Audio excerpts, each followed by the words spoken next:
Hi, welcome back, guys. This is your friend the Welcome to Fanfics World back with amazing fanfiction. This is a series of what if Deku had magical Qurik now. Before starting, please give this video a like and subscribe to the channel. If you want more videos like this now, let's get into the fanfiction. In the Mustafu Wild Forest, a great tragedy, a terrible crime was unfolding. A group of older students had kidnapped a younger one and had brought him to a forgotten shrine in the deepest part of the wood. The one where hikers and suicidal persons would go. They had forced the child to hug a dead man, telling him that he would soon be with his kind. There, they had tied the green net's hands behind his back, removed all of his clothes, and had etched slurs into his flesh. Homo, quirkless shit useless, just died already, you shitty doll.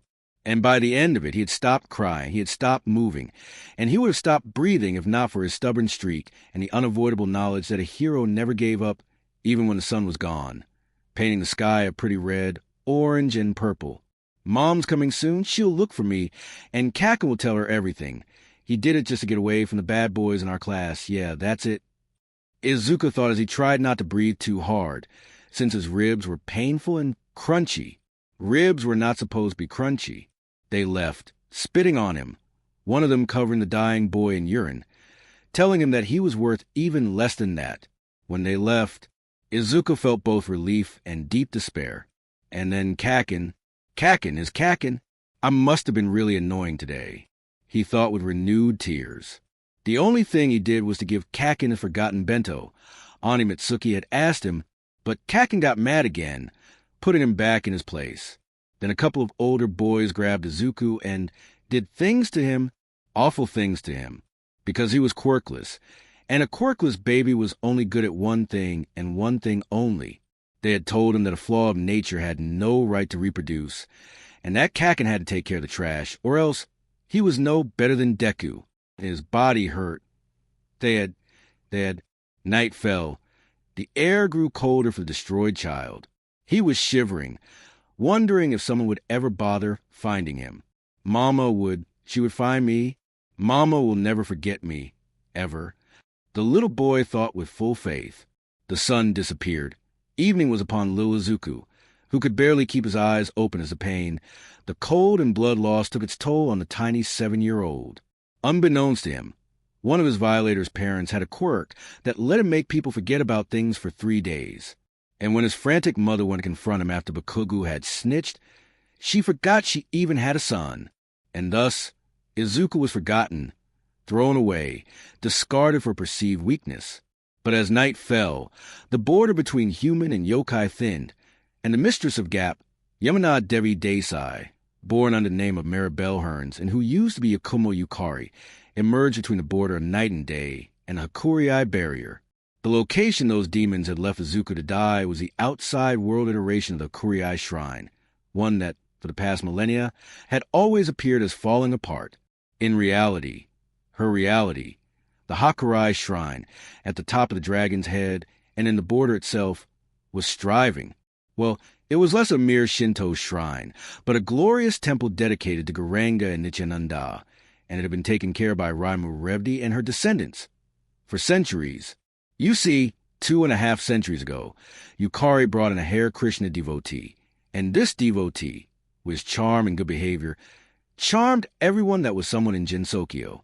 The result was that Jinsokyo had turned from a slew of different religious paths to the one spiritual science called Bhakti Yoga. And Yamana never wanted to go back to how things were before, and nothing will change her mind. Nothing at all. She addressed those who were beyond the fourth wall. Still, she could not sway them like this. It would be against the rules. And thus, she returned her attention to the dying sunshine, laying naked and soiled on the floor of Revdi's divine shrine of the Friend of the Universe. Really, it was a sight for sore eyes.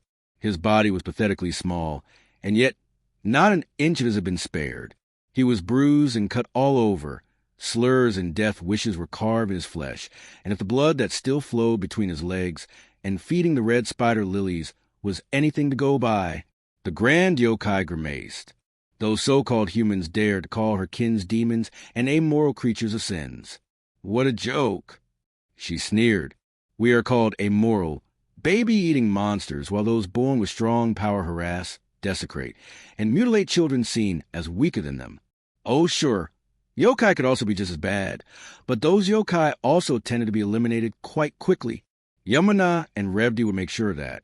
The blonde dressed in purple kneeled beside the boy tethering between the border of life and death. His constellation of freckles a stark contrast against his palling bruised skin, his eyes dull, filled with pain and fear, and resignation. And yet, Yamana could see a stubborn little spark that refused to wither. He, Midoriya Izuku, how fitting, was not willing to give up fighting quite yet. Yamana let the hand caress the bruised cheek, watching through this child's past. Well, it seems only one person will eventually miss you. Otherwise, your absence will be seen as a blessing. She spoke conversationally, noting how fat tears once again managed to flow from his eyes.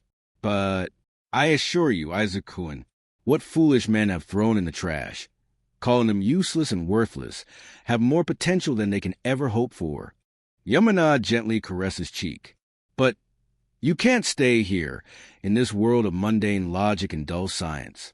The Grand Youkai got to her feet and manipulated the border between the two states of the Kuriai Shrine, and between life and death.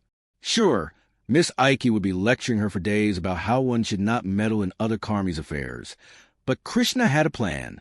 And this plan involved a green-haired child who carried divine chaos in his heart and attracted trouble like no other, to learn of the way of Bhakti and of the Jinsokian way. Yamana shuddered, her prescient eyes witnessing a bright future. And then she gapped this knowledge away and slid into another crack, only to land on her favorite sofa. Another portal was open. An obscene amount on sacred snacks were purchased from her favorite merchants and temple from around the world, and, after slipping in her favorite set of pajama, settled down to watch the show, skipping over the angst of the beginning since, to be honest, the world was already a miserable place to be, and the readers did not need to have more on their plates. And then she pressed play on the day of the entrance exam. 6 years had passed since his unfortunate adult and consequent spiriting away to the land of fantasy, and Izuku was happy. Looking at herself in the mirror, the now girl, Mother Bala, her babysitter and healer, had told her, when her lack of genital and growth spurt had caused the eunuch to spiral further in its depression, that instead of focusing on what her body should be, they should focus on what she, the soul, was, an immortal, perfect entity made of eternity, knowledge and bliss lock away in an imperfect body made of pain, ignorance and so transient. A natural lover of God who had forgotten this position for a few eternity, to many and whom would she be so inclined, was embarking on a journey back home, back to Godhead. It worked, and Izuku picked up a new name and a new designation, vowing not to move from it unless absolutely necessary. Besides, she liked how Furuso's looked on her, and how, despite being a teen, was left alone by lust and Cupid. Lusty people were funny and sad to watch and gross. All this energy for a mere 20 minutes to and out of a fruitless endeavor, unless they were planning for children. After that, Izuku happily elected to use the female pronoun, since all souls, no matter their material covering, were female by nature. Gave herself a twirl with the help of her crutches. She was dressed in a forest green kimono. Her bento was wrapped in a cute pink furoshiki, and her hair was tied in a pair of pigtails. "Hey, Izukuheim!" A silver-haired girl spoke from Izuku's door. It was Mononobe no Fudo, all dressed in her revised Taoist outfits. Oh, it was not something extremely drastic, for she simply lengthened the skirt, and proudly wore the Vaishnava Thilaka and Kanti beads. "Hey, Holy Ka!" The young girl happily chirped as she hobbled along the ancestral woman, letting the other hug her with all of the strength. "Oh, Krishna, I'm going to miss you. I'm going to miss all of you." She teared up, seeing her adopted daughter's beautiful eyes filled with tears. Holy Ka was quick to embrace the somewhat taller girl to her heart. "Oh, we haven't begun our trek to the portal, and now are already tearful," she spoke gently. "Worry not, my child. Thou shalt not remain alone for long in this unforgiving land." Izuku, she was happy with this name. Beside, with how gender identity works, she just needed to put it as neutral and nobody would bug her about it, she hoped. Tearfully nodded. "I know, I'll miss Gensokyo, the village, and the mountains." She sniffed as she rubbed her face. Don't want to go. Holy Ka's eyes softened. Oh, but Dekaheim, thou hast the destiny to walk, and just as Krishna told Arjuna, thou mayst try to escape thine duty and fate, but thou shalt still be forcibly attracted to thy appointed fate. The gray-haired eunuch clenched her fist and eyes. She knew of the holy teachings of God, and she knew that, just like foul weather, one could not stop their own karmic due. I don't want to go. She choked out. I'm not normal, and A&EP people will judge me on my lack of quirk and dash. She held what was left of her genitals, the phantom pain once again visiting her. She felt Holy Ka's hands on her shoulders, grounding her in the present, the most beautiful gift. Fear not, my child. Thou hast gone through a plethora of suffering and hurdles, but yon Sad Sati is nearing its end. All will improve. The 1,000-year-old, childlike hermit assured her daughter in all but name. Oh, Sangita, the old necromancer may have taken a shine to misplaced and forgotten child. But only Holy Ka had bothered wiping her tears at night, and being there when the pain was too great. Not only that, but Dekaheim had sometimes called her mother, an honor not many had. I have to show the world the power of Krishna's devotee, and that despite choosing nonviolence, that we can still hold our own, and that we know how to deal with villains and incidents better than the pros. She managed to stem her sobbing as her back straightened. She was not the same young boy who had been bullied almost to death. She was not a Deku. She was Dekaheim, servant of Krishna and daughter of the gods and hermits of the land of fantasy. But most importantly, an aspiring Vaishnavi, not yet initiated, would be next year, filled with flaws but darn determined to give Krishna whatever she could. Sanely, of course. Fanaticism was the ugliest thing in existence, and Heim liked pretty things. Yes, Holy Ka nodded with pride. And with thine future set in Yui, thou art bound to cause the impact we all need. Deka's shoulder slumped. Holy Ka gently raised Dekaheim's chin, so that their eyes could meet. Heim-chan, fret not, for thou shan't be facing this trial alone. We will all be with you. The girl-like hermit promised her young charge. Now come, dearest.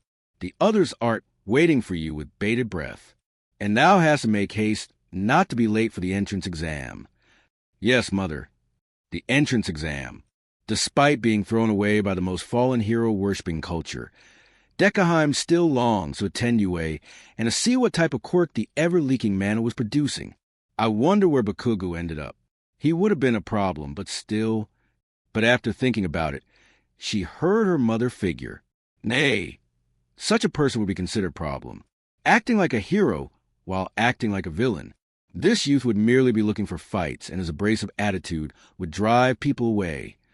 Brainwashing sucks. Heim uttered regretfully. I still think he would make a good hero, but so was everyone enamored by his quirk. Power without strength of character will only cause pain and suffering. Chandrakanti, or Yagakuro Iron, spoke up, making Heim raise her head. She was in the front garden of the Earth Palace, where she resided in the winter. She made friends with a few denizens of Old Hell, including Miss Savitri or Miss Satori Kamaji. She was an amnesiac mind reader. She didn't remember her old name, so she had taken the name of her species while she tried to remember. But nowadays, people called her Savitri or Savitri Devi Desai, a servant of Achyunandaswamy. As she and her mind-reading friend exited to the courtyard, Dekaheim was met with all of her friends she had made since this fateful night. Friends from Akai and Hokake, Old Hell, past the Sanzu Sacred Bank, and even going as far as Bavayagra and the Moon. She had friends from the Hakajiakuro, from the Forest of Magic, the Bamboo Forest of the Lost, and even from under the Youkai Mountain and the top. I'll miss them. Tears flooded her eyes as she tried to stem them with the end of her cotton furusode. Yes, and we will miss you also. Savitri spoke to her friend. But don't fear, we will be with you. We are all just a thought away. The Satori hugged the quality weeping girl. As she walked further in or hobbled, in Heim's case, all of her friends, some humans, other youkai in nature were there, ready to see her off. They sat Heim in a chair and all came forward, carrying gifts like spell cards, blessings, trinkets, and prasadam, of course. Hugs were given, Tears were shed and love was shared. It was a sweet image of love between a normal human and overpowered being, and that was manifested and maintained by the mercy and mutual love for God, the creator and maintainer of everything. But as with everything in the material world, what had a beginning needed to end. Dekaheim, Yamana spoke up, standing tall and regal beside Manjalali Manjari, or Okina Madara. It's time to go. I'll drop you off in front of Yue. So you don. T have to tire yourself prematurely. Dekaheim nodded as she gave one last hug to her friend Chin, or Chatursma Devi Desai. Her eyes were red and puffy, and determination shone through as of yet unshed tears. Don't worry, Dekachan.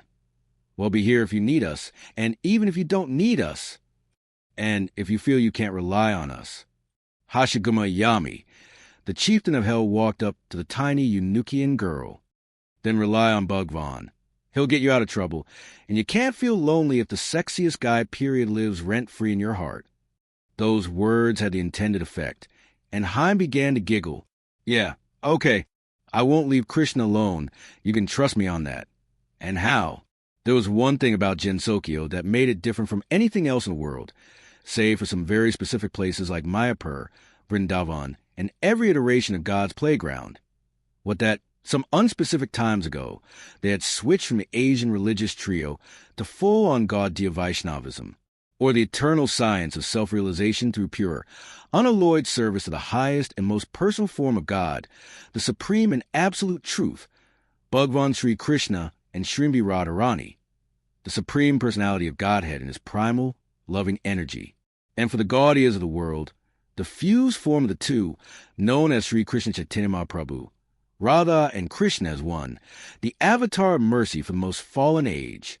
And for some very fortunate reason, the Golden Lord had flexed a bit, and now the Gensakian were now known for chanting Jai Sachinandana Gaurahari and Hare Krishna, Hare Krishna, Krishna Krishna, Hare Rama, Rama Rama, Hare at the top of their lungs while dancing and fly around like the maddest of people. Everyone truly was mad in Wonderland. I'll miss this place. Dekaheim wetly whispered against Yuma's shoulder. She was practicing, but she had yet to find her appointed guru. Yeah, and we'll miss you too. The Tatite crooned. Hello, B. I don't know if quieter will be the right word, but it will definitely be gloomier. Yuma sighed after she took a greeting with a whiff of Deku's hair and scent. Then she pushed the young girl away, yet keeping her still widening the reach of her arms. Now go get him, bestie. Go and show the world the glories of the divine alliance for propagation of love of God. She cheered as she raised her hands as a gesture of victory. For Prabhupada and Garanga, Nityananda. Suddenly, the sharp sound of reality during itself stopped all conversation as the mistress of gaps appeared above it. While she still had her mysterious and mischievous smile, there was sadness also. Who's going to die? Haim asked her greatest benefactor. Well, isn't this a trick question? Dekaheim rolled her eyes with fond exasperation. But seriously, will I lose my body once I walk out your gap and into concrete hell again? Oh, no, not at all. The grand youkai waved off the silly concern. You will have a long life, trust me. She then let out a gusty sigh as tears fell from her eyes. I'm just seeing a little girl on the cusp of adulthood, walking away from the shelter of her family and friends and about to face the big, scary world filled with danger at every step. I see you make more friends than enemies, but you will still have to face strife. You will be loved by those who are important, but hated by most at the start.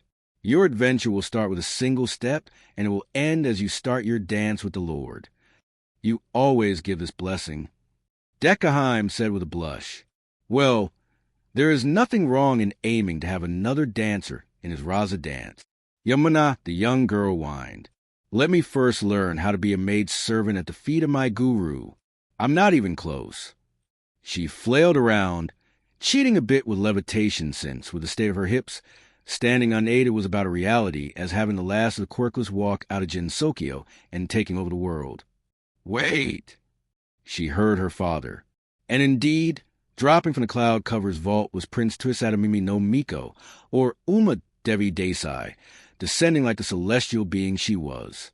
He caped fluttering majestically behind her. She landed in the courtyard as Yami and Savitri surrounded her, making sure the demons of hell would not dare eat her. The Shikazen stood in front of the shorter girl. "My dear Musum," she began as she placed her hand on Dekaheim's shoulder. "In the short time I've known you, I've seen you grown from a traumatized eunuch to something I know will be on the throne one day." Once again, it took everything in Heim's arsenal not to weep. Uma's face turned serious. "I know that you are about to step into Kali Yuga hell, in a place where those who are normal are seen as weak and useless." Dekaheim felt more tears running down her face. "But know something, Musum. Despite what everyone says, the only one you have to impress is God. And for him, even a small spider throwing sand in the ocean as a service to him is considered great." The ancient prince spoke as she brought her daughter to her arms. "I love you the way you are. You are neither useless nor obsolete. You are dear to all of us, and we will always be but a thought away." The imperial prince spoke with a wavering voice as she placed a finely crafted komote mask on Dekaheim's freckled face. This mask, Kamala has infused all of her emotional energies in it. It will inspire trust and hope, and will give you the charisma you need to pass the greatest of obstacles. "I can't feel any magic here, Dad, but it's the thought that counts." Heim talked gratefully. The fear of being recognized as Midoriya Izuku now gone. She didn't want to be hated. She didn't want to be hurt again.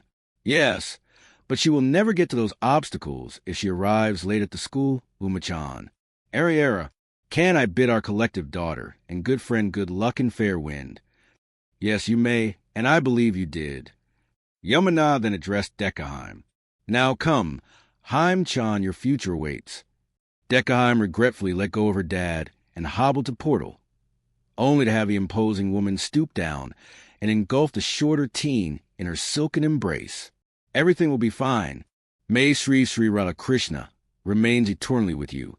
May Lord Narashima-deva protect you from all harm, and may Garangi use you as his instrument of mercy."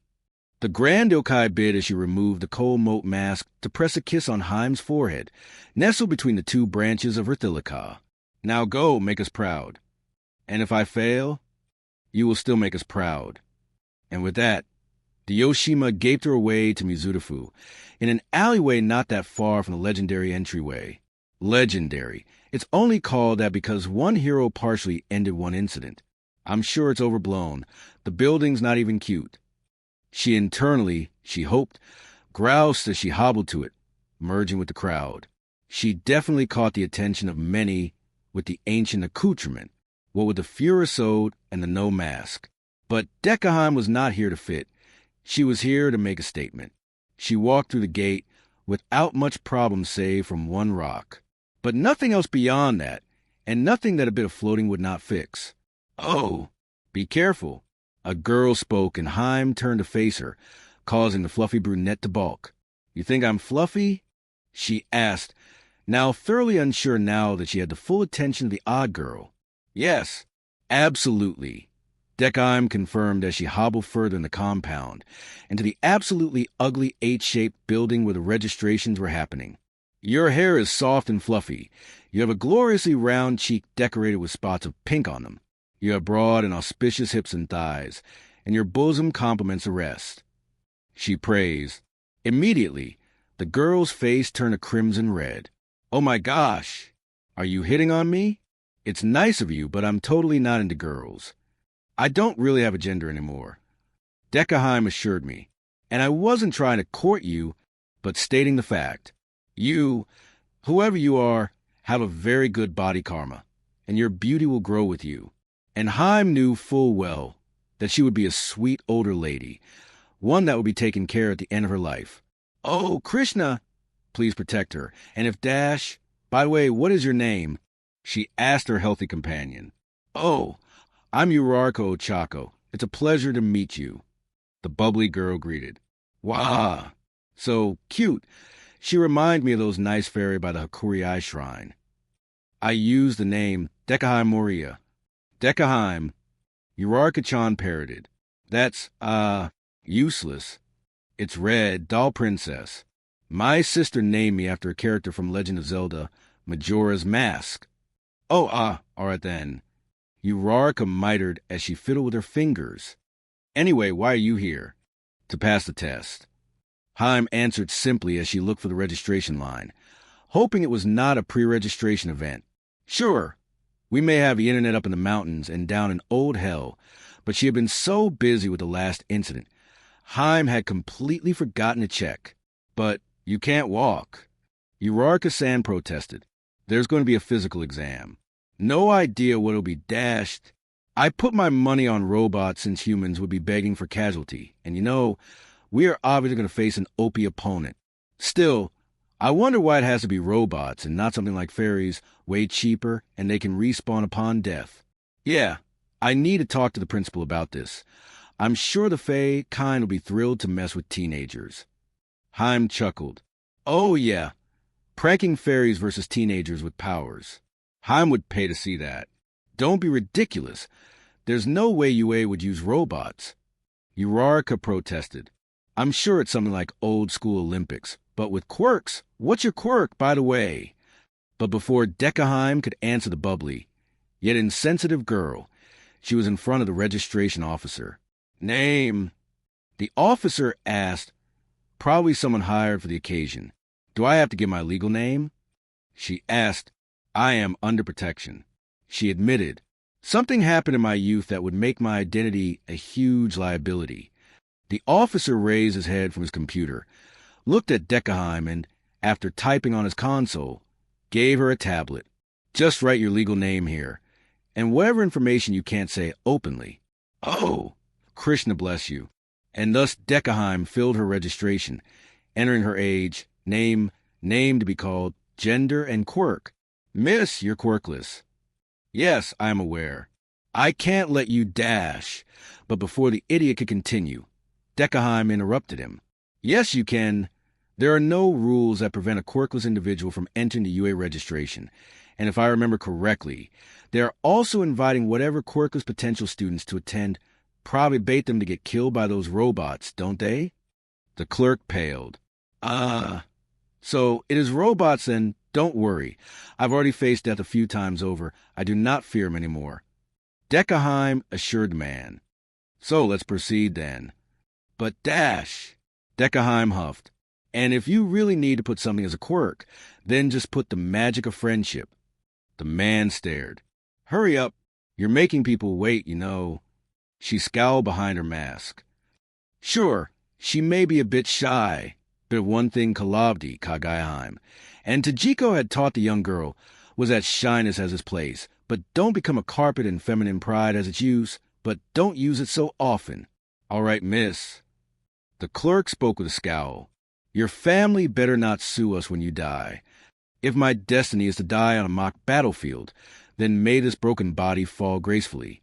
She inclined her head. And may I remember Govind at the time of death. She spoke as she took her badge and number. Thank you for your help, and please accept my apology for whatever sass I gave you. And with that, Deku proceeded to the testing proper. 0. The written part of the exam was rather easy, especially since Yamana had coached her into understanding many of the modern-day laws that surrounded quirks and what's make a hero or a villain, and all of this didn't give much hope to the adopted princess of Gensokyo. And she wasn't shy to voice it out on paper. Japan was heading to a bloody civil war between heroes and villains, and if they didn't change a few things pronto well, all those buildings and fancy restaurants living in places of nature and greenery would be ruined, and Deku would simply return home and let the carnage happen. She had better things to do than being a hero for such a vile civilization. Also, there were so many people around. Sure, fairies and youkai were plentiful in Gensokyo, but so were trees and flowers. Obviously, everyone is stressed out here because of the lack of greenery, and crimes are going up. Humans, no one is meant to like in a place made of concrete and ugly stones. What to say about a severe lack of ultimate goal and God Concha Dash? And you, one young tall man with glasses and extremely stiff movement, a descendant of Yoshika, perhaps. Why do you keep mumbling? You are causing disturbance, Dash, and why are you giving me a Uno reverse card in blue? Deku rolled her eyes. And what you are wearing is inappropriate for the physical exam, and you should not be here due to your handicap. You can't be a hero without proper legs. For her part, The Gensokian folded her palms and raised her eyes to the heavens as she prayed for Supreme Lord for strength, forbearance, and tolerance. Then the Banshee, Manzi, asked the MC about the useless zero-pointer. Deckheim gave him half an ear as she focused on Uraraka-san, praying for her to be safe during the entrance exam. She was not worried about herself, since it was not the first time she was fighting in her current state. Zero. Up in the observation room, most of the faculty members were observing the big names, and those with desirable quirks. Yes, so it was also a question of quirk, but let's be honest, the Hero Commission had certain guidelines about what was a heroic quirk. It was also a way for Nedza to be 5 steps ahead of potential breeders and kidnappers. Oh, Midnight cooed as she looked up at one participant. We have a quirkless girl, it seems. Really? Aizawa asked with a raise of his brows. Who is it? Number 29B. Snipe spoke up. Holy Jesus, she ain't got the legs to fight, he exclaimed as the main screen focused on the young girl. What the hell is she wearing? Aizawa ran his hand in his hair. I mean, we did tell the attendee to wear practical clothing, but who the hell thinks wearing a no mask and a kimono to be something proper to wear in a heroic entrance exam? Miss Moria, apparently. Namiri purred. She will get destroyed. Quite a wake-up call, don't you think? Forget about what she's wearing. She's handicapped. All might exclaim, quirkless, on crutches. Nedzu, please pause this whole thing and throw her out. Put her in Gen Ed, but please dash. He pleaded for the innocent girl's life. No, why should I do that? The mammal asked. Every student signs a waiver that liberates us from the burden of their death, same as their legal guardians. This young girl is taking this exam knowing full well that she may die, and who am I to prevent her from participating? Who knows? It may be a dying wish. Once again, All might open his mouth to protest, but President Mike had already started the exam. In the observation room, the teachers and administrative staff braced themselves for the girl's imminent demise. Miss Moria lurched forwards, falling forward like a doll shoved forward. And the great shock of all flew off. Needless to say, All Might could not hold his bloody cough as he once again witnessed his sensei's quirk in action. What in the ever-loving fuck? Shoyuta cursed as he turned to face Nedzu. Nedzu, I thought you told me she was quirkless. Told you. Namiri repeated with narrowed eyes. He merely caught a glimpse of her application. Nedzu explained with a hidden sadistic smile. As with every year, Shota will try to catch a glimpse of who will participate. I let him see a bit more this year. So, come on, partner. Y'all just cheating at dice now. And a bevy of other protests was heard, as All Might desperately tried to keep his inflated form as he watched Nana return, navigating the city like an elegant butterfly or Superman. And then the notification for the Depliant robot in the fake city. Now, let's see what she will do. Nedzu spoke over the rim of his cup. I know we are supposed to be impartial, but Miss Moria is quite the anomaly, don't you think? Bet this widow wench told a fat fib about her status. Snipe drawled. Yeah, won't let her and can't stand fibbers. Aizawa was about to grill the cowboy about his choice when the flying Mieko pulled another trick up her expansive sleeves. Lasers and light bullets. The moment she laid an eye on the exam bot, she unleashed a flurry of colorful laser bullets, and where those butterflies? Yes, those were butterflies, and they were shot from the tip of her crutches, going out at a rate that reminded Snipe of a Gatling gun on steroids. Needless to say, the robots were but spare parts after that. Then the kimono-clad girl zoomed away and cleared out a bit more robot before she stopped, turned around, and began yelling at the stunned hopeful. What are you doing here? Lord Yomiai's robotic army is upon us. Soldiers, aid me. Grab your weapons and fight. This was what the rest of the hopefuls needed to get their asses in gears. And at this point, Miss Moria remained in the sky, nonchalantly dodging bullets while offering air support and pointers to the student, even rescuing quite a few by pulling them out of danger. Needless to say, many pros were wondering how this child had this much experience in a chaotic scenario. But for All Might, it was a nightmare. There on the screen, in the hollow grounds of his alma mater, was a mysterious, quirkless girl flying, and shooting lasers and other light constructs at the robots just by the villain points. She would make it heroic. What say about her rescue point? Hell, Tashinori would happily give her team points and leadership points, support points and style points for her performance, if not for the fact that she was using a pair of quirk, and she had her face hidden. After 9 minutes, Nedzu, with a sadistic grin, unleashed the zero-pointer. And as expected, all the attendant ran for their lives, some not even bothering to look back, while someone to look for some last-minute point. A few othered helping those who were lagging behind. What was Ida doing? Just running like that away from danger? He was practically at the front of the pack also, but one figure remained like a looming sentinel, watching over stragglers as she shot whatever robot dared to take pot shot at the escape. Already, Aizawa could determine that she was not new to this. Miss Moria had experience with dealing with crisis situations such as these. She had the power, the presence, and the charisma to make people move. Suddenly, a screen came up, flashing red with urgency. One of the examinees, a girl with a fair share of villain points and rescue points, a perfect body and a perfect quirk, was stuck under the rubbles, and her quirk, zero gravity, had reached its limit from the lost breakfast on the ground. She was valiantly trying to escape, but it was no use. The tread of the zero-pointer would crush her. Now, while they had made all students sign this legal paper, making it impossible for them to sue the school if something, including death, were to happen during the entrance exam, it didn't mean that there was no fail-safe in place to prevent such a thing. And Aizawa dearly hoped that Nedzu remembered that those kids had nothing to do with the scientist that had tortured him in the name of science. The mammal had a moral compass. He had to have one. Hellsome villains had one too. But the beast grinned and Shoyuda almost used an eraser on the demon, only to hear Miss Maria's declaration. Divine swords of the 7 sages. Aizawa only had the time to turn around to see the flying girl raise a hand as a sword in a black scabbard with a golden lotus root decoration on it, S body and a sun on its hilt before she disappeared, only to reappear at the top left of the zero-pointer. And then she slashed the beast diagonally from top to bottom. The zero-pointer was at a zero-pointer because if a mere child managed to take the hulking behemoth out, then he was automatically added to Class A1's roster. This girl, this kimono-wearing Mieko, who needed crutches to walk, who was marked as quirkless, and who seemed to be made out of spun glass, had decimated the beast with a fucking sword.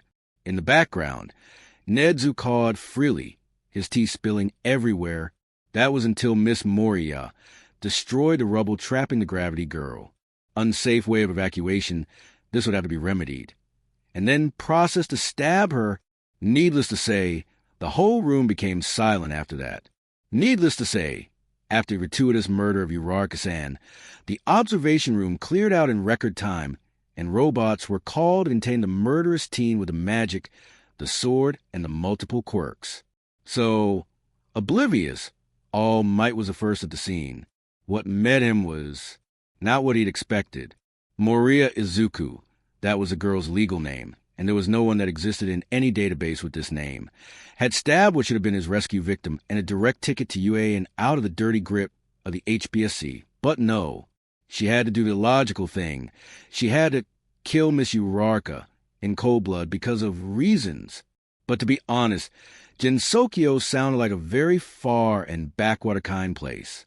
Since who the hell wore a cotton kimono nowadays? The group of heroes arrived at the location of the horrible crime, All Might at their head. Now, while the girl had committed a heinous crime, she did not deserve to be plummeted to pulp by Mr. Steroids are for the weak. So Eraserhead does a logical thing and erased the moving landmasses quirk. Needless to say, he was not prepared to see him go poof and be replaced by a skeletal secretary. Well, that worked, and doesn't show you the nose a headache that will follow this particular discovery. But as he approached the scene of the crime, he noticed something peculiar. Izuku was laying on the ground beside Uraraka-san and talking to her, and looming over them two gave no further logical answer, as that was going on. The two girls were too engrossed in talking about different cloud formations in a cloudless sky. Moria lamented the fact that she missed her pink cloud friend and hoped he wouldn't cause any trouble. Since, while there was plenty of blood on the ground, Uraraka-san's body held not wound. Her cheeks were rosy and healthy, and she was breathing deeply, seemingly sleeping and wholly unaware of the chatterbox chatting away. She would give Hisashi a run for his money, and Shoyuta prayed to whatever cosmic power that was out there that the two would never meet. There was no sign of the unfortunate accident, save for the blood in Uraraka-san's ruined gym clothes. Oh! And there were no swords in sight either. Another quirk, perhaps? What the hell is going on here? Shoyuta asked with his most neutral yet commanding voice, which apparently was loud enough to rouse Uraraka-san from her torpor. And, alarmingly enough, the first thing she did was to check her body, clenching and flexing her hands in front of her, looking both confused and receiving the greatest revelation. Oh, thank Nedzu! Shoyuta let out in relief while activating his quirk on the grounded girl, shrouded in mystery. Speaking of Izuku, she was holding her hips, moaning, and it was not due to a quirk. No, she had no quirk at all. There was nothing to stop. So, she truly is quirkless. But how did she manage to fly then? And those bullets? And the sword? Shoyuta had so many questions now. Questions to All Might or Yagi Tashinori, to Moriya-san, to Nedzu, and to God, if the bastard existed. Miss Uraraka, is everything all right? He asked instead as he once again scanned her over for any signs of injury. Nothing with horror how her outfit was practically destroyed, as if the zero-pointer had been right on top of her. Ah, yes, my body is. Miss Uraraka nodded. Shoyuta raised a brow at the wording. Well, it is now, anyway. I mean, I should have known something like that would happen since I had to sign a waiver and all that. She sighed as she inspected the many holes now decorating her shirt and pants, all of them telling of a gruesome story. Apparently, the zero-pointer did not, in fact, crush her death, but the piece of concrete she had been buried under. Not that it made it better. Not by a long shot. Yeah, meaning this exam, aimed for teenagers, really is a ploy to get rid of weak and useless quirks and clean away the gene pool. Miss Moriya spoke up from her spot on the ground. Listen, when I'll see the principal, I need to tell him about how he needs to get rid of the robots and hire fairies instead. So fairies exist? Uraraka asked as he got up and dusted herself, showing no bruising nor scratches. How about aliens? And Lunarians? I have a Lunarian friend. She's well over 1,000. Actually, she's Dash. And then Miss Moriya began to recite more digits than it was healthy for a human to know, deciding that it was time to stop this nonsense, since it was clear Moriya-san's sanity was extremely shaky. Shoyuta spoke up in his familiar drawl he would use on criminals. As interesting as this conversation is, Moriya Izuku, I would rather you explain to me why you stabbed Miss Uraraka. She was dying, the crazy girl stated, still supine on the ground. Thankfully, my father's sword not only has the ability to cut through modern illusion, but it can also heal the most fatal wounds as long as the spirit soul is not on Yamaloka. By the way, Uraraka-san, how are you feeling? She asked the apparently revived girl, and by the state of her clothing, shouts could not deny that she had been a casualty. And wasn't that something horrific? Uraraka-san gave a broad, bright smile as she gave off an exuberant smile. Never better, but Dash. Of course, there's a but. Shoyuta taught with deep dread. I feel like I'm not Uraraka Ochako, like, not this body. But what am I if I'm not this? She asked with some concern. You are the spirit soul living in a body by the name or Uraraka Ochako. You, the soul, have no birth, no death. You do not age and nothing will destroy you. Not even a stupidly overpowered quirk. Oh, that's nice. The rosy-cheeked girl cheered. Don't have to worry about dying now. Moriya chuckled from her place on the ground.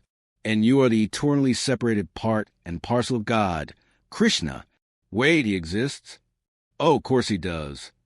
Aizawa could practically hear the Willy teen's eye roll.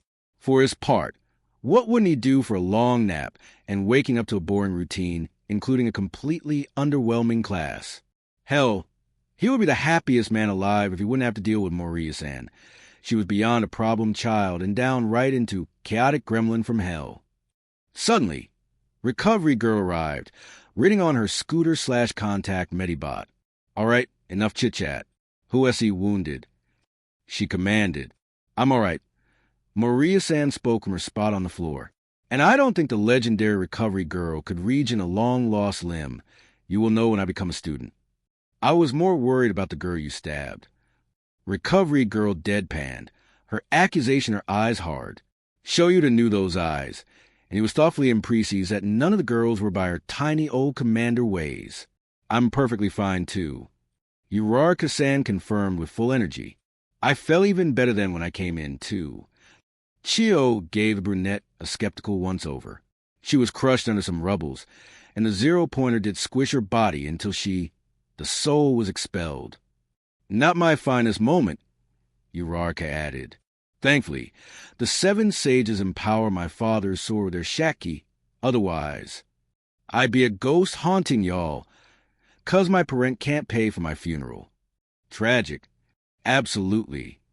Shoyuta sent a tired glance at Recovery Girl, who was staring at Maria-san with the same hungry eyes a rare figurine collector would have if faced with an Iron Man's mint condition action figure would be presented in front of her.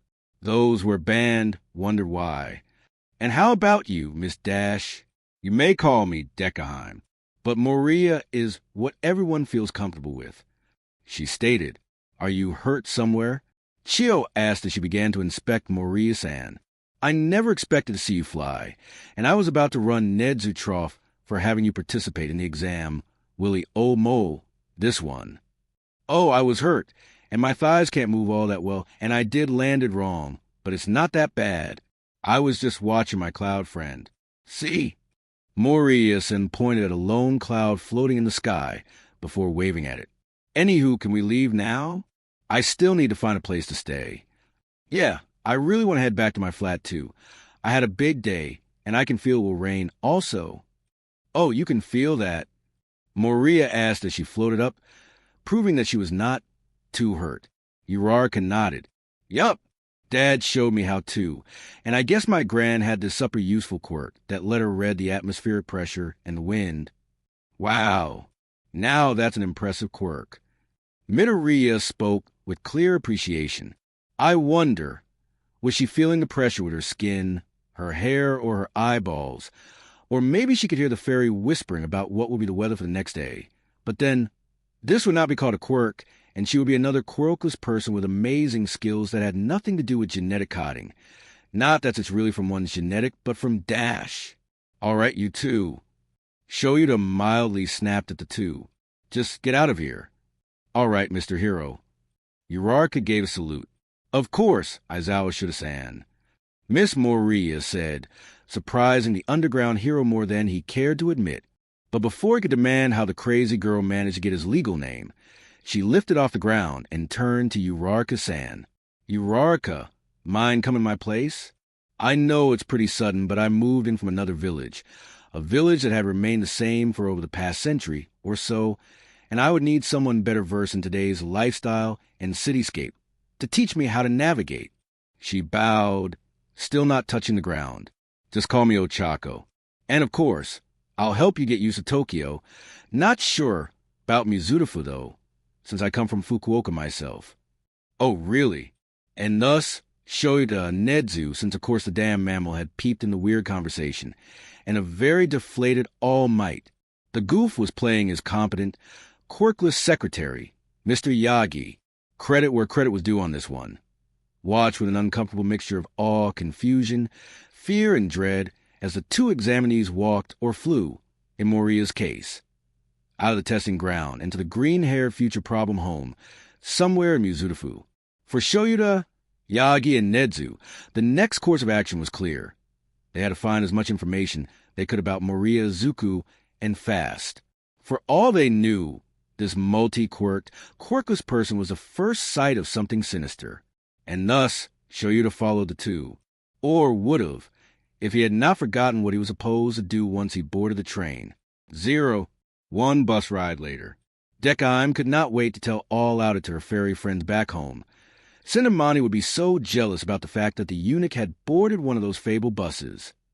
And the two girls, or girl and her eunuch friend, were out of UA and wandering around, looking for Heim's apartment. So, you don't know where we're going.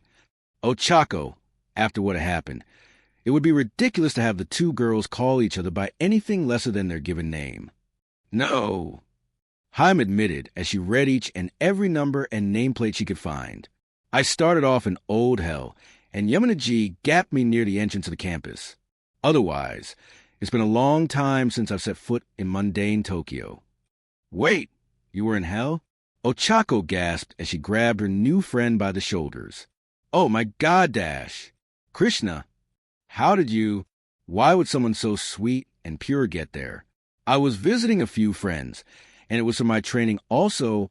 Haim informed her new, absolutely human friend with a floating ability. Ochako was staring at the somewhat taller girl. Wait, you got training from hell? The fluffy teen with the red cheeks asked as she stared at the hobbling greenette. She was currently imagining a literal training from hell montage. Ochako's lovely brown eyes blew wide open as realization dawned on her. Oh, that's how you hurt your legs. She pointed. Oh, Krishna, she had finger pads. Deku, so want to poke them. No, I just had a blow job at 8 that rendered me crippled and without any genitals. The magical girl absent-mindedly revealed. Say, Akin, does this place looks way too expensive to house affordable housing units? Haim asked her new friend, turned to face her since the bubbly girl had gone frightfully silent. Wait, you? And pale. Deku rolled her eyes behind her mask. They got blown up, and since it was a sizable explosion, my pelvic bone got shattered. It got healed, but chronic pains, loose of muscle mass and traumatized connective tissues, and a whole slew of other bumps became my daily companions. Oh, poor you. Ochako teared up as she hugged the taller girl. It's all right. It's in the past, and this nasty piece of karma is done and gone. Haim waved off. And it's not like it made my life unlivable or prevent me from fighting and flying. Who did this to you? The brunette asked, a vengeful fire burnt bright in her chocolate eyes. Oh, some kids in my old school. I don't even remember his name, let alone which school I used to go to, she admitted. I think we're getting closer. Seriously? Ochako asked. It's the rich part of town. Endeavor lives here, so there are no villains daring to come near him, she explained as she looked around in clear discomfort. Deku noticed immediately how her friend was scanning each and every lay, not out of fear, but out of greed. Ochako, you are poor, don't you? What type of question is that? Ochako screeched before covering her mouth, hoping this would not cause any noise complaints.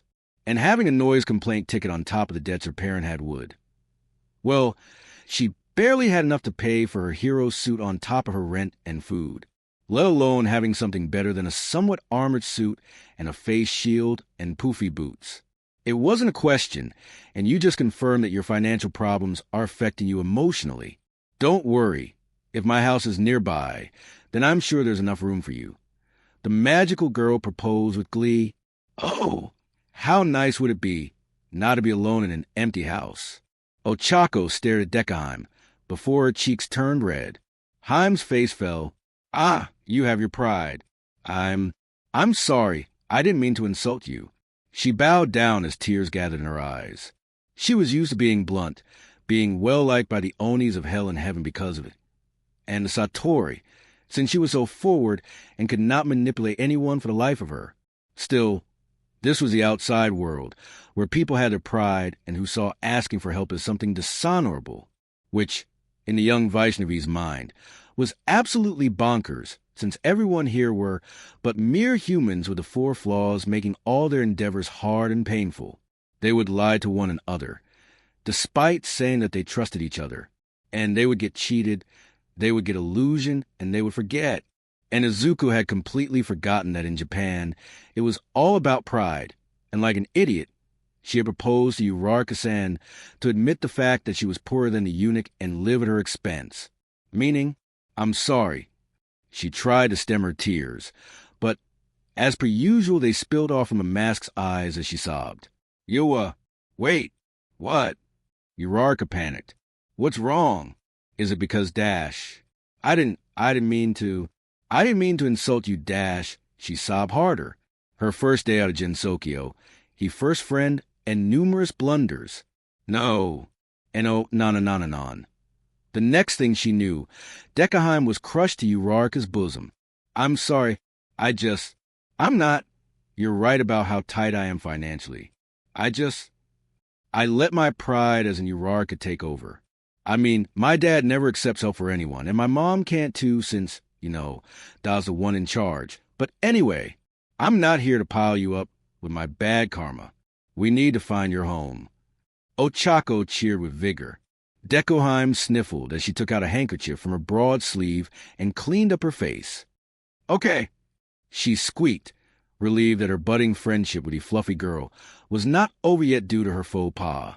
Once again, being raised by the yokai, since it was known that she had a connection with Yamana by the human village, meant that social cues were not clear to her. Nevertheless, by Krishna and Guru's causeless mercy, Ochako was not so irremediably insulted that she left the crippled girl out in an unknown place, crying. Now, what's the address again? Ochako asked as she checked her Caterpillar phone. I don't think I got it right the first time. It's this. Deckheim showed her friend her address slip again, and Ochako paled. I can't. Izuku-chan, you're living in a brand new, as in it just got built, villa. This one. She pointed at the majestic building overlooking a forest.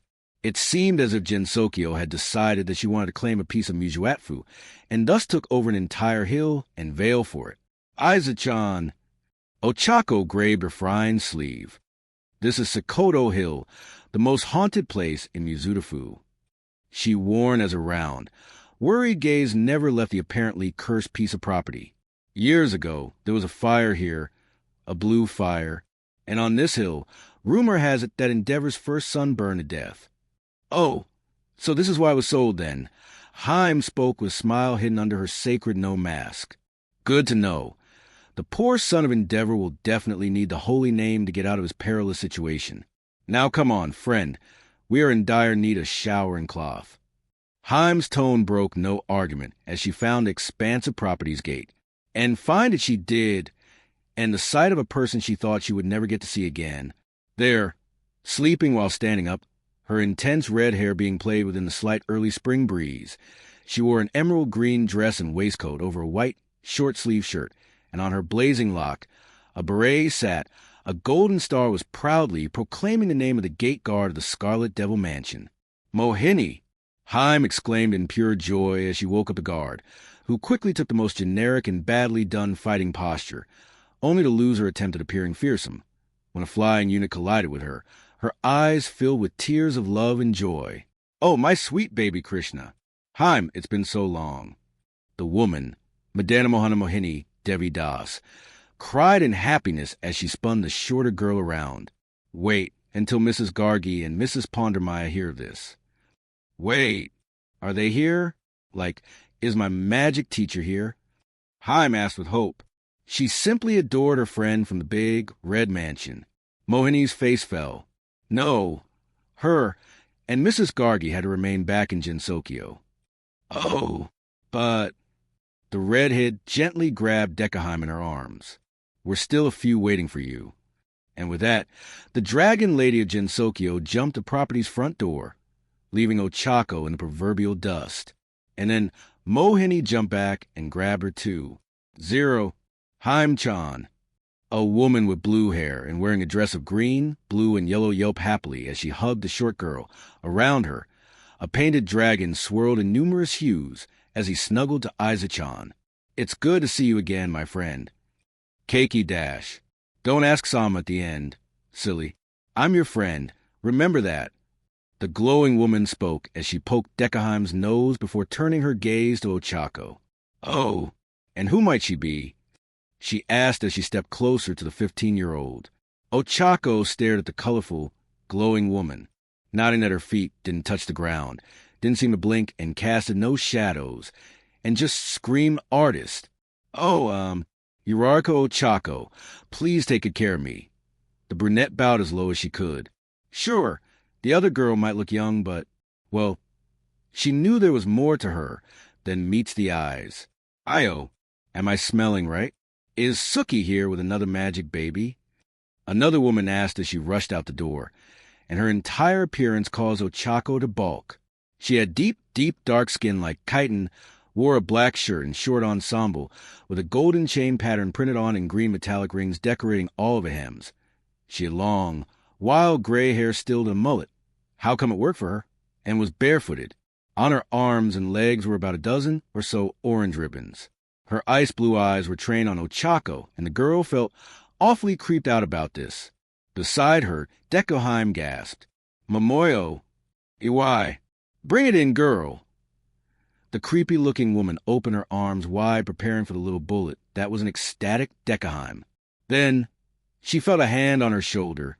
Turning around, she saw this beautiful and exceedingly tall woman wearing a red and blue dress decorated with constellations. Accurate constellation, might she add. Her hair was as silver as the moon. A small nurse had sat at the top of her thick, luscious hair. "We saw that you received the 7 sages' blessing. How do you feel now, O fortunate soul?"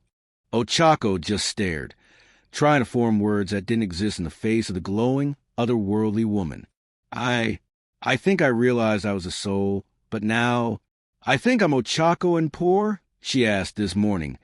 She had expected to go through the exam, ace it, then come back and have her parents finally shower her with affection, not dying under a giant robot's thread, get revived, and then face the ultimate reality that she was not this body, to make a friend with her staber, offered a place to stay other than her dingy, bed-bug-infested apartment with her super loud neighbors, their dogs, and whatever the fuck they were cooking, and definitely not meeting with this absolutely beautiful, otherworldly woman that glowed like the full autumn moon and whose eyes would not blink and cast no shadows.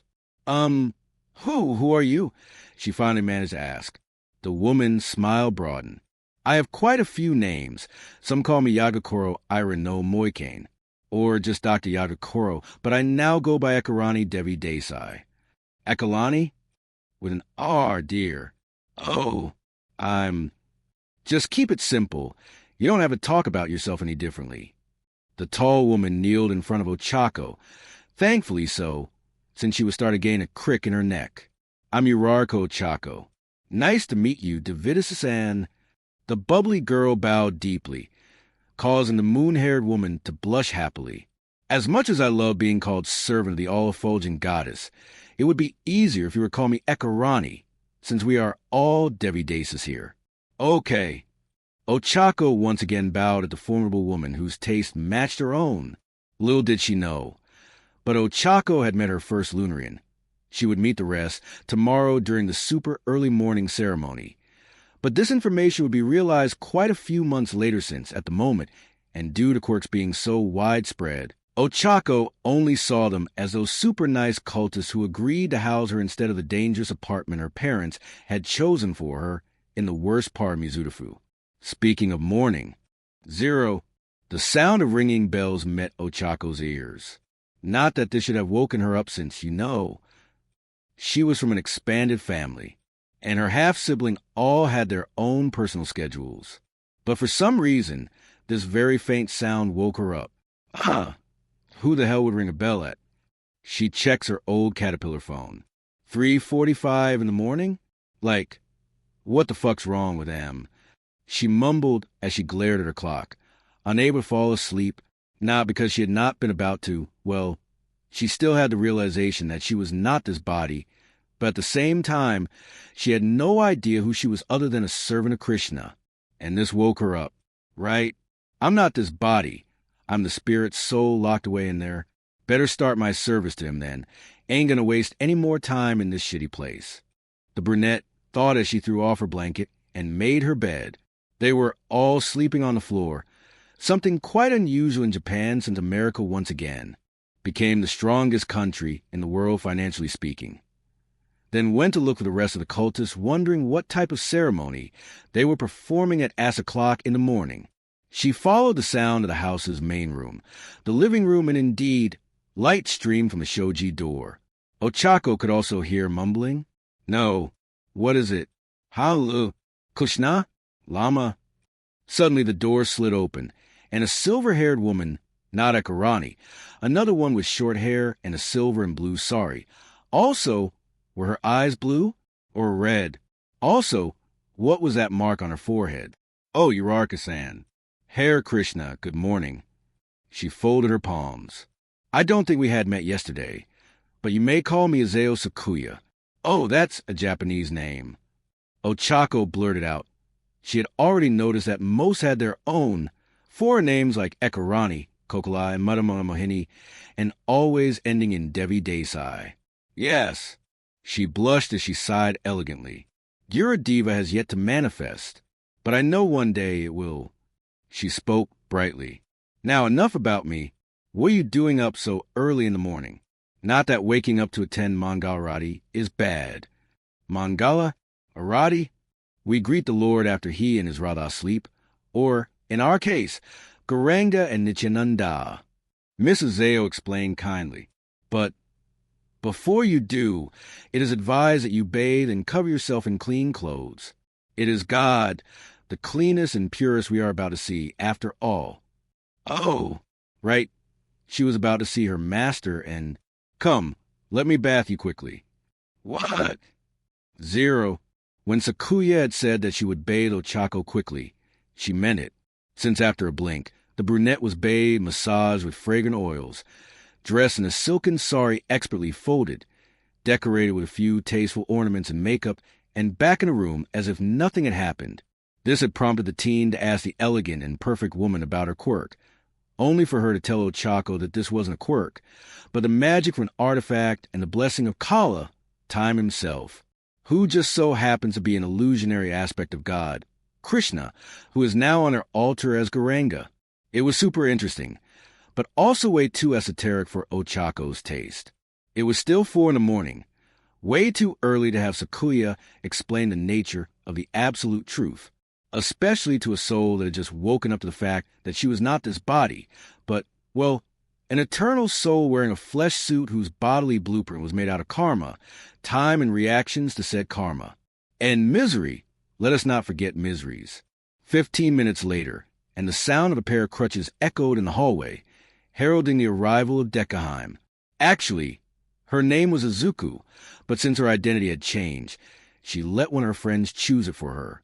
At first, Ochako thought it meant useless princess. And in a way, it did, since Deku would never be able to bear children. But at the same time, it was the name of the Deku princess, a spitfire that lived in the Deku Palace in The Legend of Zelda, Majora's Mask. Yes, her friend was a geek, and Ochako just so happens to like geeks, especially esoteric ones. Haim's here, Momoyo declared as she and another blonde woman carrying a sword went to open the door for her. Hare Krishna, Haim. And indeed, there she was, wearing an ethnic dress, a green and black sari, and her ever-present coal moat mask. Apparently, Ochako's friend had to wear it to hide her identity, lest she was discovered. Something about how it was connected to her losing her ability to procreate. For Ochako, it sounded like a dream since, kids cost money. But hey, I'm not this body, and whatever money will come when the time is right. So I don't need to stress out about it. Besides, it's my parents who have the financial problems, not me. Oh, Chakakan. Aizu-chan spoke with surprise. Hare Krishna, are you also going to participate in the Mangalarati? Yep. No choice. The brunette spoke with a strained smile. The bell woke me up. That's weird. Aizu-chan commented with a tilt of her mask. We usually don't ring the bell that loud, since we don't want to disturb our closest neighbor. I heard he had a nasty temper and was prone to burn houses down and blame it on faulty electrical outlets. They may be fearless and overpowered, but unless it was a truly evil man whose powers came close to their own, then better not disturb him too much. Actually, another woman spoke up, the black-skinned one. Madri did ring the bell this morning. She told me she saw a few too many ghosts around. Besides, Daddy made this place as fireproof as he could. Behind her mask, Deku smiled. Right, in case of what? One of my aunt and mother figures is an arsonist. Sometime she just has to burn something. Oh. Deku clapped her hands together. But she is still a devotee of the Lord, and very dear to Lord Krishna. Without her, I would not be so well raised and loved. Now, Speaking of Krishna, I believe the Arati is about to start. And indeed, the priestess, a young girl wearing an ice-white sari that complemented her long silver, braided hair, blew a conch 3 times, then pulled the curtains open. All bowed, save for Ochako, who was caught in the Lord's beauty. And indeed, for those pure souls who regained their divine eyes, staring the golden form of Garanga with hands open, freely giving his causeless mercy to all, including her, a fallen soul, a marginal potency who fell for the trap of Maya. Tears fell from her eyes, the best offering one could give to God. 0. And thus, the week passed by in the most mundane way possible for Haim. She would wake up at the same time, every morning, and every morning, a maidservant would help her bathe and dress. Then she would attend Mangal Arati. Only this time, there was Chakakan too. It was a joy to see her take to Krishna consciousness, something not many could do despite this being the default state of all souls. Krishna consciousness really was what was written on the thing. You were conscious of Krishna, of God, of what he did, of his devotee, and more importantly, of what would make him happy. The name of the game was not how to have as much pleasure you could afford before death took everything away, but how to please Krishna eternally. And it was the most simple thing ever. It was just like reigniting a relationship long lost due to someone not Krishna. You had to start by calling him, and you would do this for Krishna by chanting his holy names. The Hare Krishna Maha Mantra of 16 syllables. The greatest sin ever committed was to be separated from God and to enjoy what was his. And this was the reason most were here. Some had other reasons. But Krishna was not the cruel and merciless God who would smite the infidel. He was not one to be feared, but one to be loved. And thus, the path of Braki started by calling him using the Hare Krishna Maha Mantra. Hare Krishna, Hare Krishna, Krishna Krishna, Hare Hare, Hare Rama, Rama Rama, Hare. And then, when the lines of communications were open, and depending on how much you were willing to sacrifice to have your friendship back, Krishna would slowly, shyly reestablish the relationship. Of course, those sacrifices were not drastic as giving up blood and one own babies on altar of sacrifice, killing them like Abraham almost did his son Jacob. No, the greatest sacrifice one could perform in this most fallen age of Kali, a time where not mantras had held no powers, and no brahmana could chant them perfectly, where big, lavish sacrifice only ended in debts and ashes, and in which yoga was only for a show of gymnastic and meditation, but a tool for mental well-being in a time of duress. And none of those were practiced or returned back home, back to Godhead, back to Krishna, the real, original reason for all fasting, austerities, donations of good causes, charity, and deity worship. No, in this fallen age of Kali, performance of those practices was the same as pouring oil onto ashes. No matter how hard you tried, you would never get fire. No, the religion for this age, the one true and ever-potent sacrifice was the chanting of the holy name, of the Hare Krishna Maha Mantra. It was the best meditation. Dancing to it was the best asana. The time given to it, him, was the best of sacrifice, and since Krishna and his names, especially his main one, then the performance of this sacrifice was the same as perfectly worshipping his form. And what a form it was. So as I was saying, Chakakan, the main practice we do to please Krishna is to perform Harinam Sankirtana. She explains, her friend, one Friday afternoon as she and a few other otherworldly women made their way to one of the busiest streets of downtown Mizudafu. There, an interesting mix of overindulgence and utter misery lumbered around. So what's Halanama's Sakutale? The shorter woman asked, expertly butchering the name. Harinama Sankirtana. Dekaheim enunciated carefully. It's the chanting of the Hare Krishna Maha Mantra in group and in public. She explained. It's super fun. You sing and you dance with your hands up in the air dash. Is it even legal here? Ochako fretted, rubbing her hands together. Every finger had a ring that would prevent her quirk from activating. A simple thought was all that was needed to be able to reverse gravity again. It was a gift from Uma Devi Desai, Dekaheim's father, a woman. Last I heard, every and all demonstrations were banned by the Hero Public Safety Commission. Both were dressed in opulent and colorful saris, with a thilaka proudly glowing on their forehead. Yes, Deku spoke tersely. But not on private property, she spoke innocently. It was hard for Ochako to get a read on her new friend and housemate, since she never removed the creepy no mask. Like, at all. Oh, by the way, I think we're here, she said as she showed Ochako a private parking lot where a building once stood. Well, legally it was a parking lot, but it was used by quite a few sari-wearing people, and even some men wearing Indian clothes. Suddenly, the one in the red sari decorated with a huge ceremonial rope rose up to her full size and turned around. Haim gasped, her hidden eyes wide as she literally launched herself toward the blue-haired, slightly serpentine woman with abandon, calling her a name Ochako would never have guessed in a million years. Mama, Zero, back in UA. It was the final meeting before school started, and thus Mineta Minoru Bakugu Katsuki and Moriya Izuku will be in Class 1A under heavy surveillance. Nedzu spoke from his podium. Shoyuta sighed, feeling the weight of the world on his shoulder and hating those kids before he'd even met them, save for Miss Moriya, of course. Just in the entrance exam alone, she had managed to show herself to be an ideal hero, someone who had experience dealing with this type of situation where all hell broke loose and nothing but your wits and ability could get you out alive.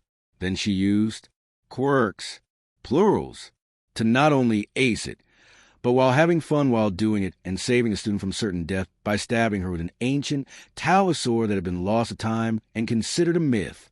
They had all seen her prowess, the skills and poise she possessed, and the sheer madness that animated her. He would not be surprised if she would fly to Nedzu and request a time and ask him why he was not running late for his very important date, or some other trash like that. Also, for some obscure reason, when Nedzu went to tail the trans girl to her home, only to forget what he was supposed to do and go back home to sleep and cuddle with his cat. He'd only remembered his failed mission when Nedzu asked him what he'd found about the girls. Needless to say, this had been Shuta's worst moment as a professional. Shoyuta let out a heavy sigh as he rubbed his face. All right, so we know Miss Moriya has multiple quirks, and from what we've gathered from Yagi-san Dash, or Powerless, and Dying All Might. Why? Oh, why was he still fighting? What was it so hard to admit that he'd been severely wounded, and thus could not continue fighting on the front line? The only one who's ever had more than one quirk had been one for all, the boogeyman of the underworld. Gasps rippled throughout the room, with whispered about how it was impossible. The boogeyman of the underworld was dead. All Might had killed him, avenging his mentor. It was common knowledge. So why are we keeping this kid in UA and not interrogating him? Wouldn't Tartars be better? Sekiro Kan sneered. I could handle the Spitfire in this. What is he? A dwarf? And why are we keeping this perv here? I take that his desire to mate with powerful females is frowned upon then? Nedza grinned. Besides, Moriya-san is quirkless, as confirmed by both Shoyuta and her medical file. The thing grinned, meaning that whatever they're using is not a quirk, and it's also not from a support item. There was quite an interesting tale here, one I cannot wait to see unfold. For his part, Aizawa Shoyuta just buried his whole face in his scarf, ignoring the rest of the meeting as he mentally prepared for the new torture. Sorry, new school year. He was not looking forward to this one, and since he was given instruction to not expel anyone in his class this year, they trophy was being too critical. Well, excuse him for trying to evacuate would-be child soldier from the meatball machine. He could not even plan to expel those three. It would be too dangerous to have this quirkless anomaly run free. The rest of the week came and went, and both girls received their admission to the most prestigious school in the country. Deku had shown her friend how to chant kirtana and dance in front of God. No, twerking is not a valid dance move in any situation, but bunny hopping and a swami step is, and how to play karatala. At first, Ochako had struggled with her quirk, but with one call to her father and the round-faced girl became the proud owner of a pair of thumb rings that could turn her quirk on and of, spelled in a way that, short of losing her thumb, nothing would be able to dislodge them. They were also rather timeless, meaning they would look good with anything. Also, Haim learned that, after she'd been let out by Yamana-sama to the outside and dull world of quirks again. More had followed, using her as a sort of anchor to bypass the curse of denial existence equals death curse. Deku, having been raised by one father and numerous mothers and sisters, aunts and uncles, was a proper Gensekian with some rather average magic. Simply flight and your average Damaku, she could have gotten a special ability, but instead elected to use those two rather underwhelming abilities and hone them to perfection. And then the rest of her friends and family provided her with spell cards that would use their abilities, meaning that if she wished to nuke Japan, she could nuke Japan with a freshly born star. Not that she would, of course. Nevertheless, with her also being born from the outside world, she was in between the two, sitting on a very special border. And border Yamana-sama had cultivated and attempted to breach centuries ago, the last attempt introducing quirks to the general population. As she said, it had been a mistake to try and bypass her old work through Makai, but no use cry over spilt milk, especially if it was something even she could not change back, or would not, considering it was Yamana. Nevertheless, it meant that more Gensekian were discovering the horrors of modern Japan, and many of them had taken up vigilantism on top of spreading Krishna consciousness, because the heroes were doing it wrong. Anywho, none of those who'd taken this path were qualified to attend any hero school, since all were too old. And you know what's even more logical? Deku ran it as she and Ochako walked, and mildly floated for Heim. Her hips were painful today, and yet she knew magical abilities used in public were still considered illegal and vigilantism. Also, why couldn't vigilantes be seen as bounty hunters for villains? Like, if the numbers of villains kept rising, why not the numbers of those who could take them down without any bells and whistles, and practically for free? And if the authority quoted illegal use of a quirk, and they could hurt others, hurt themselves and kill the villains, well, same as heroes. She missed the Good Samaritan laws of her home country. It meant that fewer people wanted to risk being mobbed. No, what is even dumber than illegal citizen arrest and illegal quirk usage? Also, the whole policy on illegal quirk usage was bullshit. Why prevent the citizens from expressing their inner magic? And why aim to have more and more powerful quirks when it was obvious that the non-demonized human body could not handle some of those spell abilities? And what to say of children that developed deadly abilities with no one to teach them how to use them? No, instead, those children were labeled as villains, while those with underwhelming magic or mutations too great to be ignored were deemed waste, trash, and useless. Despite being raised in Gensokyo, Deku never forgot the 4 years of hell she went through at the hands of her peers and teachers.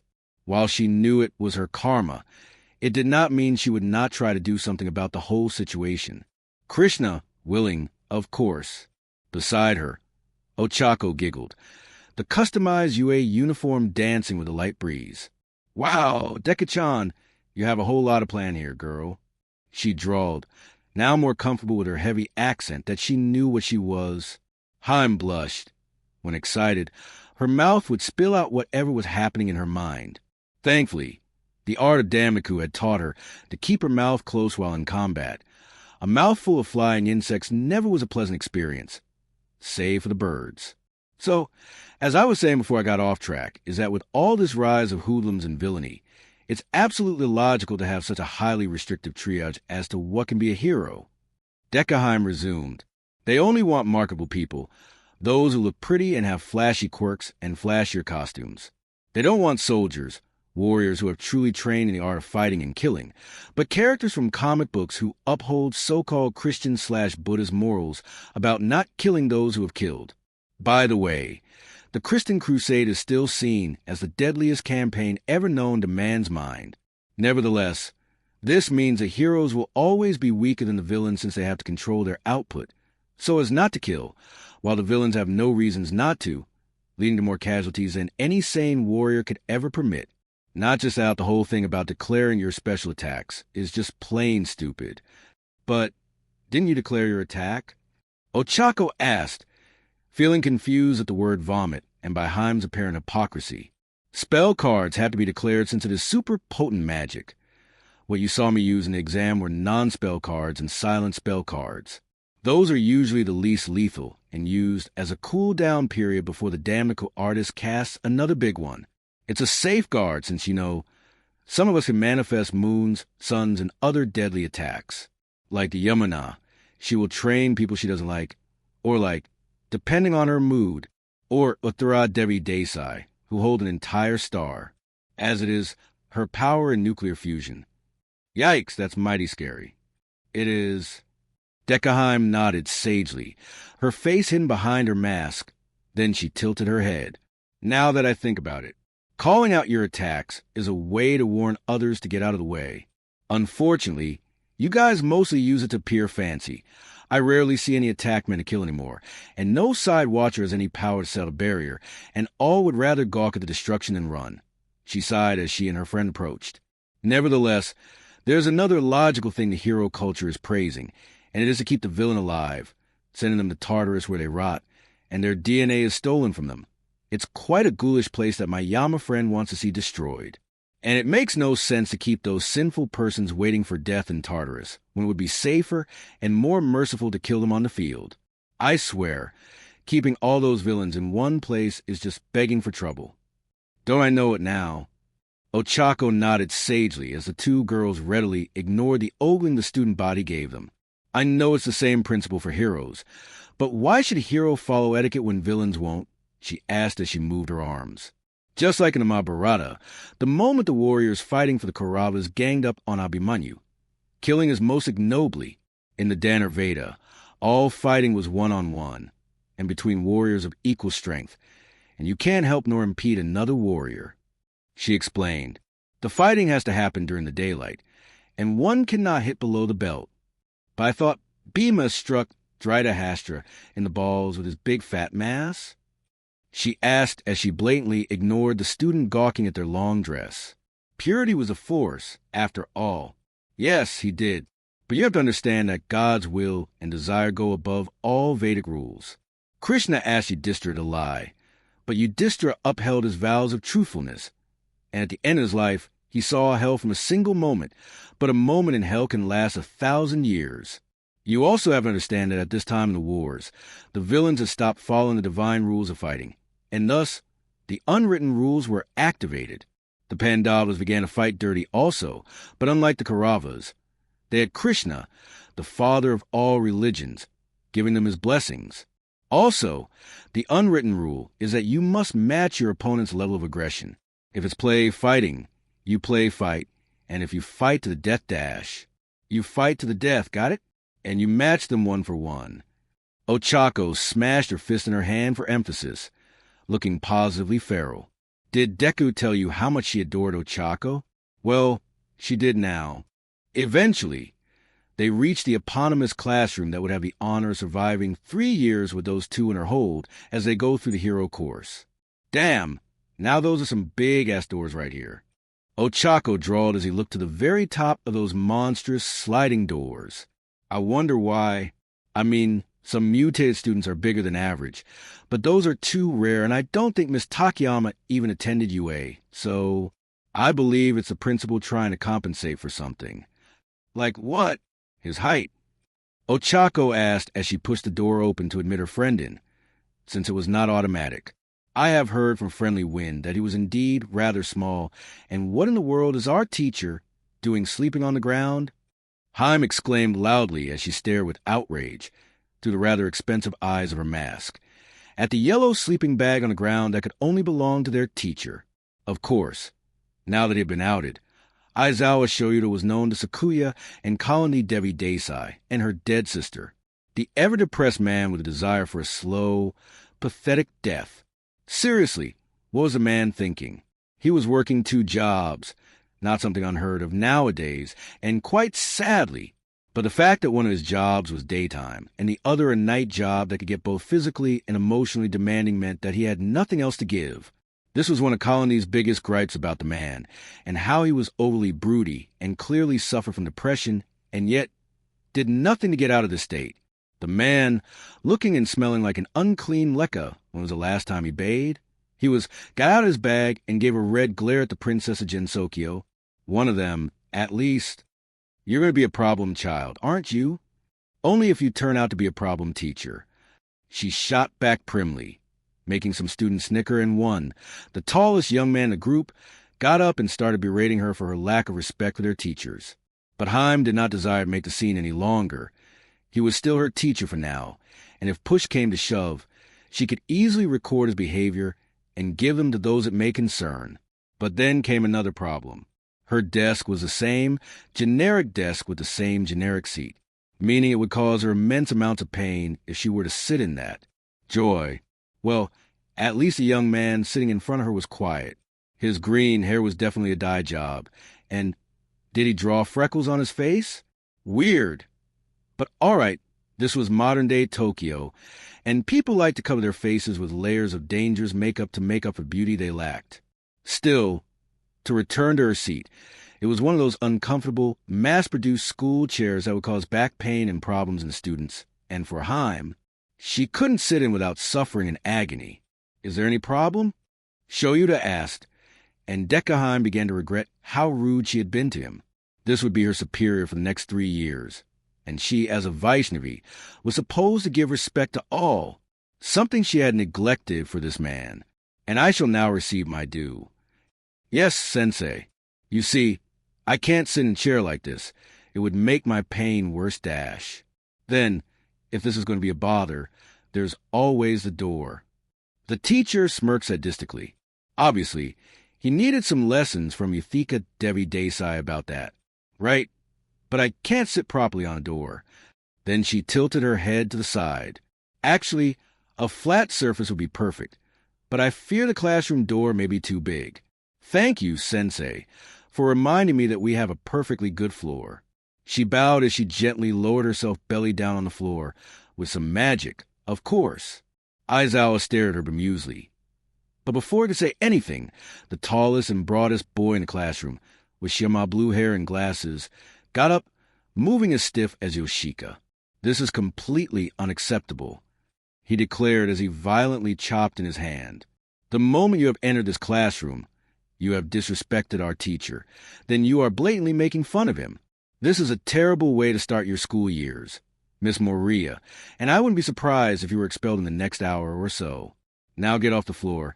Sensei told us where to sit. Oh, really? Deku would not blame him. She was so nervous today. Well, I thought sticking myself to the door would not be a good idea since, I would get hurt every time the door would open.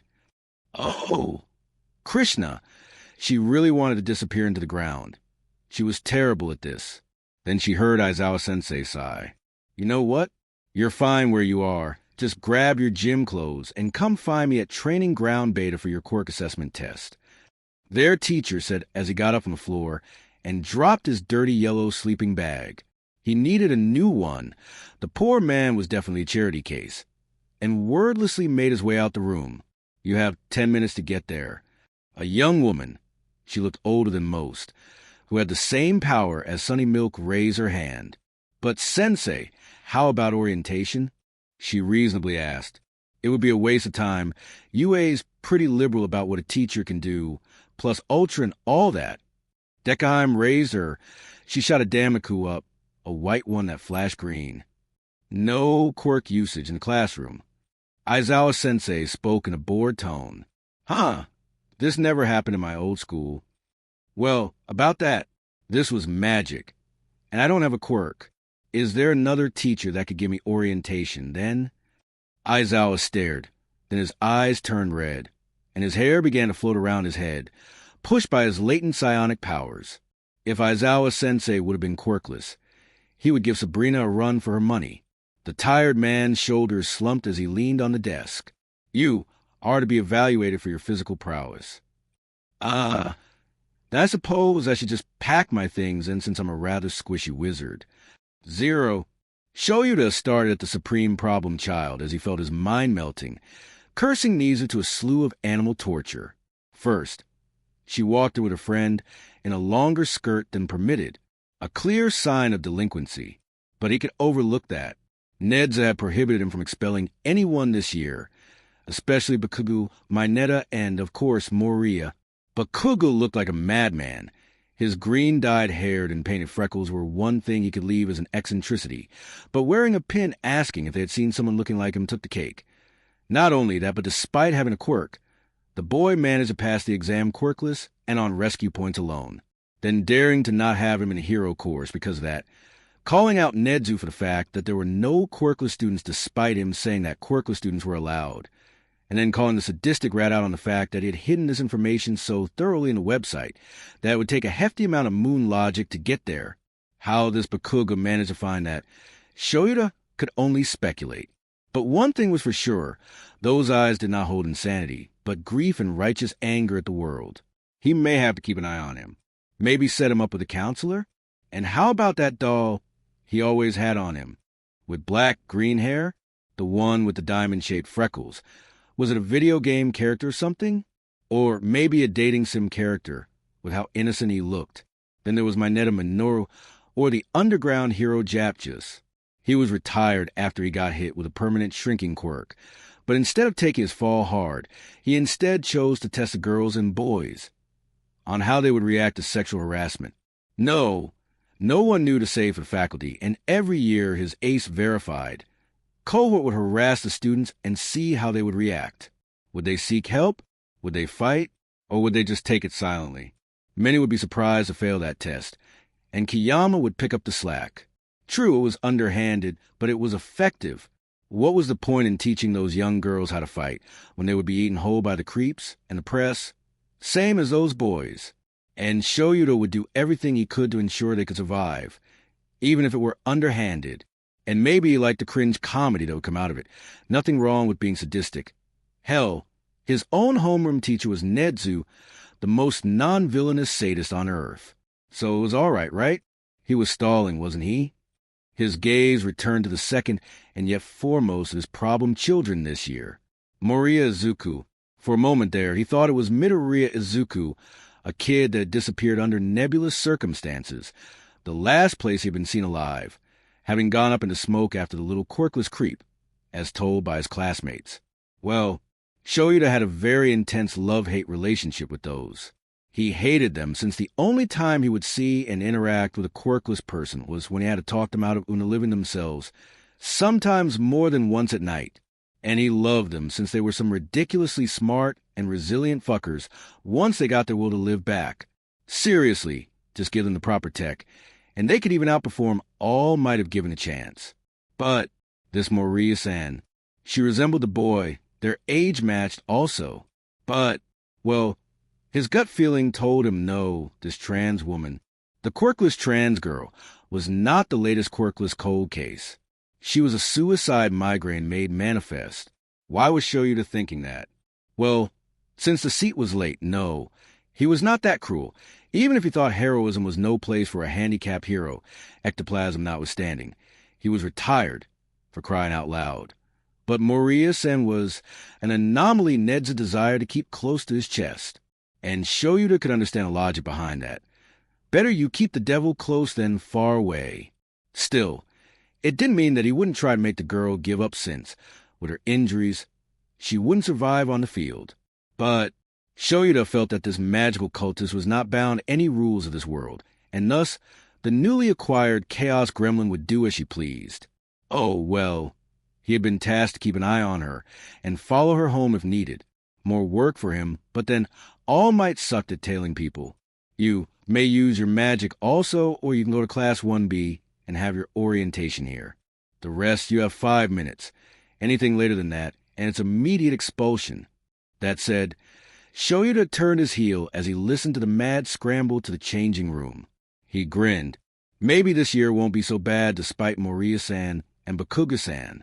Behind him, Kokala, the closed-eyed Satori, chuckled, causing Shoyuta to look behind him, finding nothing. 0. In Dekaheim's opinion, Class 1B was definitely a treasure trove of interesting abilities. There was this girl who could make her hands grow, a young man who could travel in shadows, while another one with a rather repetitive name could turn into iron, a girl who could separate her body parts, and a blonde, prideful boy who could copy others' abilities.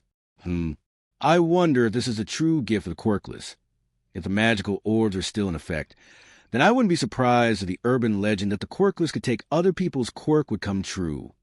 She mumbled to herself after storing the second notebook she had filled that day. True, it was nothing Krishna conscious, except to Ibersan. They had an argument about whether Jesus was God or not, and while Haim knew Ibersan to be dead wrong, the poor delusional girl thought the son and the father'd be the same. Poor Ishaputra. He'd given his life for them, and look what they have done to him. Still, eventually, Ibra stormed off, cursing out Krishna as if he was a devil incarnate. It was rather funny, if not extremely sad. Nevertheless, she was done with her quirk assessment test, and she had to admit that she felt bad for them. Since it was mostly physical, she requested the aid of a bookie, Suki, the tiny Oni who could turn into an army. Oh, Deku also did the grip strength, ball toss, long jump, and the 2 races and came atop the races and jumped by herself. Needless to say, Sekiro-sensei had asked Haim to use her quirk, and Haim had told him that she couldn't use what she didn't have, and that her magic was limited to flying, Damaku, and summoning friends, just as she had written on her inscription paper. It was now after the fact. Haim didn't care about her score since she knew she was in terrible shape regarding her lower body. Those boys and girls had made sure of that. Nevertheless, Haim had fun and made a few friends along the way, which was the important part. It was easier to invite friends to partake in the Lord's sacred prasadam than complete strangers. For this, they needed a temple to do that. At the end of the day, she had the school's map, knew of all the safety procedures, knew where the emergency exits and where the fire extinguishers were. She had also visited a certain recovery girl who, without even trying to be discreet about it, tried to recruit her to help in her hospital. Haim declined, saying that if she couldn't chant Hare Krishna as she worked, then the Shikasaiken would only kill, and that having a perfect healer in a superpower school heal every small scrap and bruise without teaching about the true nature of the soul would turn those hopefuls in a bunch of reckless cowards. Chiobazan had burst into rancorous laughter at that and gave the girl her exam, later vowing to hunt down those who had dared desecrate Haim's body like that. Well, Deku could somehow remember them, including a Kakin, but this was as far as he could remember, time and trauma having erased most of it. Good riddance. After receiving a good bill of health, obviously, save for a badly healed pelvic bone and missing genitals, obviously, again. Izuku was sent to return home. Not before giving Chiobaz and Ekarani's phone number, since it was obvious the poor elder was overwhelmed and overworked, snapping at anyone who came to her. Seriously, nurses and doctors were the most important and yet the most maltreated of all professionals, save for porn actresses, customer service, and models. And thus, after a rather productive day, just not devotionally, Haim floated away from UA, wondering if Ochako had waited for her at the gate. And indeed, there she was, waiting for her with a green-haired boy and his Izuku doll. Chaka-chan noticed the floating girl and energetically began to wave at her, while the quiet boy, who just so happened to have a frightening resemblance to Kazami Yuthika. His green eyes and perpetual sad scowl reminded Izuku of Kakin. Not that she remembered Kakin very much. Something about him being a childhood friend who got vicious as he grew up. Who knows, maybe this was him. Maybe he had changed? Hare Krishna, Haim. Ochako greeted with a bounce. How was your first day? Where did you go anyway? Didn't you do your test? Hari Bo Chaka-chan. Haim greeted back as she gently landed on the ground, using her crutches to stabilize. So, who is this gentleman? Somebody I know. This is Bakugu Katsuki. He wanted to meet you. Ochako gestured to the teen, who was holding his... Oh, that's... Kakin. I see. Haim smiled behind her mask. A nervous reaction. She could reveal herself to him. But at the same time, did he grow up? Why did he dye his hair? Why did he hold a doll in her old image, as a boy, like the one she used to have when learning to accept her new reality? But before she could form a suitable answer, a car violently pulled up the curb. Being trained in fighting, Deku was already a foot up in the air, her shot type primed and ready to rain hell on whoever dared to think she was an easy kill, only to have Bakugo-sen yank her down. Don't, it's my mom. He spoke in the most resigned voice Haim had the misfortune of hearing. Huh, if this is how he feels about his mom. Is she worse than a demon? It sounds to me like he's heading to the sunken hell of blood and filth. A woman stormed out of the expensive-looking car, slamming the door behind her with enough force to make the whole thing rock back and forth. Katsuki! She screeched like a bencher as she descended on the boy like a rabid tigress on an unsuspecting human. I fucking told you not to dye your god-damned hair, you waste of SE dash. Then she stopped dead in her tracks. It was like watching unbounded Rumia get distracted by something shiny on her way to slaughter the human village. Actually, unbounded Rumia was sort of okay once you got to know her, unlike the raging woman. Oh, hello there, the strange woman greeted, her whole demeanor doing a 180. Her ruby-red gaze went over both Haim and Ochako's bodies with too much intensity. She was like a predator gauging her latest treasure. Not even Saiga looked that bad anymore, having mellowed out a lot after she began to practice bhakti. Haim hated this. Ochako was more than skin stretched over a construct of fat, blood, and stools. My name is Bakuga Mitsuki, but you may call me Mitsuki-oba. She greeted pleasantly as she yanked her boy beside her. Wait, like the old hero popular at Do Dash. Yes, I was a model. That was until I got knocked up, if you know what I mean. She muttered as she tightened her grip on her unfortunate son. I'm sorry for the result. Oh, Haim didn't like the implications. So what did my useless son do to you, ladies? Bakuga-san asked, and Katsuki-san flinched. He was about to walk with us back home. I heard this morning that a creepy dude with staples holding everything was lurking. Lurking, dear. Bakuga-san sneered. Honestly, you sound like a country bumpkin. Learn how to speak properly. You are Muzutafu, not Kansai. I'm from Okinawa, but sure, I'll learn Sanskrit. Ochako, bless her heart, spoke like an angel.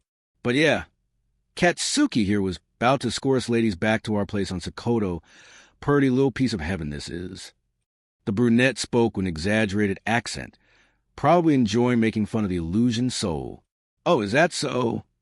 Bakugu-san asked with a predatory glint barely hidden in her worrying red eye. Well, why don't you girls hop in, then? I'll drive you there. It's quite all right, Mother, but I can always call my chauffeur to get us. We just want to take in the nice afternoon air and sun. Well, you told me it was dangerous. Neither of us knew until your brave and courageous son warned us of the danger, offering his assistance and protection during our transit. Bakuga-san scoffed. This fucking weakling? She harshly jerked Katsuki's arms, making him wince in pain. This good-for-nothing ass won't use his fucking quirk. There's no way he could have helped you ladies at all, for all I know. For all you know, we are a couple of pretty models ripe to be exploited by you, and your son is ruining the narrative you had. So no, leave us alone before my chaperone gets mad. Deku could not help herself as she bristled and took to the sky. Now leave. But know that my friends are everywhere and will act if you as much as mildly insult your God-given son. Haim dash. Bakuga-san dropped whatever pretext of being a good mother down, her pleasant mask shattering on the ground. Her sneer was animalistic, showing too many teeth for someone whose sanity was whole. Now listen here, you little brainwashed bitch. She spat, and Haim swore she saw spittles flying out. I see talent. I want talent. I could make this plain brown the cover of the best magazine, have her sit on the lap of the most powerful heroes, and drink champagne from a diamond slipper.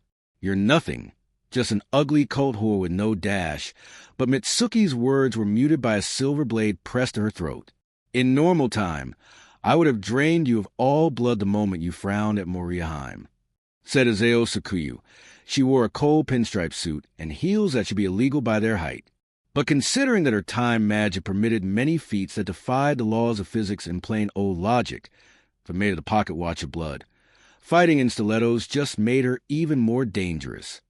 But since you have a son to care for and innocent eyes are upon us, then I will refrain. Who the fuck are you? Bakuga-san asked as she tried to struggle against Sakuyu's hold. I am Smriti Devi Desai, but to you, Bakuga Mitsuki. You shall call me Izao-sama. Fuck you. I'd rather not. I am Moriya Haim's chaperone and bodyguard. Not that there's much I can do in terms of protecting her. Why? That by dash, the knife dug deeper. Just so you know, I am here to stop her from breaking her vows. She shall not kill women, children, and elderly, save for those who deserve to meet Yamaraja early. I, on the other hand, she let the end of her phrase hang like the sword of Damocles. But Kuga-san smirked. So, you're a fucking villain. Figured that the green-haired Ho Dash. A maid? What? I am a maidservant. I simply do what I was tasked to do. And the only reason you still live is because a friend of my mistress has asked me not to bleed you, and I will admit, the smell of your blood, neither of my mistresses would even touch it with a wingtip. Now we must leave, Smrti said as she disappeared, carrying Mitsuki with her. And the next thing Izuku knew, she was in a cozy habitacle of her palanquin, belly down on what could only be described as a super soft cloud, giving her arms and legs a break. She gratefully sank into the cushion. Jaya Govinda, she praised. I thought we would drive home, not carried on some poor schmo's shoulders. Ochako piped up as she leaned back, grabbing her Krishna book from her book bag and returning to her bookmarks. Oh, no one is carrying us on their sore shoulders. Guru-sen is driving us back to my home on Giri Sakoto. She addressed Katsuki-kun, who was giving himself whiplash as he tried to take everything in. By the way, may I call you Ka? Katsuki-kun? This woman doesn't deserve the right to share her name with you. The false greenette pierced Dekaheim with his glowing red eye. The fuck happened here? Where are we, and why the fuck do you wear a mask? Katsuki asked himself, and by Krishna's sacred and all-powerful name, Heim was oh so tempted to call him Kakin. Yes, those have to be answered. She nodded appreciatively. While her memories were spotty, she could still remember Kakin. He had grown a lot without her. Still, he had asked questions.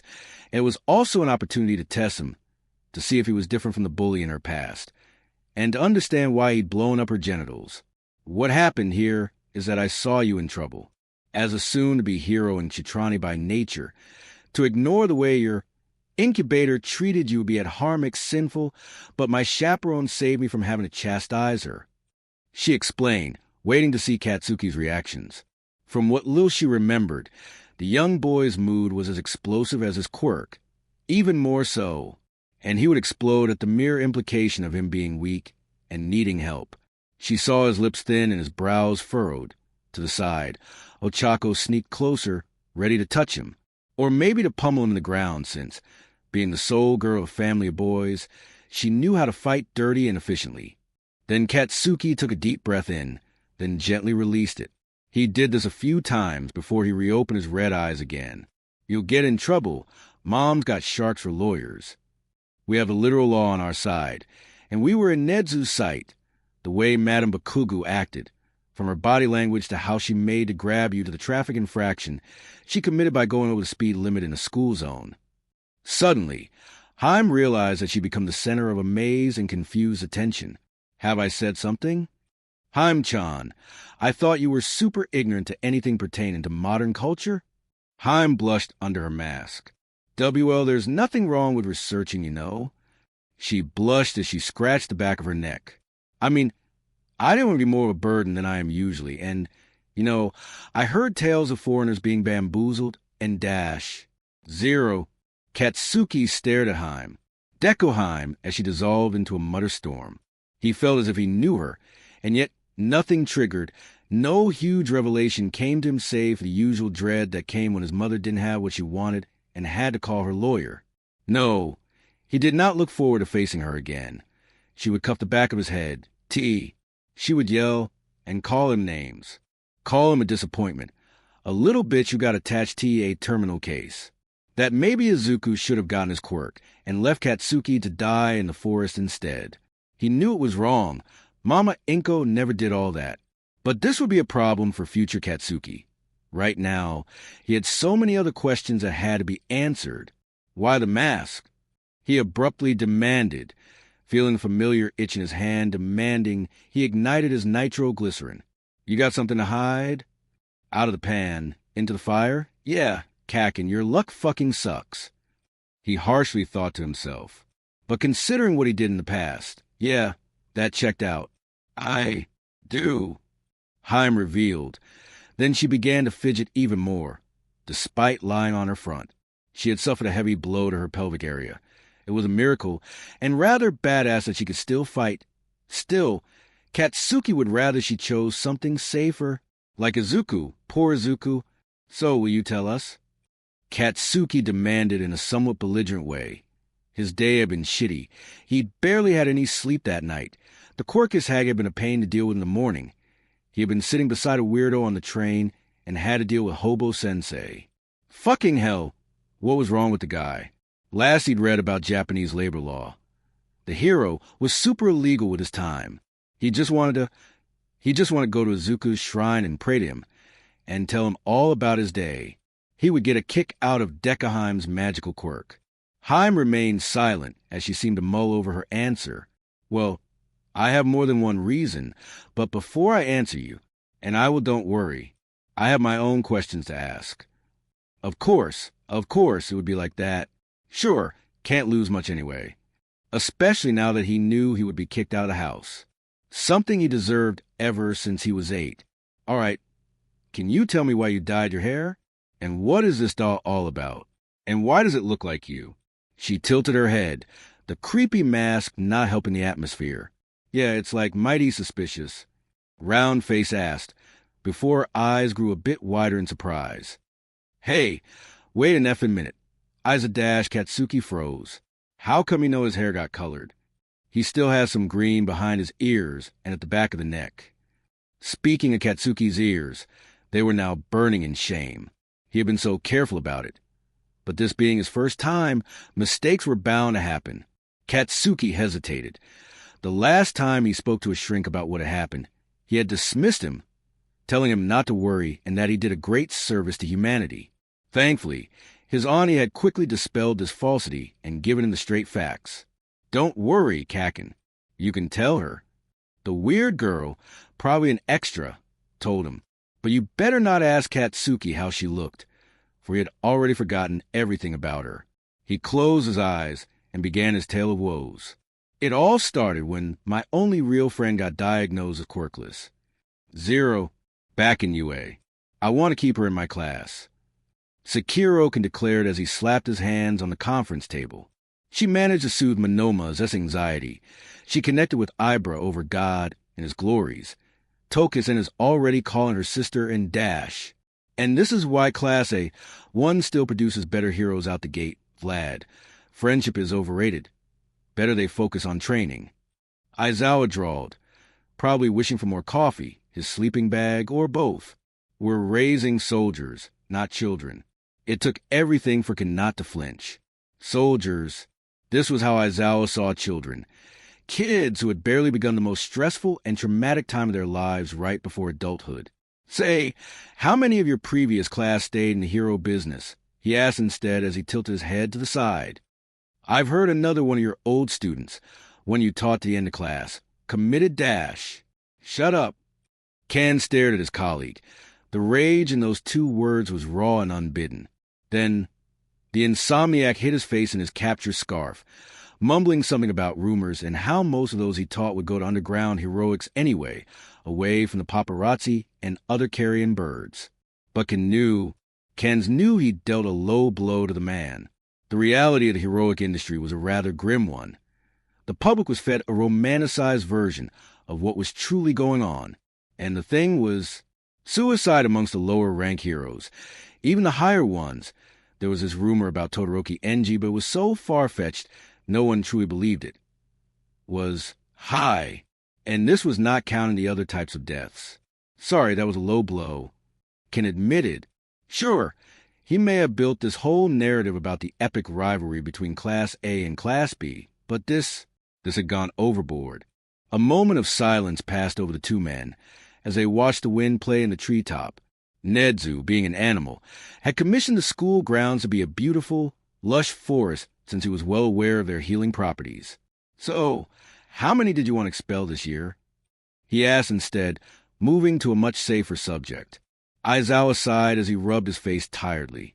Is it really? He sighed in frustration. All of them. I want them all out of this meat grinder and out somewhere being kids as long as they can then date, do stupid teenager mistakes, but I can't. The commission caught on to your strategy. They did, Aizawa admitted bitterly, tears pouring from his eyes. But as you told me, no matter what I do to get them out of their claws, those kids... He let out a sob. If I keep them in UA, then Nedzu can keep them safe from the HBSC. But the moment they have their license, it's over, they belong to them, and if I expel them, stamping a black mark on their file, they can't handle it.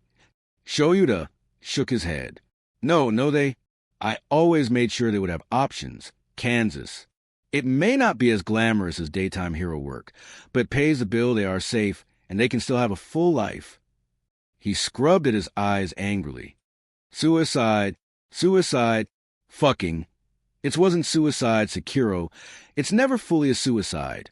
I check on them. I talk to them. I make sure they know I did what I did for good, and that nothing would happen to them, that they would always have a roof over their head, food in the pantry. The education needed to be someone in the world and an ear to talk to. He bumped his head in the back wall as he finally let his tears fall from his eyes. It's the commission. That's their MO. The room they were in turned silent as Aizawa recomposed himself and digested what was going on.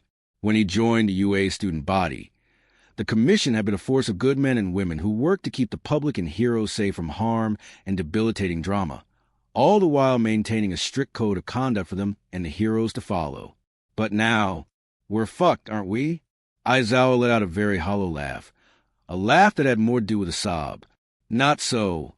I am sure that, if you asked her nicely, my mistress would gladly let me hunt those who are threatening the lives of your students. Both heroes took an embarrassingly long time to react, in their warped opinion. That is, to turn around and face whomever the stranger was. A stranger, a trespasser on UA's hallowed ground. And the stranger was a woman with white hair, red eyes, an elegant pinstripe suit, and holding a hostage, Bakugo Mitsuki. The woman looked at the pair of heroes with hope in her desperate eyes. It was quite understandable. Eraserhead activated his quirk. It was all too easy to stop the woman now that she had no quirk to fall back to. Vlad King quickly jabbed his back with his needles and shot his blood toward the white-haired villain. Said villainous raised a brow. And Eraser's eyes suddenly got covered with a soft yet solid cloth.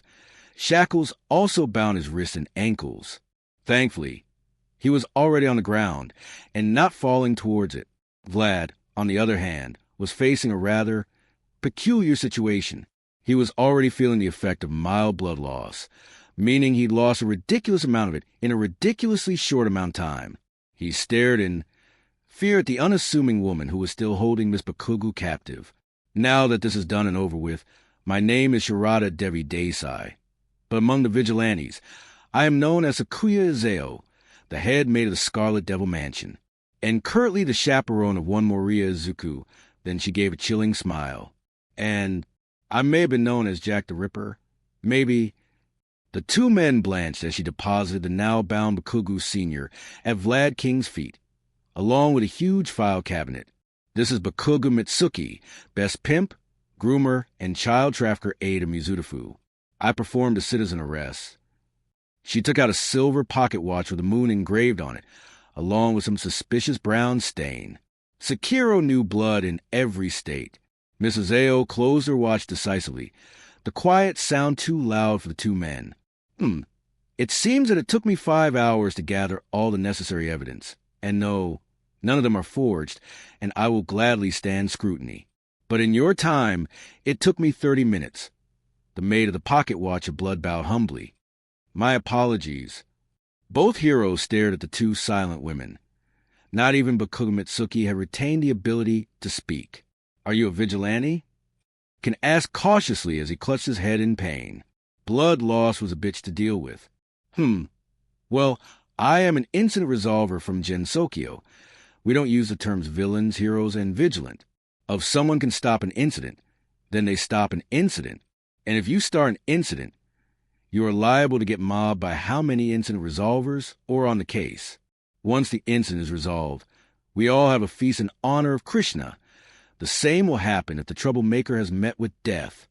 The elegant maid with the blood-encrusted pocket watched explain, and currently, I see many incidents happening at once, overwhelming you. Heroes, she explained with a soft smile. Was it a proud smile?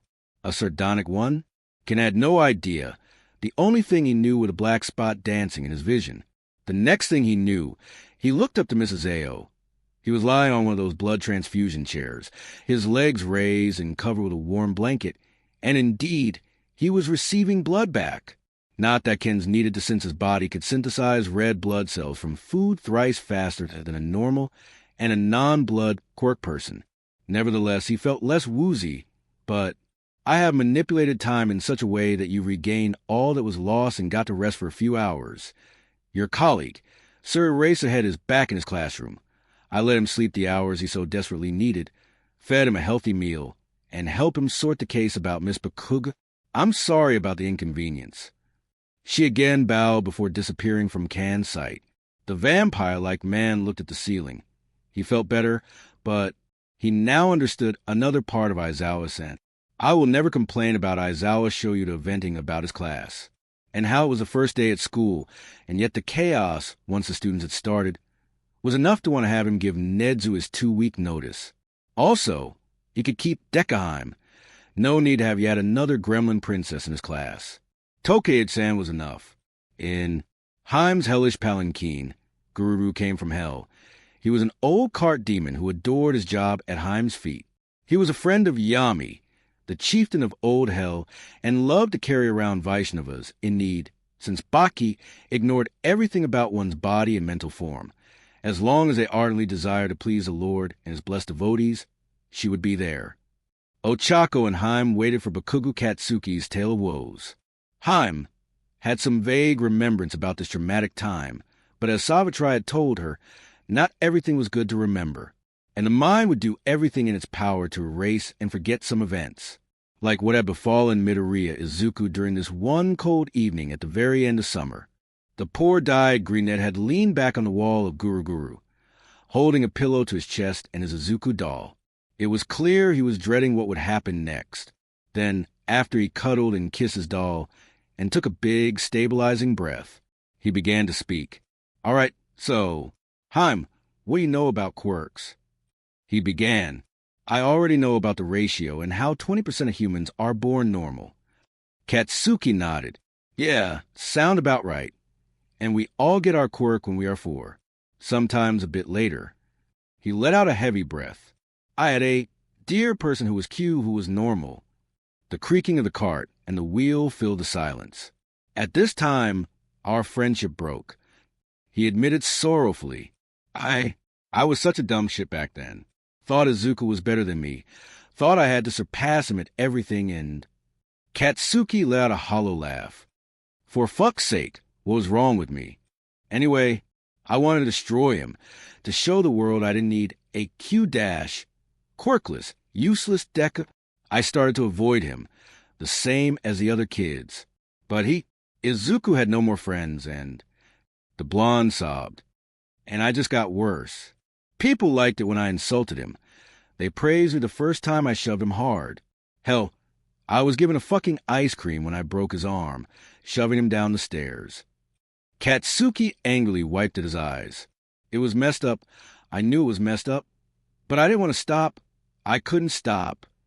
Or fucked up things would have happened to you, Ochako asked as she brought her knees to her chest. I dunno, but Ma and Pa didn't stop me. Didn't stop the hag from hitting me and pulling me by the ears. Both girls winced, knowing how many nerves passed through there. It went on 4, it was 9 when I took things way too far. The palanquin became as silent as a tomb as Katsuki opened his heart. It was the end of summer. The weather was cold at night, but the day had been stupidly hot. As always, I had a bunch of spineless extras nipping at my heels, and Izuku... Who's Izuku?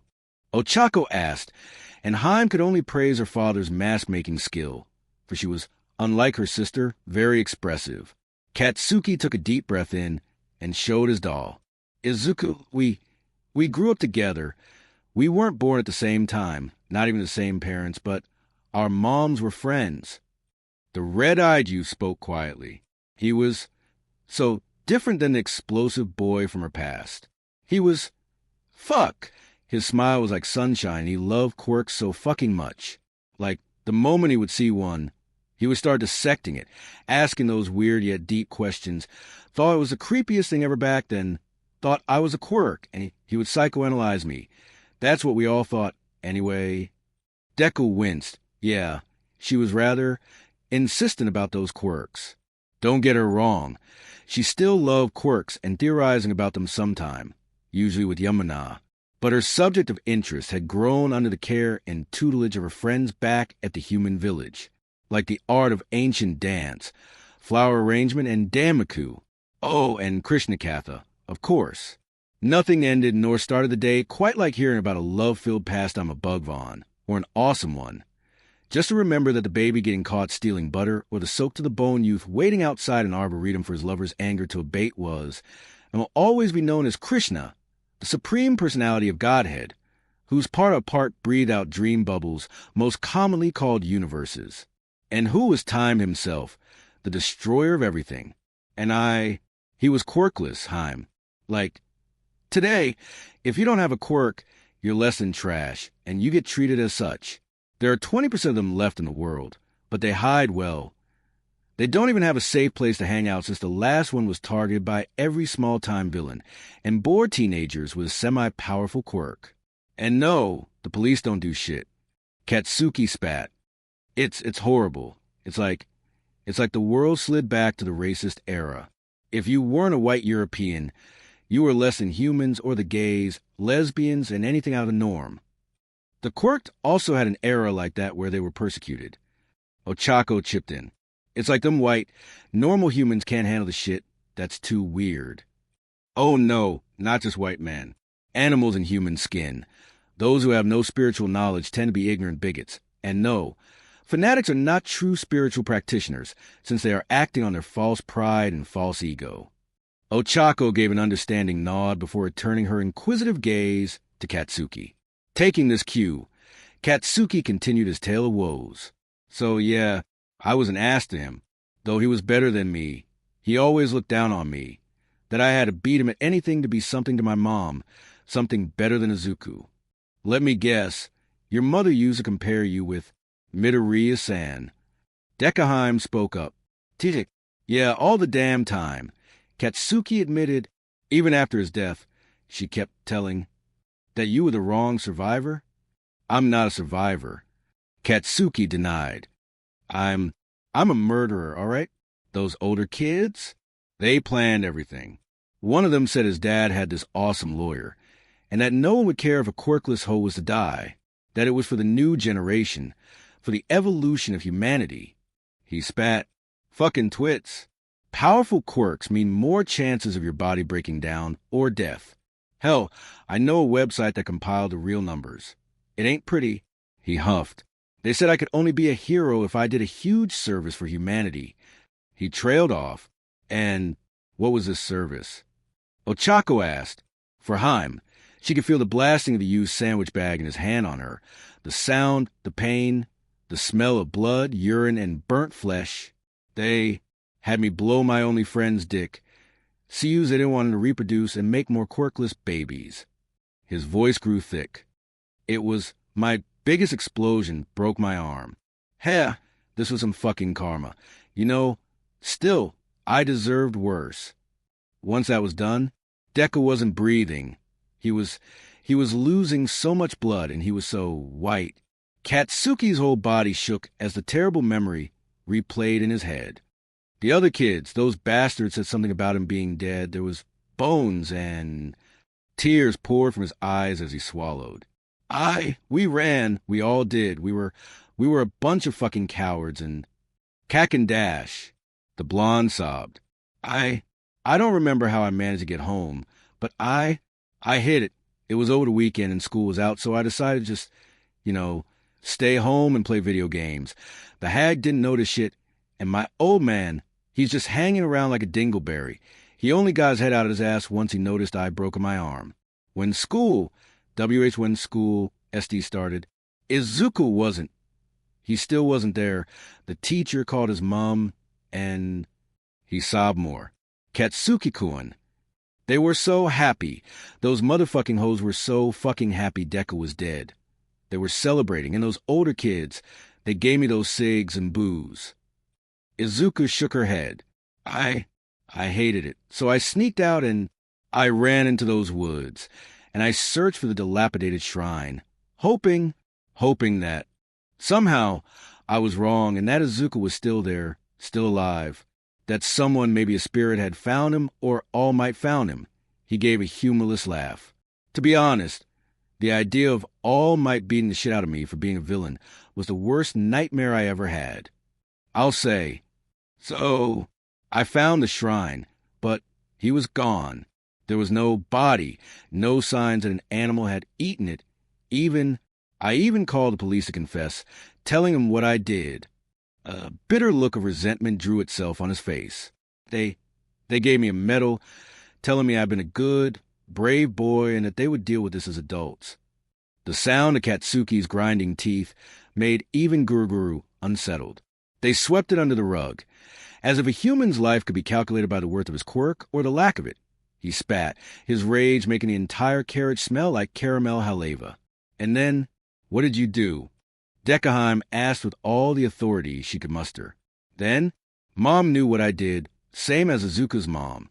Auntie Inko, my mom, that I'd tried to play it off, telling me that this was natural selection, eugenics at its finest.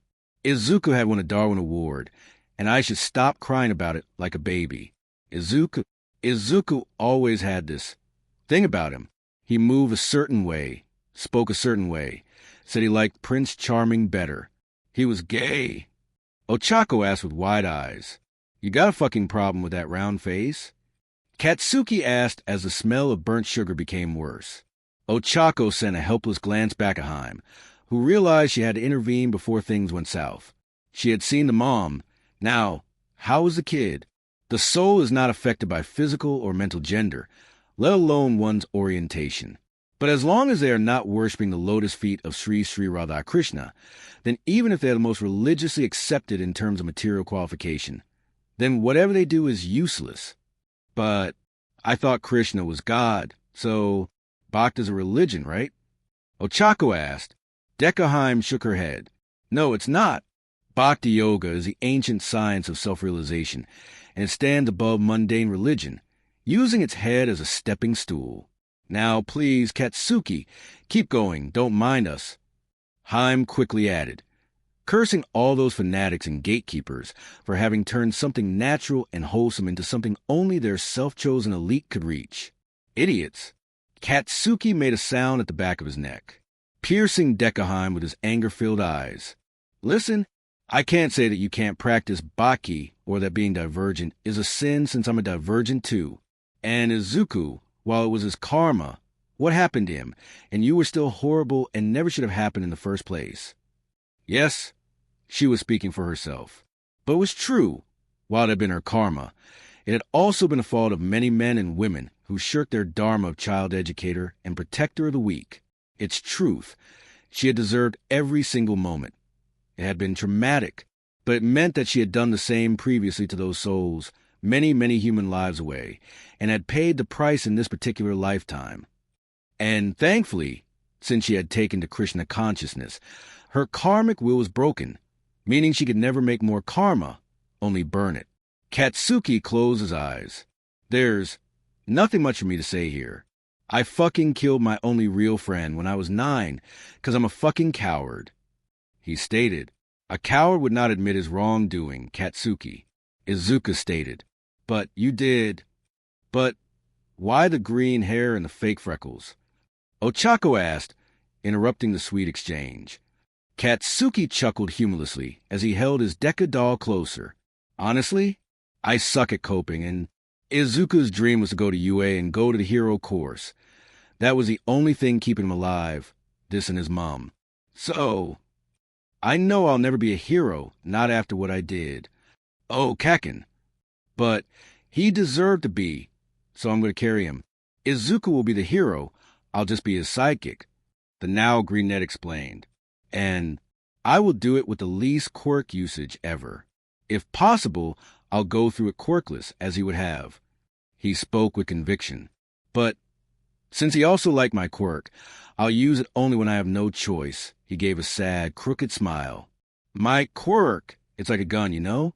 It causes explosions in my hands. His smile faded somewhat. I was always told my quirk would be useful in heroics, but it's complete bullshit, he sadly spat. I mean, what the fuck am I supposed to do to get people out from a collapsed building, blowing shit up and killing them in the process? Hell no. Both Vaishnavi looked at Katsuki with concern.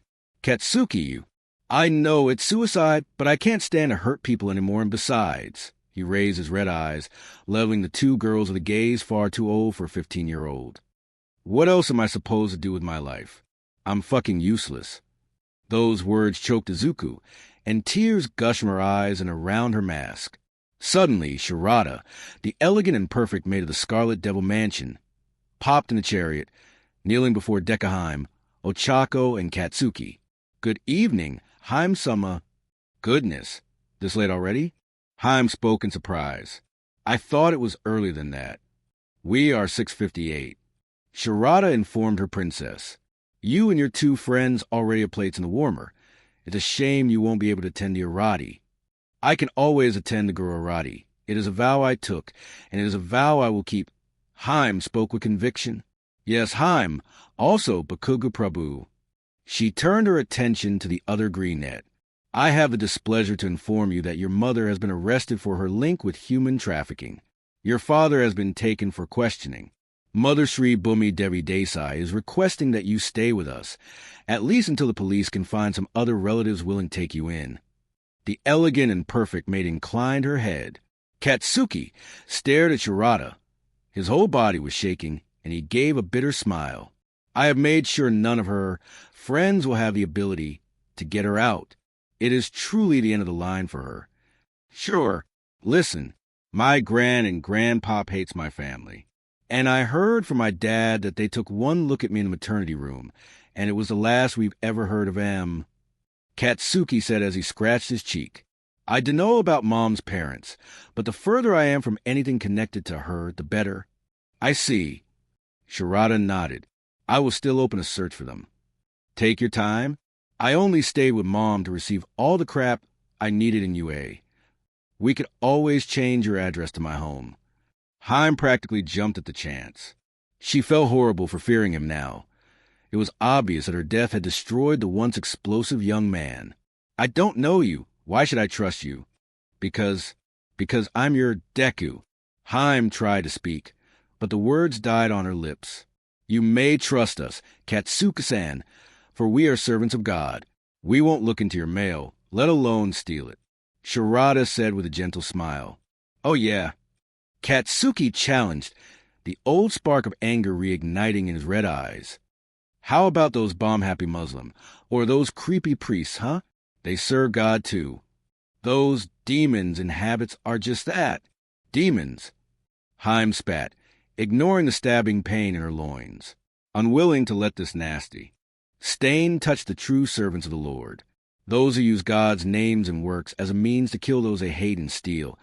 Those who use it to spread hatred and envy are, to me, future corpses left to rot on the side of the road, their sins to be cleansed in hell only. Holy fuck. All right, calm down.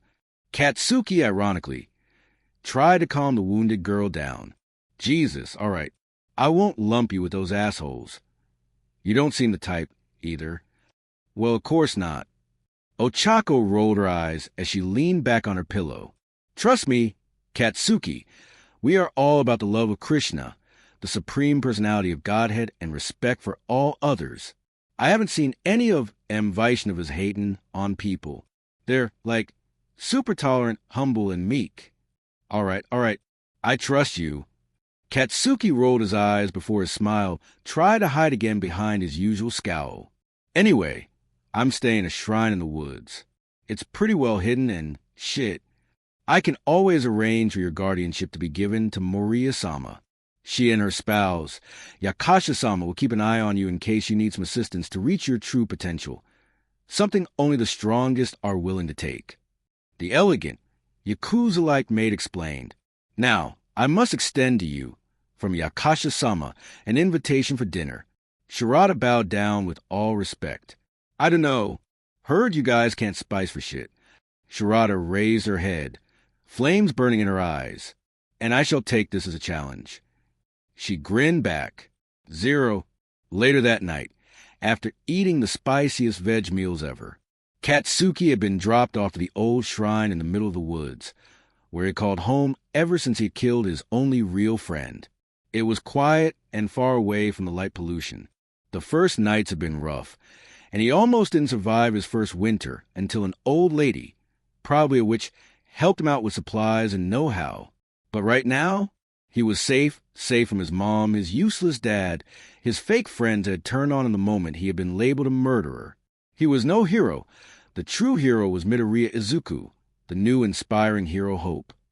And it was where he would elevate Izuku as a Shinto god, like Toyotomi no Miko, the ancient prince of Japan turned protector deity, and Buddha of carpentry, and Satoru Iwata, the god of game development and protector of the gaming industry.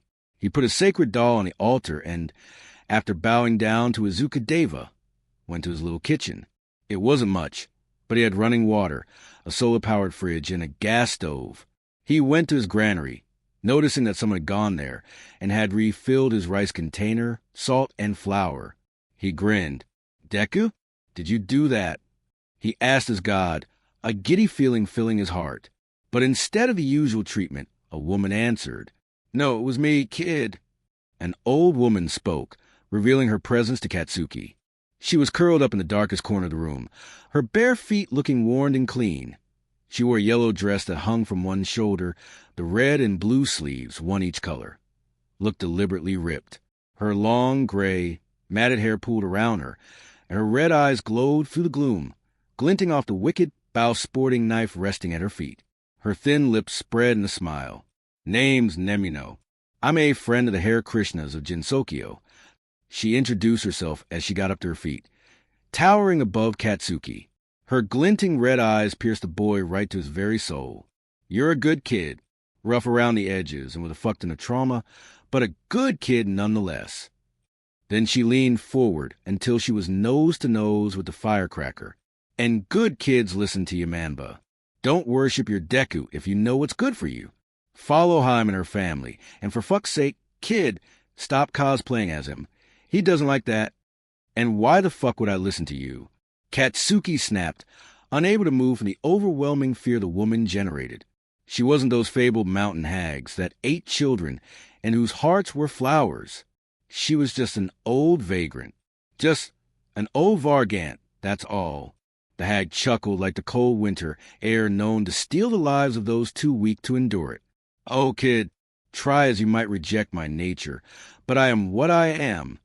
Nemino waved to Katsuki as she walked out. Only her footprint remained. Once she was gone, Katsuki took his doll and put Izuku back on his altar. The fuck does she know? The dyed blonde grumbled. And Izuku answered by practically jumping off the altar, Katsuki managing to catch him at the last moment. All right then. And with that, Katsuki held Izuku to his heart and went to make them dinner, hoping that tomorrow will be a blessedly sane day. 0. Hello? Moshi. Haim waved in front of Aoyama's support belt, and Katsuki, wearing a sensible and not deadly hero outfit loosely based on the hero costume him and his nerd had designed what seemed to be a lifetime ago, could only look forward, trying not to be related to the crazy girl by visual association, which proved to be impossible since she was floating and intensely peering in the lens of Aoyama's support belt. Also, who the fuck designed his fucking suit? His Katsuki's hag? Seriously, where was the mobility, and what about those shades? What if he fought at night? It was still, grudgingly, better than the bulky as shit armor Ida proudly wore, waving at it and waving a card with her number on it. She was a crazy gremlin. That was not even something to be contested at all. Despite being a mad bitch, Haim knew what a good hero costume was all about. She wore a peach-colored sari tied around her waist like a pair of overalls, and the flying unchala, the extra piece used to cover the head, was tightly bound around her body. Under was an under armor. It looked a bit flimsy at first glance, but try as he might, Katsuki could not identify what type of fabric it was made out of. For all he knew, it was super strong spider silk. Her feet were covered with socks, though, but considering that the magical girl could not stand for shit, still, she may want to cover this later. One lost foot meant lots of blood and death. She wore a pair of heavy bangles that could definitely be used as American fist. On her wrist, her long hair was braided, and the plate was tucked in her golden belt with enough leeway that it would not prevent her head from moving, and over which was a turban that, upon closer inspection, was a helmet. Stylish and practical. Still, while it was a sane design that Katsuki could easily get behind, what she was doing to poor Twinkie Toe was, no, he didn't know here, and certainly hadn't gotten adopted if Froggy Loli's words were to be believed. Also, what was it with frogs today? First, Sue striking an oddly pleasant conversation with him to one of Haim's moms, who looked like a Froggy Loli middle schooler with a silly hat. And now this. Thankfully, the rest of the class came, and Katsuki breathed a sigh of relief. He would finally have something else to focus on in Deckheim. Why was she called Deckheim? There was not way that was her real name, but the alternative was even worse. And then he realized that this option was worse than watching the regal Deckheim make a fool of herself. The hero costume of his classmates was... holy fuck. Katsuki breathed out in pure horror as he hit Izuku's pure and unsoiled eyes from the hustle-worthy. Wet. There were no words. And holy fuck, Frogger's breast, the jiggle physics. The teenager honestly feared for her back.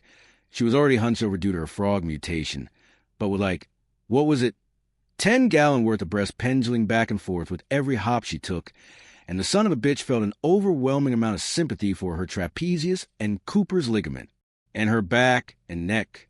Poor frog girl. And then Katsuki added that back to the rest of the lady schoolmates. Ponytail looked like a slut, and why the fuck did she carry a whole all-book rack on her back? What the hell that they managed to pass that by the board? Didn't they have a rule made in place after Midnight's old costume got rejected because it was a homage to the nudist beach getup from Kill La Kill? For crying out loud, Ponytail was from a respected family, rich people with only one child, 'cause their eldest didn't survive a kidnapping. So why the fuck did they let their purebred pony run around to UA to become a hero, the most dangerous job in the world? Wearing only 2 pieces of fabric and a cape, for crying out loud? Unless... oh, Deku. No, just... why were rich people so utterly disgusting? Round face was all right at a glance. But why did she wear high heels? And, oh, God, Katsuki could see her camel toe where he stood. And then he noticed the gloves and boots. Gloves and boots. No body to be seen, just gloves and... Ghosty was naked. There was a rule against that. The Midnight Rule. Katsuki just wanted to return to his shrine and cry to Izuku in peace. Modern society had gone crazy, absolutely bonkers, and the blonde wanted nothing to do with it. Oh, by the Upadi's unlimited sorry. He heard Haim whisper in shocked horror behind her mask. This is unacceptable. Finally, something Katsuki could agree with the Izuku look-alike. Ochako, who was on the verge of tears, threw herself in Izuku, Deku Haim's arms, sobbing now that she was with her friend. I know. I feel so exposed in the fabric. It's just spandex. I look like a slut. She wailed. Froggy nodded as she supported her heavy breasts with her hands, wincing in pain, while Momo covered herself with her cape, holding it close and crossing her legs in clear discomfort. The only one who looked, unaffected was Ghosty. But what's wrong with being naked? Nobody can see me anyway. I can see you. Deckheim deadpan, her mask, now that of a pretty handy woman with horns, perfectly rendering her mood. Whomever made this no mask was obviously highly skilled. Why, you can. Your legs are unshaven. It looks like they have frosted over. You have knife marks on your thighs. Some are from this morning, for blood is still weeping from them. One of your breasts is markedly smaller than the other, and your hair is long, white, and matted. This caused the rest of the class to gasp. I have a few friends who have a similar type of invisibility you have, and I'm sure they would gladly teach you how to turn off, as long as you don't mind doing some silly and somewhat dangerous pranks on people.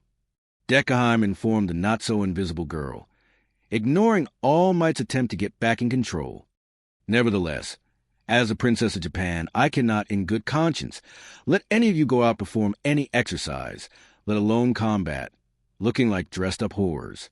She huffed as she dug into her Kevlar vest and pulled out her phone. Miss Maria, All Might boomed with all authority. I request you put your phone away and stop disrupting my class.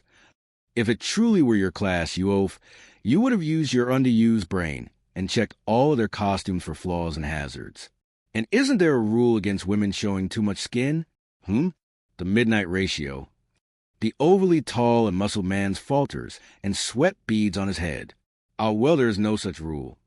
Bullshit. Katsuki blustered, having reached the limit of bullshit he could take in a day. My parents worked in the fashion industry for years, and everyone there and their mom knows about the fucking midnight ratio. Indeed, but my parents told me to ignore it since, it was only for whorish women. Ponytail squeaked the end of her sentence, hiding her face despite her blush having traveled all the way to her navel. Nevertheless, Haim pointedly said, I can let any of you do anything dressed like that, or undress like that, or with a sick mind. Hey, my mind's just fine. Deku ignored the self-harmer. Fuck, what the hell was wrong with people? And instead approached Ponytail, her crutches clacking resolutely on the ground. My boy, if you keep disrupting the class, then I will have no choice but to send you to the principal. All Might boomed, and many students moved back from a fearsome-looking number one hero. Yo, not cool. Kaminari spoke up to protect his fellow LGBTQ plus equals fellow from an insensitive prick. Same with Kirishima, who had lost all respect for All Might in this one statement, calling him super unmanly. Not that it was hard for him, since his heart and soul had been sold decades ago to the gallant hero Crimson Riot.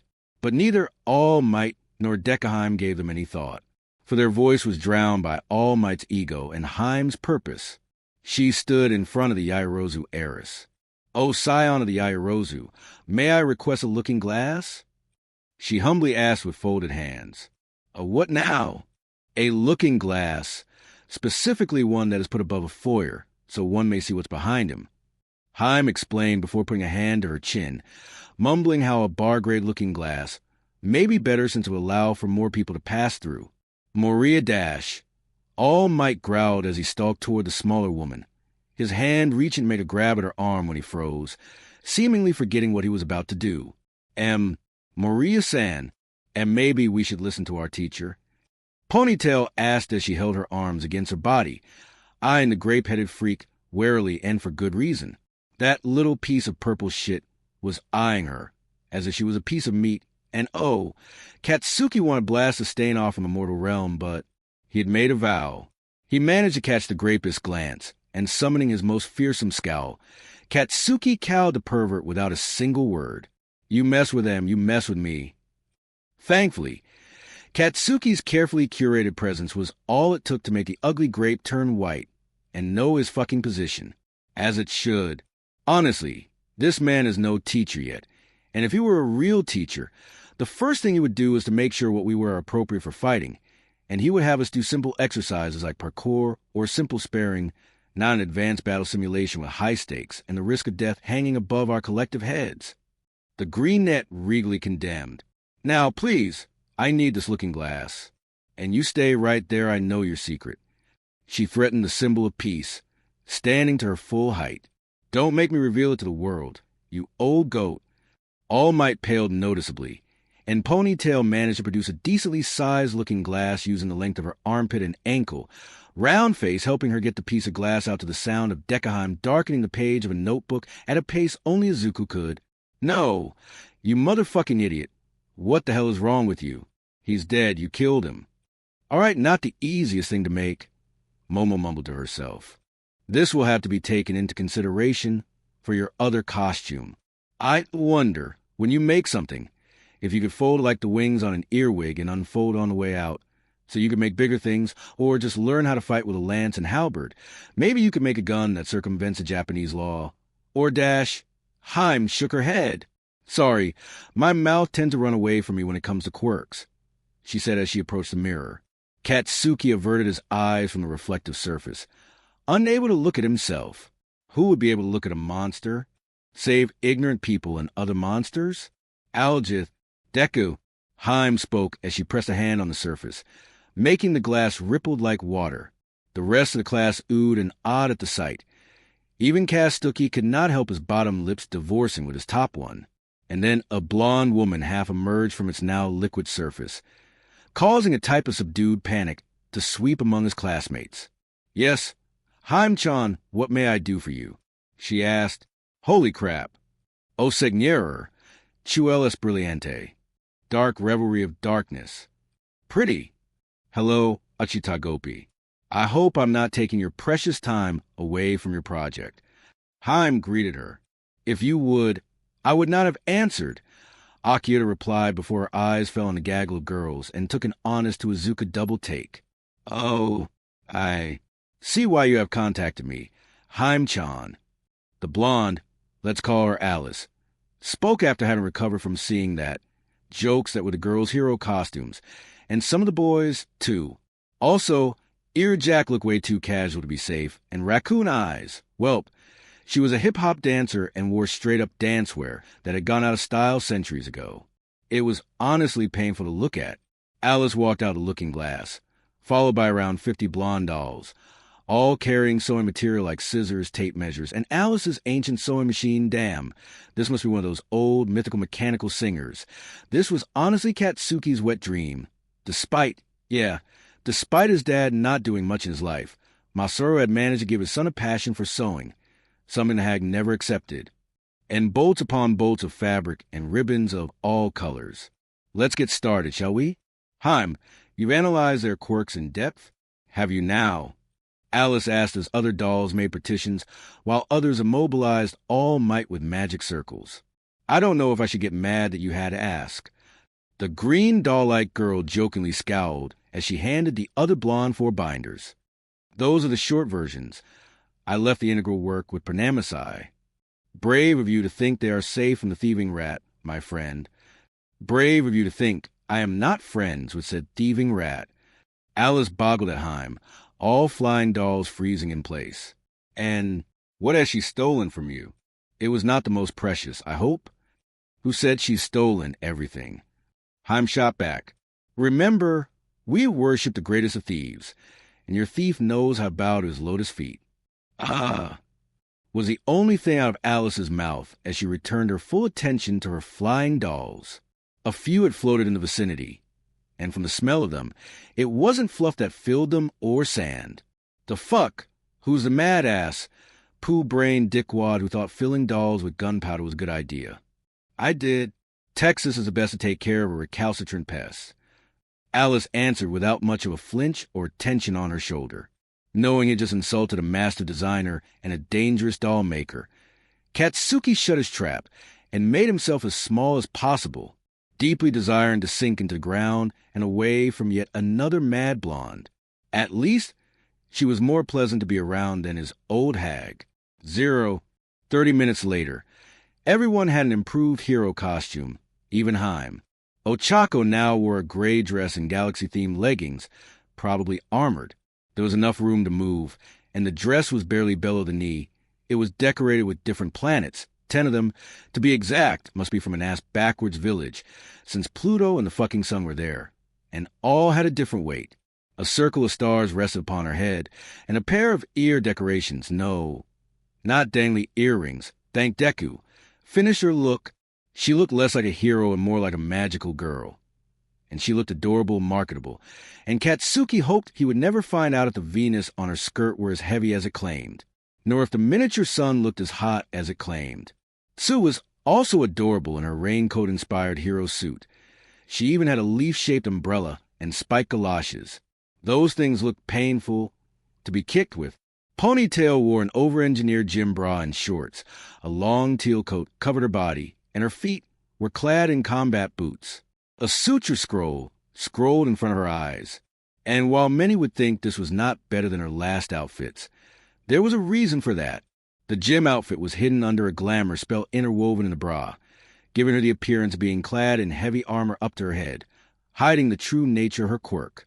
Also, despite the armor being an illusion, Yaoyorozu had the benefit of such armor and the mobility and visibility of a skimpy outfit. Actually, everyone now wore protective enchantment tied to tiny doll talismans. Asida had even enspelled Katsuki's Deku with the same thing, smiling bemusedly at the other brunette, yet remaining cryptically silent over the whole affair. Hagakure Toru was the one with the most change. She wore a pastel bodysuit with a cowl and skirt. A crystalline staff was held in her hand. Her skin was darker than most, and her hair was spilling out of the cowl, somewhat highlighting the delicate spray of freckle on her nose. Her boots and gloves were still present, though, since those were of good craftsmanship, and I'm having another mental health counseling session with Miss Savitri. Hagakure admitted as she stood close to Deckheim. She's scary, but I trust her.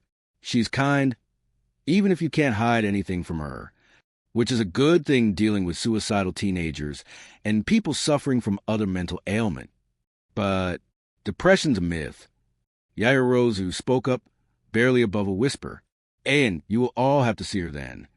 Deckheim chimed as she made a few mental notes to talk to Saverti about injecting mental amrita in her classmates. All right, everyone's proper. And you look awesome, Jairu-san. Kick-ass. Jaira gave her thumbs up, showing a pair of palm-sized super subwoofer for the heart bass cannons. Wearing a clear homage to Gensokyo's premier screamo group, the Divine Lioness. We can proceed with the class, she informed All Might, who looked rather miffed by the 30 minutes wasted on gear improvement. If this is the case.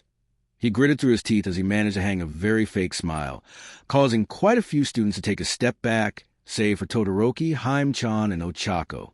Then let US start class. Zygotes. 0.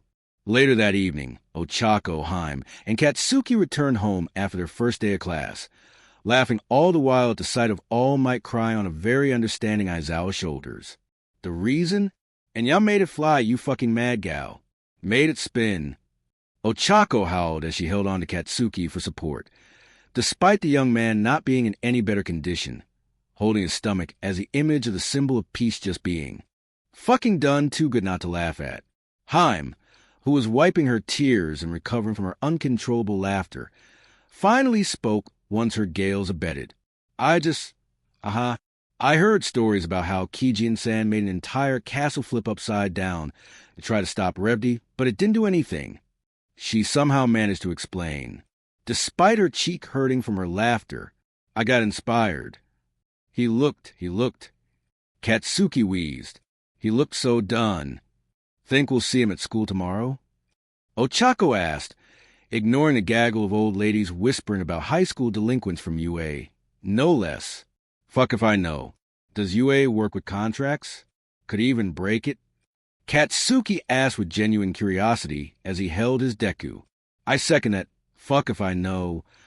Hey, I got an idea. Let's see how fast we can get All Might to quit Dash. No. Haim cut them off, all her mirth gone. No matter how new he is at teaching, we should not force him to throw in the towel. It would reflect poorly on the school, us, All Might himself, and Vaishnavism. I may have been hard on him today, but as a princess, my duty is to ensure that all are following rules and all are given protection they need, may it be material, mental, emotional, or spiritual. Hopefully, this will be the only time I'll ever have to flex my rank. I'd rather not make an enemy of All Might not this soon. Anyway, suddenly, the seriousness of the situation took hold of the three teens. Right, it ain't just me now, it's a whole community. Ochako murmured as the weight of what she was and the consequence of acting like a careless teen would ensue. Do I count? Katsuki asked. I mean, I didn't join. I kinda got adopted. You are still a part of our group. While you are considered a far fringe devotee, your actions will also reflect on us. Of course, if you want to live away from us, then you may. No one is forcing you to, Katsuki. Oops, she's almost called him Kakin. The usually explosive boy bit his lips as he took inner counsel from his Izuku plush, causing Haim plenty of mixed feelings. She may not remember Katsuki much, but she knew he had a mean streak growing up, and Izuku used to be the main target of his affection. But the young man she saw now, taciturn, still rude but less explosive, instead of being like shaken nitroglycerin, Kachin reminded Haim of thermite. Instead of exploding loudly, he smoldered bright, the heat generated being the highest of all combustion. She just hoped he was heat-proof. Is this an invitation for dinner? 'Cause I don't think whatever managed to grow in my garden's gonna cut anymore, and I'm fucking starving, he admitted. And just give me some time, all right? I ain't used to people being nice to me. And the street became alive with the sound of two heart-breaking. Hey, it's fine, but Kugo-san, we ain't gonna force you. You had enough of that growing up. No shit. As Katsuki and Ochako bonded over their lack of resources in Haim, Izuku felt the presence of a restless spirit, still in the flesh, coming from a front porch of the Todoroki estate. And indeed there, standing in front of the gate, hair wild and filthy, mummified flesh mixed with healthy one, held only by staples and spite it seemed.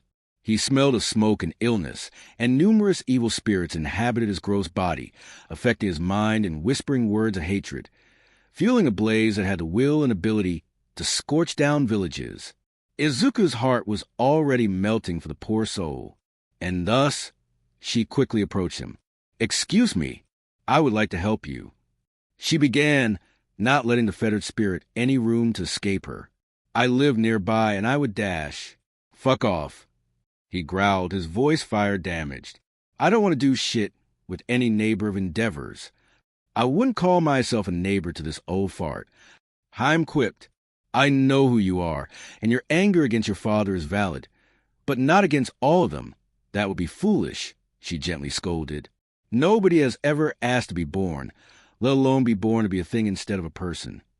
The scarred man, whose azure eyes held madness, opened his mouth to protest when Kokolachan hit the back of his head with a paper fan. Not that anyone would remember her actions. Rendered mute by his realization, Tuya was led by Haim to her home. Ochako and Katsuki followed, warily watching the ghoul-like man being led by the Princess of Chaos. He knew he'd lost his marbles years ago when he saw Izuku dressed in a kimono and limping around with a broad smile on his face, and smiling and joking around with a ridiculously tall blonde woman, wearing a mob cap and a purple dress. He had gained this vision as he looked to the crack in the floor of the shrine Izuku had died in. Yeah, so seeing a bunch of Onis boisterously singing this Krisha Hair Rama song in the altar room really wasn't worth his precious energy. Besides, there was still school tomorrow. Deku 6.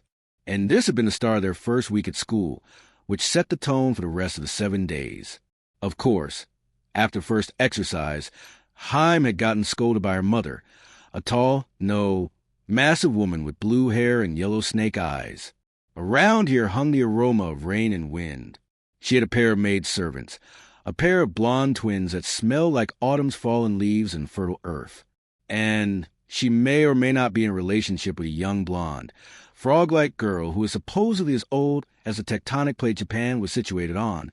The Super Scar Man also became a frequent visitor to the Moriya's household, giving him a chance to properly bath and take care of his wounds, and to get some proper food in.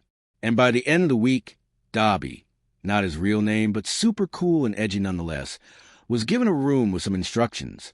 No drugs in the house, not even cigarettes, and come home sober, otherwise the snakes will bite his toes and ankles, and the frogs would keep him awake at night, and would haunt him until he kicked the habit for good. Needless to say, the punk broke the rule once and then bitterly regretted it.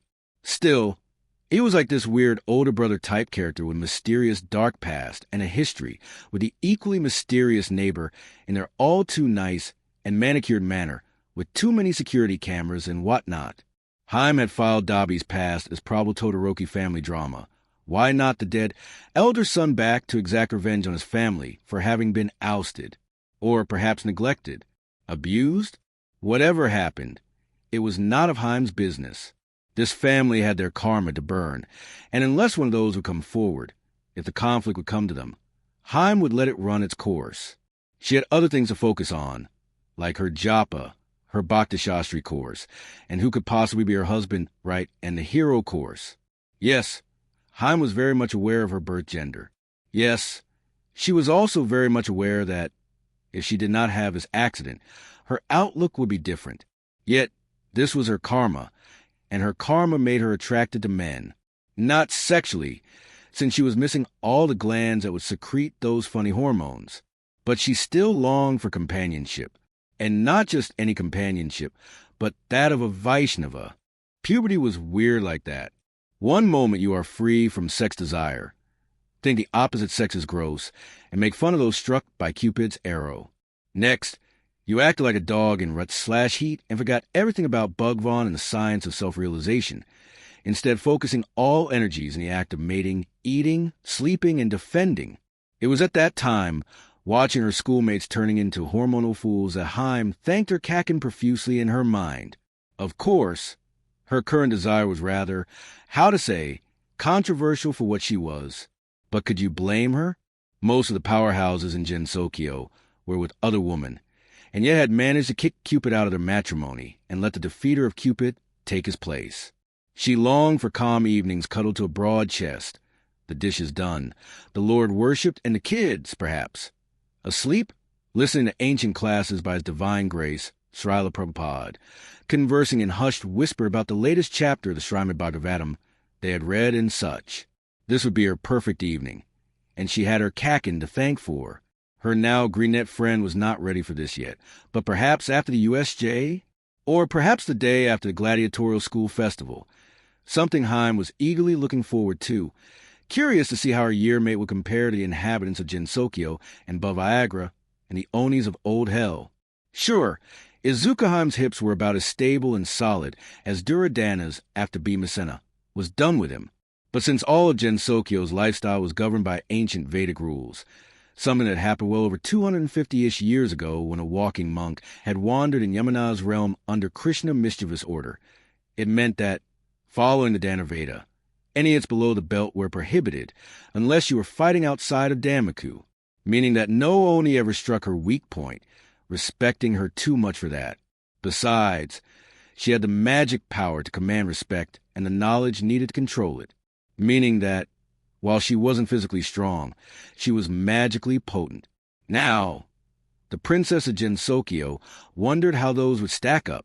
She had no idea if those demons they would fight would be as righteous as her classmates. And last week didn't count since everyone was fighting quirkless, and thus had summoned Mata Mohini to fight, since the yokai specialized in taekwondo and judo. Most of them had called it foul, since her quirk was registered as Power of Friendship, to which Haim had quipped that it wasn't really a quirk, since Eraserhead would not be able to erase it. Ergo, having Mata Mohini fight in her stead was considered quirkless fighting. Of course, she could have used her Damaku art, but those poor humans could not wrap their heads around how magic was not a quirk. It was magic, and thus infinitely more flexible and fun than mere genetic anomaly caused by leaking miasma. Nevertheless, today was not about all that. No, today was a day where she and her classmates would have their first taste of heroic rescue, and Haim was practically vibrating in her seat. I wonder what our teacher will have us do. Haim wondered to herself. Their teacher would probably start them by having a walkabout of the facilities, maybe even maneuver in certain terrains. No, they would most likely have them do theory and teach them basic first aid for first week before going into a harder scenario. Or perhaps it would be badly planned and have the kids rescue victims without testing their teamwork or making sure their simulations were just that, simulations and totally safe to a certain point. What was life without a bit of danger and thrill after all? Haim! Ochako addressed her friend, already in her hero suit. She had intimated to the Princess of Japan that she'd rather like the whole space-witch concept of her suit. Even more when she realized that her planets had the weight needed to batter anything up to All Might quite thoroughly. And since they were attuned to her, it meant that her usual nausea would not affect her as badly. She still had to train out of her, something Dr. Ekarani had confirmed possible as long as said training was under careful supervision of Suki Devi Desai. Ibuki Sukha. The crazy drunk Oni's goal for Ochako was to have her manifest black holes on demand. Honestly, no one thought it was a good idea. And there was no application for a black hole, something that distorted time and space. Yes, Ochako? You look deep in thought. Anything you want to share? How about how you don't need to know how to make a black hole to be the perfect space theme hero? Ochako puffed her cheeks. But I do. My favorite hero's 13, and her quirk's black hole. She can bend space-time and eat light. Haim asked, manifesting her favorite notebook, absolutely decked out in baubles and whatever she found cute. No one would expect this super-ultra-girly, lotus-fragrance abomination of a notebook to hold her quirk analysis. Not that anyone could read them since she wrote in Sanskrit, the most fluid language to write in, and the one with the most complicated grammar. Ochako paused. Well, not really, she admitted. I think she's a she. They never use any pronouns, but she never denied being a girl either. Focus. Right. They're all about space themes. Her hero costume is a full-on spacesuit, and her name is a reference to the Apollo 13 doomed mission. Huh. So she's a fan of this drama? I had no idea they were a fan of this show. It is not a show, Miss Maria, Ida exclaimed when did he not, doing his best impression of an automaton. The moon landing truly did happen. It is history, not a work of fiction. Of course it was. Haim rebuked. The true moon is a heavenly planet that no one of human birth can reach via mere rocket fuel by fossil fuels. What to say about the distance? The true moon, Chandra, is 800,000 miles away from the Earth, while the so-called moon the astronauts landed on was merely an illusion made by Ekarani. Not a very good one either, since the false moon really is but a big, cold rock covered in earthly petrified wood. She revealed as one talks about the weather. Ochako stared. Wait, Ekarani, you're not talking about our Ekarani, are you? His sentence ended in a squeak. But before Haim could blow Chaco's mind further, the bus stopped and a less tired Aizawa Shoyuta barked orders to all of them. At least getting out of the bus had been less of an absolute debacle than last week's lunchtime. Honestly, those students dared to consider themselves hero material when the first thing they did upon hearing of an intruder entering was complete panic and a rush out of the perfectly safe bunker/cafeteria to God knows where. Thankfully, Shirada had been present and had paused all movement until Haim could slap all of the so-called future heroes, calling them all a collective disappointment, a smear to the name of all the true hero hopefuls walking these halls. Once she had been satisfied with her chastisement, she humbly requested Nedzu-sama to run villain drills for the whole school at random intervals to prevent another near disaster and complete embarrassment. She had a feeling the stoat only agreed for the potential amount of chaos he would cause. Incidentally, Haim had also learned that UA had no fire drills either, something that was suicidally incompetent with a support course so explosion-prone. Thankfully, Nedzu was still susceptible to Kokola's presence and powers, and thus, with the help of Commissioner Wasser-san, were in the process of slowly but surely taking over UA and turning it into a high school/university combo for heroically inclined youth.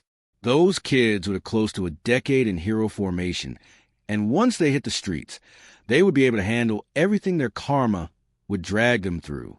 Since it would be a Vaishnava institution, they just had to replace all the board governors with highly elevated Vaishnavas, Bhakti Vedantists of the highest caliber. But for now, Izuku will be learning how to save people in different disaster scenarios. Something she could bring back to Mother Bala, who now ran Gensokyo's emergency department for every widespread disaster. So that's the USJ, Haim said as she gazed at the opaque dome surrounded by transformers and generators. I think I'll ask Athiramama to offer her service to this 13-san. Her dojo is clearly energetically deficient. It is rude to say such a thing about a hero's training ground. Ida Tinia, their president snapped. 13-san had poured their heart, soul, and blood into this building. I will not let a Blackwater princess say any more ill of this magnificent infrastructure. Oh, Haim tilted her head dangerously. Is this a fight you want? She asked as she floated off the ground, her magic swirling around her little yet wiry body. Shall I induct you into the beautiful art of Damiku fighting? No. Aizawa-sama was quick though shot the idea down. For shame. This caused a sense of anticipation to evaporate quickly as disappointment took its place. Right, she sighed. We are the next generation of heroes, and, unlike you, I do not desire to lose my time and face to petty grudges and hang-ups. We have more important things to do. like serving the previous acharyas in their eternal service of spreading the holy name to all towns and villages. Maybe not to convert them, but to give people the option to open their hearts to God again, or their belly. Were pretty intense on food distribution. Apparently, this was not the right thing to say. You villainous curs. Drugging the innocent and famished Ash. Okay, that's enough. Ida. Thankfully, their homeroom teacher, still scruffy, but looking less drawn out and tired, said as he wrapped his capture scarf around the bespectacled Blunette's mouth and body. All right, that's enough. Ida, just know that your brother and I practically survived on their food distribution scene during our last backpack trip across Eurasia. We even helped in the kitchens, and I can tell you, if you smell like the mildest of weeds there, they give you the stink eye. Oh my, that's not a very nice way to treat a guest. Do you remember who treated you poorly? Haim asked in deep concern. Being a devotee meant to represent the best of humanity. After all, it was their cross to bear. Not that Haim was an expert at that, but she tried, and that was what was important. Shoyuta kept his heavy gaze on the eunuch long enough for her to realize that his usual eye bags were noticeably smaller. Shirata really did make a human friend then. Whatever. He dismissed the question. Now listen up, hell class. He bellowed out. I want you all to get off the bus one at a time. First row goes first. Last row goes last. Pay attention. Don't shove. Don't whine. I want you all out in less than 4 minutes. Those who stall will have to perform 100 push-ups. He then blew his whistle as he dragged the fuming president off of the bus. Yaoyorozu, the vice president for the class, spoke up and apologized. I'm sorry about Ida-kun. He can be fanatical. Haim was proud that she'd managed to keep most of her disgust out of her voice. Fanatics were the reasons why religions were seen as evil and cancelable. All religions with God as their center were a path to bhakti, all depending on the thirst of the practitioner and their level of spiritual clarity. Bhakti yoga was simply the ultimate conclusion. But, as they said, all paths lead to Rome. Or, in this case, Vaikuntha. But fanatism? Oh! There was a special hell for that. Nevertheless, we should follow what Sensei told us. He may look better rested, but I doubt he has any more patience for nonsense today. Agreed. And thus the two noble girls and their witchy friend got off the bus last, right on cue for the roll call and the safety procedures for entering the eponymous USJ. Haim could see why it was this. 13's crowning achievement, a facility that could mimic all types of situations, from tsunamis to rock slides. Of course, ancient rescuers did just fine with simpler and less expansive sound stages. But hey, if 13 wanted to waste their money on a big fancy toy and not for construction of temples and etc., then Haim had nothing to say about it. They came in and, as expected, all were impressed by the facilities, while Haim got a headache. All of those screens showing the outside weather, just why? Then they met the rescue hero 13, named after the failed mission to Ekarani's illusory moon. Ochako gushed about her personal hero, while Haim heard a warning from Paramatma, the tiny part of God that resided at the bottom of the universe, the heart of every single atom and neutrino, and the heart of all living entities. He was also the source of all intuitions and instinct, essentially the all-powerful hindbrain of every single species of the universe and Kokola's bestest friend. She grabbed Ochako and Yaoyorozu's arms. They were already in their hero armor. Thankfully, something's coming. She warned ominously as she tried to get as much information from Bugvon as she could, her left side practically vibrating as a nasty omen. But being still a neophyte when it came to listening to God, the only thing she got was more images of nasty omens and the dreaded realization that she left all offensive spell cards back home, thinking that this would be a mere rescue exercise with no need for a weapon or offensive magic. Well, this place's name is really on the nose. Good job on teaching me to always be prepared. I'm never going to leave any weapons at home anymore, she thought as she began to chant the Narashima Kavacha internally. She caught Aizawa Sensei's eyes, and, noticing how tense and scared she was despite her mask, the underground hero tensed, and in 13 soliloquy about how quirks could cause harm to others, and thus they had to learn how to control them hitches, as her hero instinct also kicked in. And then purple gas clouds filled the USJ, and human and pseudo-humans forms emerged and filled the place with screaming and jeering. In the middle of it all was a young man covered with the severed hand of a family, and a random man. There was one hand slot that was empty, implying to whomever the severed appendage belonged to had moved on a reincarnated, thank God.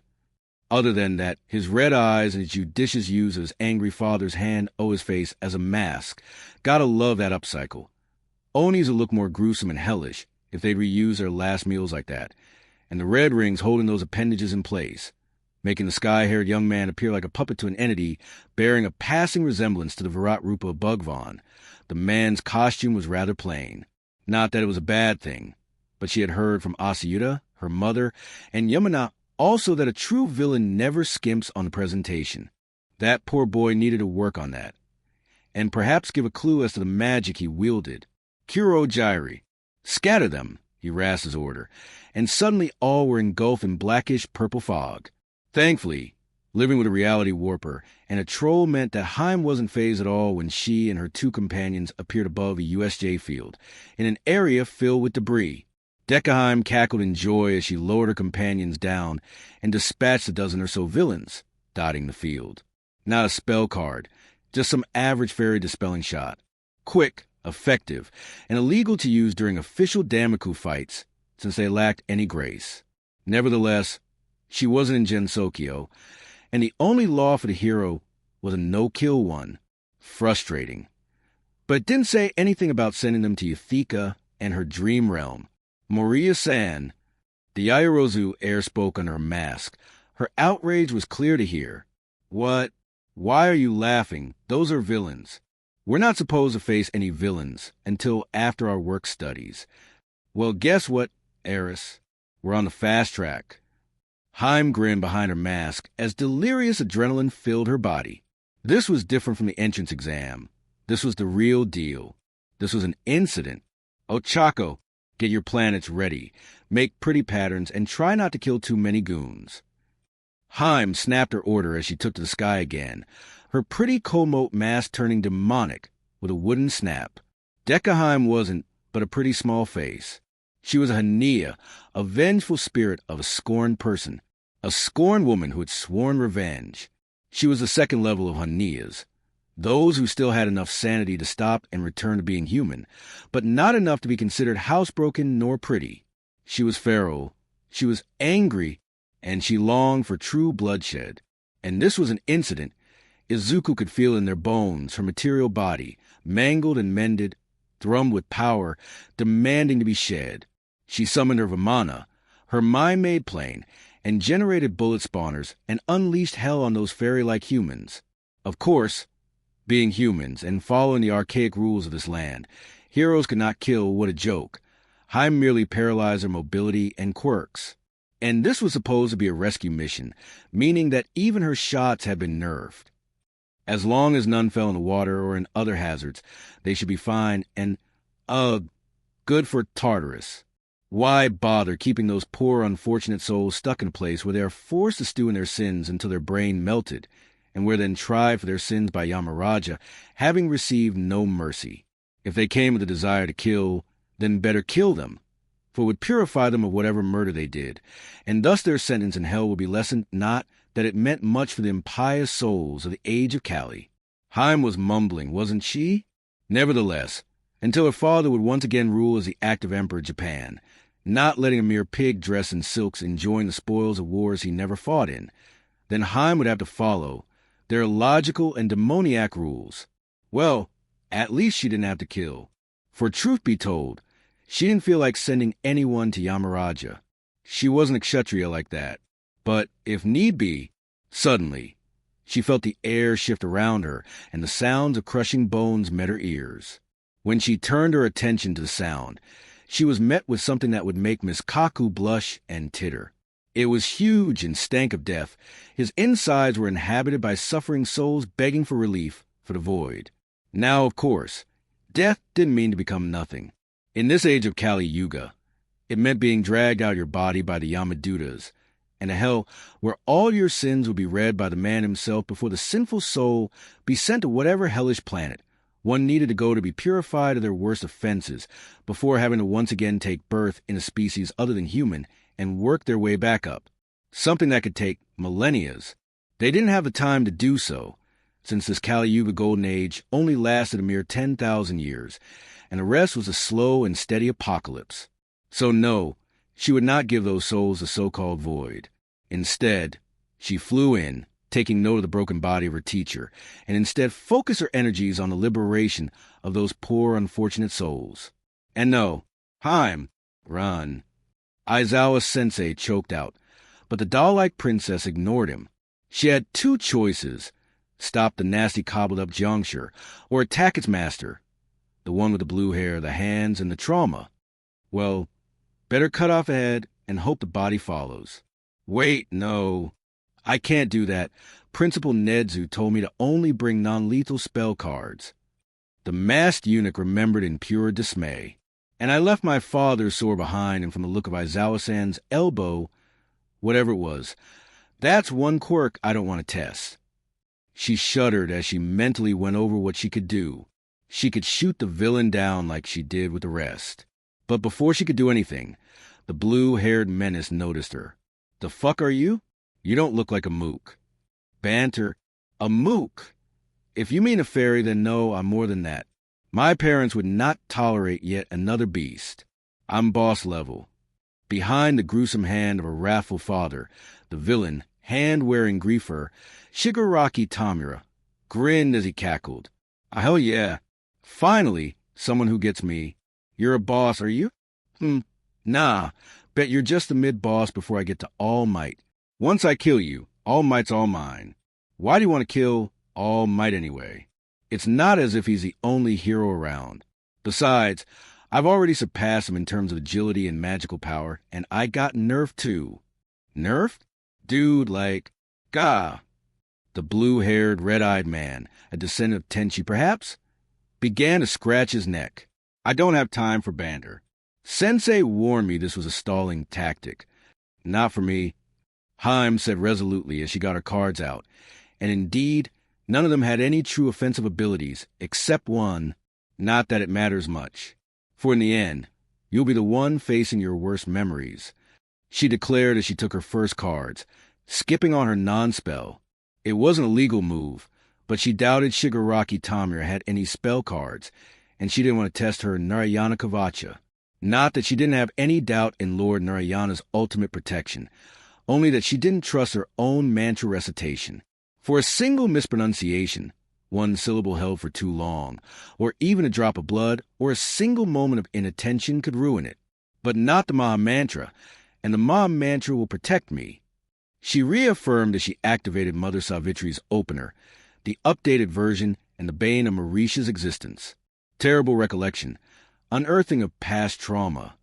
And Shigaraki's eyes grew wide, stopping his charge as Deku formed a pseudo-third eye in her hand, and bracing herself for the horrors she would see, and hoping that whatever trauma this troubled man had wasn't that bad, and the dead people's hands were just a show of his own depravity.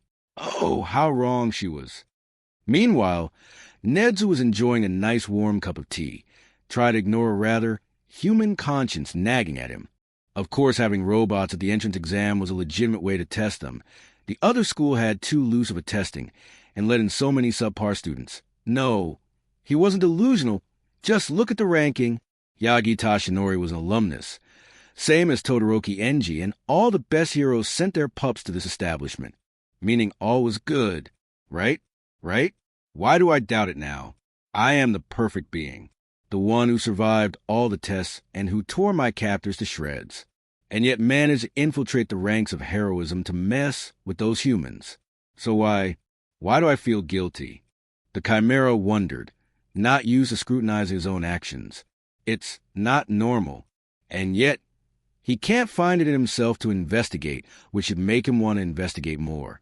Also, why did he smell and, as odd as it sounded, kept hearing what could only be chaotic boss music?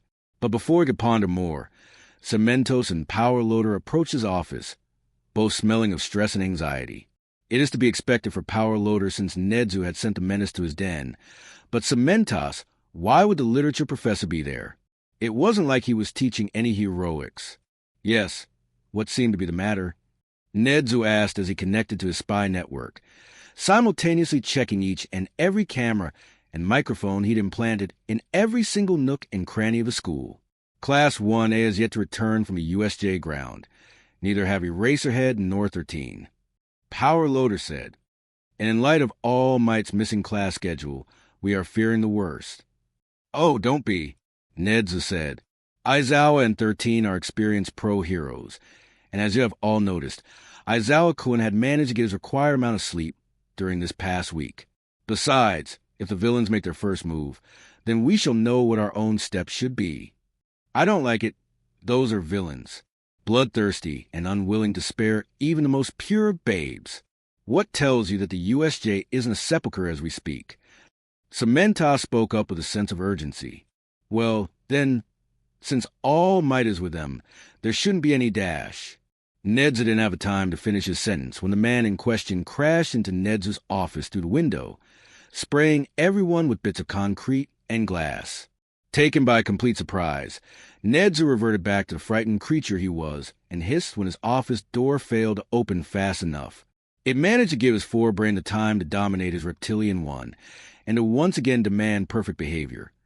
But not before his lapse of play humanity was caught by that woman hiding in a corner where everyone would forget her. But of course, the two other heroes didn't notice, not with how loud All Might was sobbing. All Might, sir, what happened? Power Loader asked as he tried and failed to light the giant of a man. USJ. The USJ, he managed to say through his heaving sobs. It's all gone. Oh no. The time it took for all faculty members and other heroes to arrive did nothing to reassure anyone. Neither Aizawa Shoyuta nor 13 could be reached. Eventually, it's gone, Hawks whispered in horror as he stared at the dust-filled maw of the earth. It seemed like the earth was wailing for all those youth, now gone for good. They got lucky. Hawks thought without a small amount of jealousy. Asterisk Hawk, any sign of survivors? Can you hear anyone? Asterisk the voice hero asked through the fierce winged slave's calm. Hawks closed his eyes. No, I got nothing visually, and it's as quiet as a grave. The blonde said sadly, wondering what would be his punishment for not hearing of what would happen. Maybe the ground team will have more luck, but from what I can see and hear, everything was decayed. I think it was the same villain who got your wall. Thank you, Hawk-san, came Nedzu's artificial-sounding voice. He was shaken. They all were. 21 students, Eraserhead and 13, and Kal-El knows how many more villains lost their lives that day. Hawk could not even bring back a scapegoat for Tartarus. Suddenly, the air became charged with power. It was like the atmosphere before a typhoon hit or a lightning-filled hurricane. The wind rose, and something passed by the fastest hero of Japan, like a sudden gale. Incoming, he screeched as he began his pursuit, only for something the size of a 10-year-old weighing close to a ton hit his back, causing him to plummet to the ground. But once he reached the unforgiving terra firma, Hawks sank in it as if he had fallen into water, and after the most terrifying moment in his life, surrounded by sand, stones, and the claustrophobic darkness of his worst nightmare, he felt someone pull him out by his shirt collar and was unceremoniously thrown up on the ground. Ah, Caro, I never expected to see a Tengu out of Jinsokyo, an abused one at that, Caro. Hawk's eyes flew open and stared at the young girl in front of him, a young girl who spoke with an ancient Chinese dialect. She was short, blonde like a ripe wheat field, wearing a super old-style clothes and wearing tall hat with eyes that Hawks swore were staring at him. You know, it's not polite to stare open-mouthed at anyone, Caro. Now close your mouth before it goes even more awkward, Caro. Hawks snapped his mouth closed as he cleared his throat. He could not be caught flat-footed. Right. So tell me, what is a little girl like you doing here? Shouldn't you be at school? The hero asked as he subtly sharpened some feathers. Said sharpened feathers were then promptly snatched up by a rather sticky tongue and eaten by the blonde child as if those were not razor sharp. Let it be known that having his extra ears eaten was Forget his usual torture. And why was he hearing the Hare Krishna Hare Rama mantra? What the fuck was this girl? She was clearly a mutant, a frog mutant, but Hawks was starting to doubt the humanity of this girl. Ah, Takami Kigo. We have heard plenty from the Tengu living on our mountain. The blonde spoke, her mouth stretching wider than it should be permitted. We are, just call us Moriya Sawako, one of Moriya Izuku's parents, Karo. She said, speaking with near antiquated Japanese. Hawk had the clear feeling she was messing with him. Not only that, but, how do you know? K. No. Hawks tried asking, thoroughly freaked out by the thing in front of him. He'd seen heavily mutated individuals.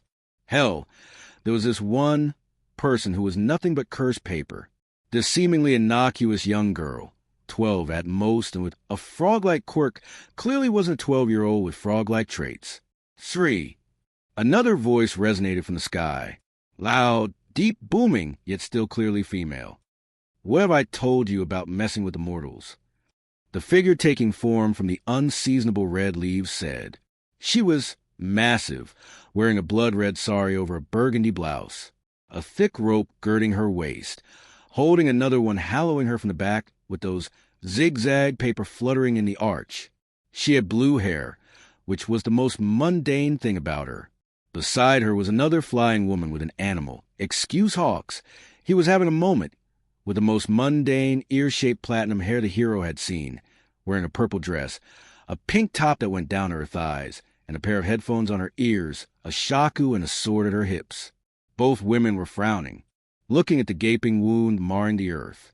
What happened here? The blue-haired one said, her arms crossed over her generous bosom. Izuku-chan didn't bring anything from Utara, did she? Sharada Devi Desai. Where are you and what happened to our child? No, unless we would be at the cusp of a nuclear holocaust.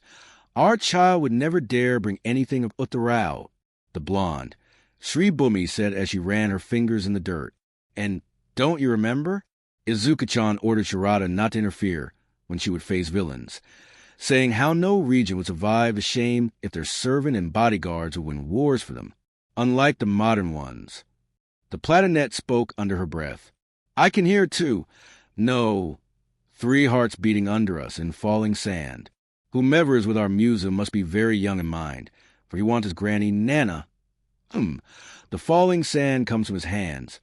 Ah, Momoyo's here, and I'm only want to get out and, oh my. The stranger covered her mouth as she blushed. Then she turned to Hawks. My name is Twisatamimi no Miko, or Prince Shitoku. I am indeed the one who named Neon the land of the rising sun and the continent of peace. And yes, I am indeed that old, and my hearing is such that all 10 desires that you poor unfortunate soul harbor, are clearly known to me. I have heard you, and I will indeed work to free the wingless hawk. Now, I would rather you address me as Uma Devi Desai. She bowed with folded palms. And please, don't attack them when they appear right about now. Wah, dash. But before Hawks could get his usually quick brain back in order, the ground collapsed as it was broken up by a shovel and a pickaxe, and a gray head of hair covering a chitin black body. Iwayo Momoyo here, the thing said as she emerged. Must be a centipede mutation. Centipeder will be happy. Hawk thought with a sneer. Yo, dude, I knew I smelled a descendant of the chieftain. Dude, what you doing off Yokai Mountain? She addressed Hawks, her voice slightly muffled by the mask on her mouth. Hey, wait a dang minute. Where's Yamana and Aladdin, kids? Late, I gather.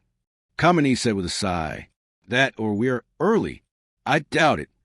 Grabbing a whole class of kids and villain must be too much for this old dash. I am younger than you. Another woman said, her voice coming from the ether. Did Hawks mention how freaking out he was? 'Cause he totally was right now. Suddenly, the sky tore open on Meridian, revealing a burgundy/purpuric expanse filled with eyes. Then a pair of hands grabbed onto the edge of the gap, and a blonde woman, wearing a white mob cap decorated with a red ribbon, hoisted herself halfway out. She had eyes both yellow and purple, depending on the angle you looked at her. An entirety of Class A, one is fine, mostly. The only reason for my delay was due to Ekarani revealing her birth planet. Yamana, her name, allegedly. Warping quirk? No whole quirk? It was a transportation quirk, but holy moly, this chick got hit with a quirk singularity hard if she was... Yamana's gaze suddenly snapped to the avian hero, causing the winged man to falter. Her eyes pierced through him.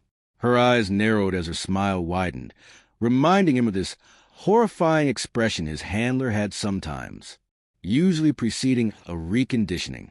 Well, if this isn't a human Shinigami belonging to an unworthy master. The entity spoke, the eyes in the background tracking every movement of the avian hero. Please, tell your dog-like mistress that she should return to her kennel and be a good, patient girl and let the adult deal with her mess. This is no way of addressing the president of the HBSC. Hawk sneered.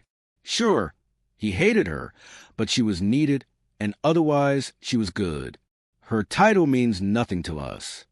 Uma said regally, and it took all the Hawks' willpower not to kneel in front of her.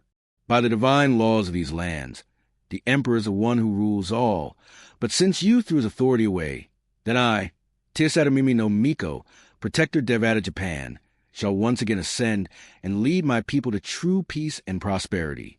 Yes, we know Uma, the older blonde said as she rolled her eyes.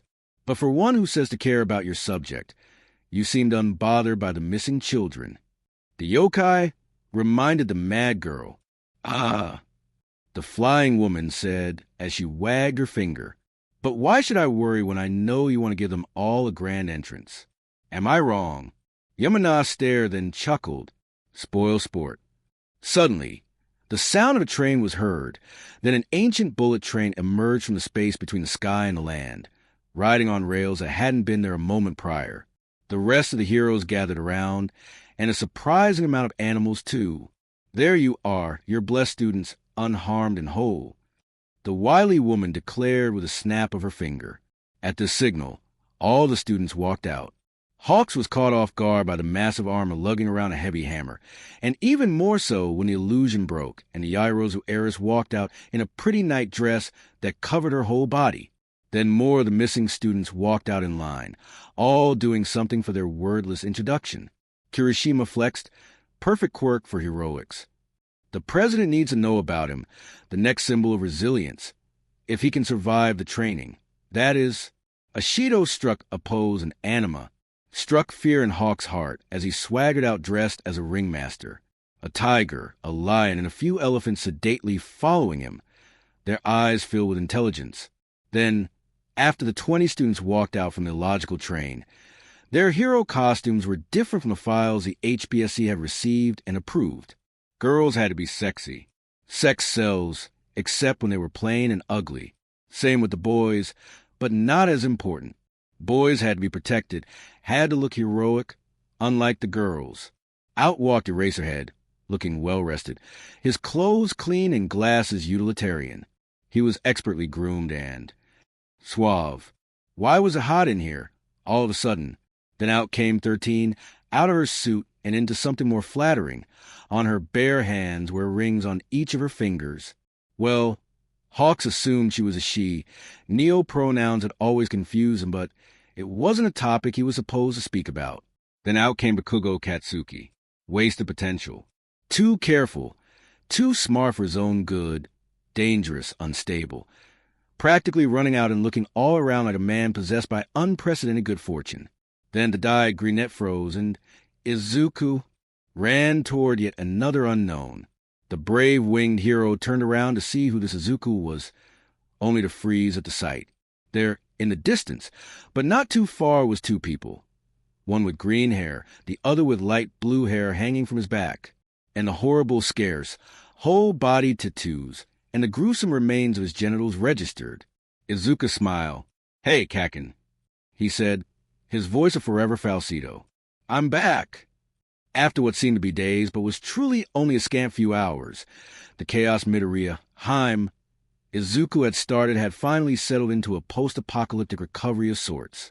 Shigaraki had been arrested, but considering his state of shock and newly uncovered trauma, one had to wonder if jail was really where he was headed. Haim hoped not. The poor dear could barely even speak, sobbing for his mother.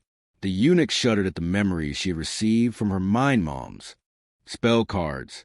She was currently waiting to return home for the weekend to unload all the emotional baggage she had collected. What had happened was her fault. She had been too hasty, and instead of waiting to analyze what empowered Shigaraki's power of all-destroying decay, she had chosen the worst card imaginable. Really, it would have been better if she had just shot the madman with a normal paralyzing shot and avoided falling into the Damaku rabbit hole. Shigaraki's hidden trauma, buried under layers of fear and shame, had overwhelmed whatever limitations he had. Instead of his hands, his entire body became the conduit for destructive power, causing the floor and the USJ Dome to collapse around them, and their clothes to return to Pradana. This reminded Haim of an important lesson from the revealed Vaishnava scriptures. Nothing lasts in the material world, and nothing belongs to us. Everything belongs to Bhagwan Sri Krishna, even this body, and Krishna has the right to do whatever he wishes with it. And Krishna, as time, is the ultimate destroyer of all things. Yet her broken body had remained whole and unchanged, thanks to the Narasimha Yantra and Naryanakavacha adorning her form. She had to admit, though, she was a tad disappointed. Oh, well, she now had more time to cultivate her dormant love for Krishna. Actually, thank God she had survived, for she wasn't ready for another body just yet, no matter how good it might be. The age of Kali was only going to worsen until the big reset and the start of a new Satya Yuga. Oh, how the police officers and investigators had lost it when they realized that Izuku was a tattooed being with yantras, 12 Filicom markings, and the 4 symbols of Vishnu painted on her forehead. Her upper back bore the lotus feet of Nityananda and Gauranga, complete with their markings, and as many protective sutras from Vaishnava scriptures as her skin could hold.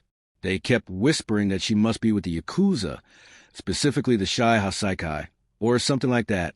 Well, she was indeed loved by the matriarchs of hell. Even Yachi hated her less than most humans. But Izuku wasn't with the Yakuza. No, she was with another FIA, whose Oyabun controlled the Supreme Controller. Why would she concern herself with a much lesser group serving a flawed man? This flummoxed most of the officers and detectives. Also, she didn't have a quirk. This was magic. Everything she knew, she had learned through her good karma and dedicated effort. Yes, she was in a cult. No, the cult of Bhakti had nothing to do with the smiling cult, quirk cult, or human rise, especially since those worship somebody other than Krishna, the supreme personality of Godhead. Bhakti was all about cultivating one's dormant love for God and had nothing to do with one's body or the material world like mundane religions. Yes, she was Midoriya Izuku. She had been tortured as a child by school bullies. Kakin had been a part of it, but she had forgiven her friend a long time ago, especially after learning how he himself had been coerced and seeing his repentant attitude toward his past. Yes, she knew what had happened to those missing kids. Yamuna had spirited them away over the span of 7 years to Jinsokyo, the pseudo-paradise part. There, they had fallen to the hungry Rakshasas living there. The only reason she knew this was because Yamuna, Yakumo Yukari, had told her over a pot of tea, using those poor souls as examples of bad karma, and how bad karma attracted demons like sugar water attracted bees. The man in the fedora had paled at this, especially when Yamuna had added that she was beyond any legal repercussions for these acts, and then promptly dropped a fat legal file detailing why that was so. Essentially, she didn't exist, being the personification of 2 urban legends. But this wasn't Izuku's problem. No, her concern was having a blast watching the chaos unfold. What really put her in a blissful state, though, was seeing how a particular Bakaniko had begun researching Vaishnavism and taking notes on how to practice it. Shyama, have you stolen another heart, perchance? And then there was the fact that her reunion with Kakin was just around the corner. At least he knew Izuku hadn't died by his hands. Well, whatever masculinity Izuku had once had been blown sky-high by his hands. But really, she had gained far more than she had lost. Now, if only her pelvis would miraculously fuse the right way. But once again, Shyama had a plan, and it was for Haim to wait for the man of her life, or at least this temporary lifetime. Katsuki had been livid when the police separated him from Haim. There, Izuku had recognized her old kaken, snarling and spitting curses like a hellcat. He even let out a single explosion. It was surprisingly good to see his old self back, too. Uma Devi Desai had almost intervened when their art class teacher, who knew nothing about true art, loved impersonal impressionism, and was the lowest of women, selling her body for a price far too low, tried to knock Katsuki out. She firmly stated that Bakugo Katsuki was under her jurisdiction and that she would deal with a distressed young man, while Mori no Tsusadamimi no Izuku was interrogated. Izuku had happily obliged. She knew she had messed up during the fight, and while the USJ had not been planned to go the way it did, well, it was called the Unforeseen Simulation Joint for a reason, and the unforeseen part did not disappoint. It had also taught Izuku not to be so hasty to whip out a spell card, for those outsiders had no respect for the art. Nevertheless, Yamanaji had kept her promise, saving those whom Izuku's flawed thinking might have doomed. Haim had 3 years to learn the ways of the world, and after that, her mistakes would carry their full consequences. But until then, she had her backup. Will this be all? Haim asked, tilting her head to the side. I do believe my dear friend Katsuki wishes to speak with me, and I would prefer not to keep him waiting. Wasn't his mother arrested for some crimes? Yes, my maidservant friend, Sharada Devi Desai, is working on the case. But she's not legally allowed to get involved with criminal activities, the neutral-looking man said. Behind the two-way glass, Haim could hear snarling. Ah, this must be the dog-like officer, one who would break all rules for a mere dry bone. Oh, and what don't you understand about complete diplomatic immunity? The princess of Gensokyo asked. I may have been born and recorded as a Japanese citizen, but I was adopted by the people of Gensokyo, by their ruler, Emperor Tsusadamimi no Miko. And if I remember correctly, she is also the Emperor of Japan, is she not? No, Regardless, she is a saintly ruler who is friends with 5 beings who could easily wipe out the entirety of the Eurasian continent with a sneeze. What need does she have of fat-pocketed bureaucrats? My father has deemed it appropriate to resume her regency of the land of the rising sun, and thus she will do so. I am merely here to fulfill an old childhood dream. I have no interest in entangling myself with the godless affairs of the populous mass, riding like worms and working like asses for a pitiful wage. Yet, here I am, learning how to save a bunch of dead bodies living like animals out of mercy and grace. She said primly, Now, I have other people to meet, bridges to rebuild, and a shower to take. If you need more information, you may attempt to contact my friend Yukari. There is nothing that escapes her thousands of eyes. And with that, Haim floated off her chair, redonned her Hanya mask, the teeth and horns retracted, returning to a cute expression, and glided away with her head held high. Outside waited her personal bodyguard and the most well-known mountain diva. Hey, girl, had fun? Yami Devi Desai, Hashiguma Yugi, asked, Heard you triggered a woo bomb. Haim glided forward, grateful her mask hid the shame pulling at her features. I can't believe I did something so impractical. I'm long range, he wasn't. Why? Oh, why did I use those spell cards? He already looked madder than the March hare. Why? But Haim was interrupted by a very warm and very strong bear hug. Ah, Dancha dare cry on us, as the giantess crooned, surprisingly sober for an Oni. It ain't like you got mind-reading abilities. You're like our sweetie Revdi Didi. Pretty vanilla for something so awesome and potent. I know, Besides, Best the place got trashed. All those doodads and fancy sky displays, but what was it? Is Uma your mom or your dad now? Uma's dad. Heh, it took me losing my genitals and almost crossing the Sanzu to have a dad again, and not a deadbeat one too, she mumbled under her breath. But yeah, Father's already drawing up the blueprints for Miss 13th's new dojo. Oh, thank Krishna. The last one was an eyesore. The Oni cringed. No style, no pizzazz, just an ugly hunk of whatever, shaped like a gas bubble and guzzling so much juice to stay cool. The chieftain of old hell shook her head. Honestly, And here I thought space-age technology was supposed to be energy efficient. Anyway, love, your cat Suki's been digging a trench in the waiting room. The massive blonde jerked her head toward the door. Yes, I believe he has. Izuku murmured, dreading what would come next. She hated recapping what had happened to her. She was already at the end of her patience. Hey, don't you worry, Nunheim. Yami gently nudged the handicapped eunuch toward the door. Heard my homonym took care of all the saplings, so just get in there and have us the reunion of the century, you hear? Yes, yes. Oh, Krishna, oh, Krishna. It was real. She was about to reveal herself to her Kakin again. Her Kakin. He had grown matured. Yes, I can do this. And if he hates me, no, Kakin doesn't hate me. Izuku reminded herself. He was an old friend. She barely remembered a time when she and Kakin hadn't been together, despite being rather young back then. But even at his worst, Kakin never crossed some boundaries, except for that one day. Haim took a fortifying breath, and Yami slid the door of the office open. The princess of Gensokyo glided in like a swan swimming on a placid lake. There, Kakin sat on the couch, clutching his Deku to his chest. His eyes were redder than ever, his face blotchy with the unmistakable marks of tears smudging his freckle makeup. Kakin, Izuku called, suddenly breathless. On one hand, she knew, absolutely knew, that her Kakin had grown, that he wasn't the same angry boy who had done this to her. But on the other, oh, Krishna, please give me strength. Izuku, your Midoriya Izuku, Kakin said as he got up.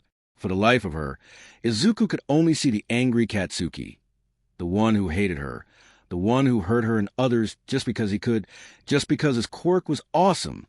Eyes to breathe, honey, breathe and chant. She felt her neem beads press into her hands and smelled the faint scent of cow dung and jasmine garlands from Yami's body. Neem is a tree with antibacterial properties. It's a bitter plant used to reduce fever, treat wounds, and Izuku, rough hands, sometimes burning, grabbed her shoulders. Somehow, the source of Izuku's many, many nightmares grounded her. Perhaps it was the smell of caramel halwa that calmed her down, or maybe it was a memory of friendly Kakin nudging bad Katsuki away. I'm sorry. Both choked out the words, unable to say more due to the overwhelming emotions. In the end, Deku and Kakin became friends again, leaving their heavy past behind and walking forward toward an unknown future. Meanwhile, the interrogator exited the room, slamming the door behind him. Inside, Tamura Shigaraki, age 21, male quirk, decay villain, wept and cried for his mommy. It was nasty, and neither interrogator was moved by the display.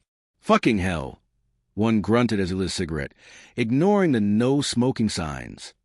I think we might need to send a specialist in. He's really not right in the head. No, you, the second interrogator scoffed, waiting for his thermos to refill. He needed his coffee, and fast. Guy's a criminal. He illegally entered the USJ, threatened to murder kids, brought in an absolute abomination to kill All Might, and severely injured both teachers, Eraserhead and 13. I don't care how mental this piece of shit is. He'll be in Tartarus by the end of the day, rotting there. Even if he didn't end up killing anyone, the investigator asked, his bushy brows rising like toaster springs. Buddy, he attacked UA directly. He targeted All Might with a genetic abomination made from a bunch of missing people. We'll need to dig deeper, and may God help our souls when we open this particular can of rotten worms, the interrogator said, draining his mug as he waited for the second cup to refill.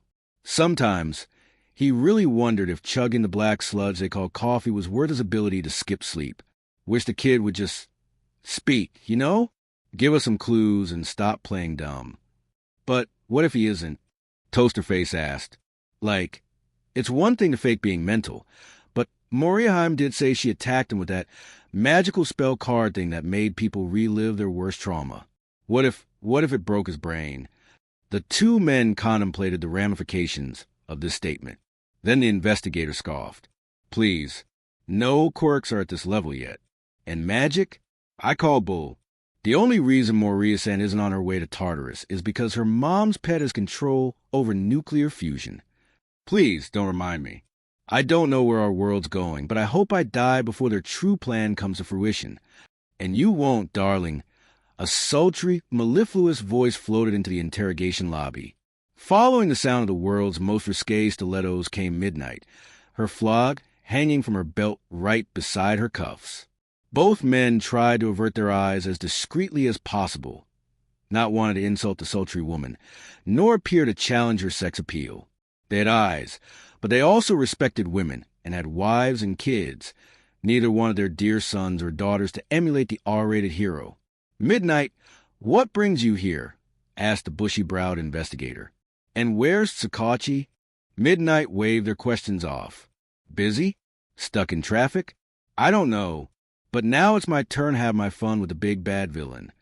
Midnight, this isn't a swinger bar, the interrogator warned. I know, Han. This is an interrogation room, and neither of you got anything from the perp. Midnight gave a nasty grin. Now, why don't you men go raid a Krispy Kreme and let Midnight play for a bit? I promise you, I'll get you the results you need. Both men wanted to argue, since neither of them wanted false confessions, unlike those other guys in Hosu. They really should stop Midnight from making this mess even worse. But somehow, they felt like this wasn't worth the effort and let the shameless woman waltz into the interrogation room, where Shigaraki-sen still sat on the torture device. The steel chair bolted to the ground with the right-angle backrest. The men closed the door behind her. I need something stronger, the interrogator said aloud.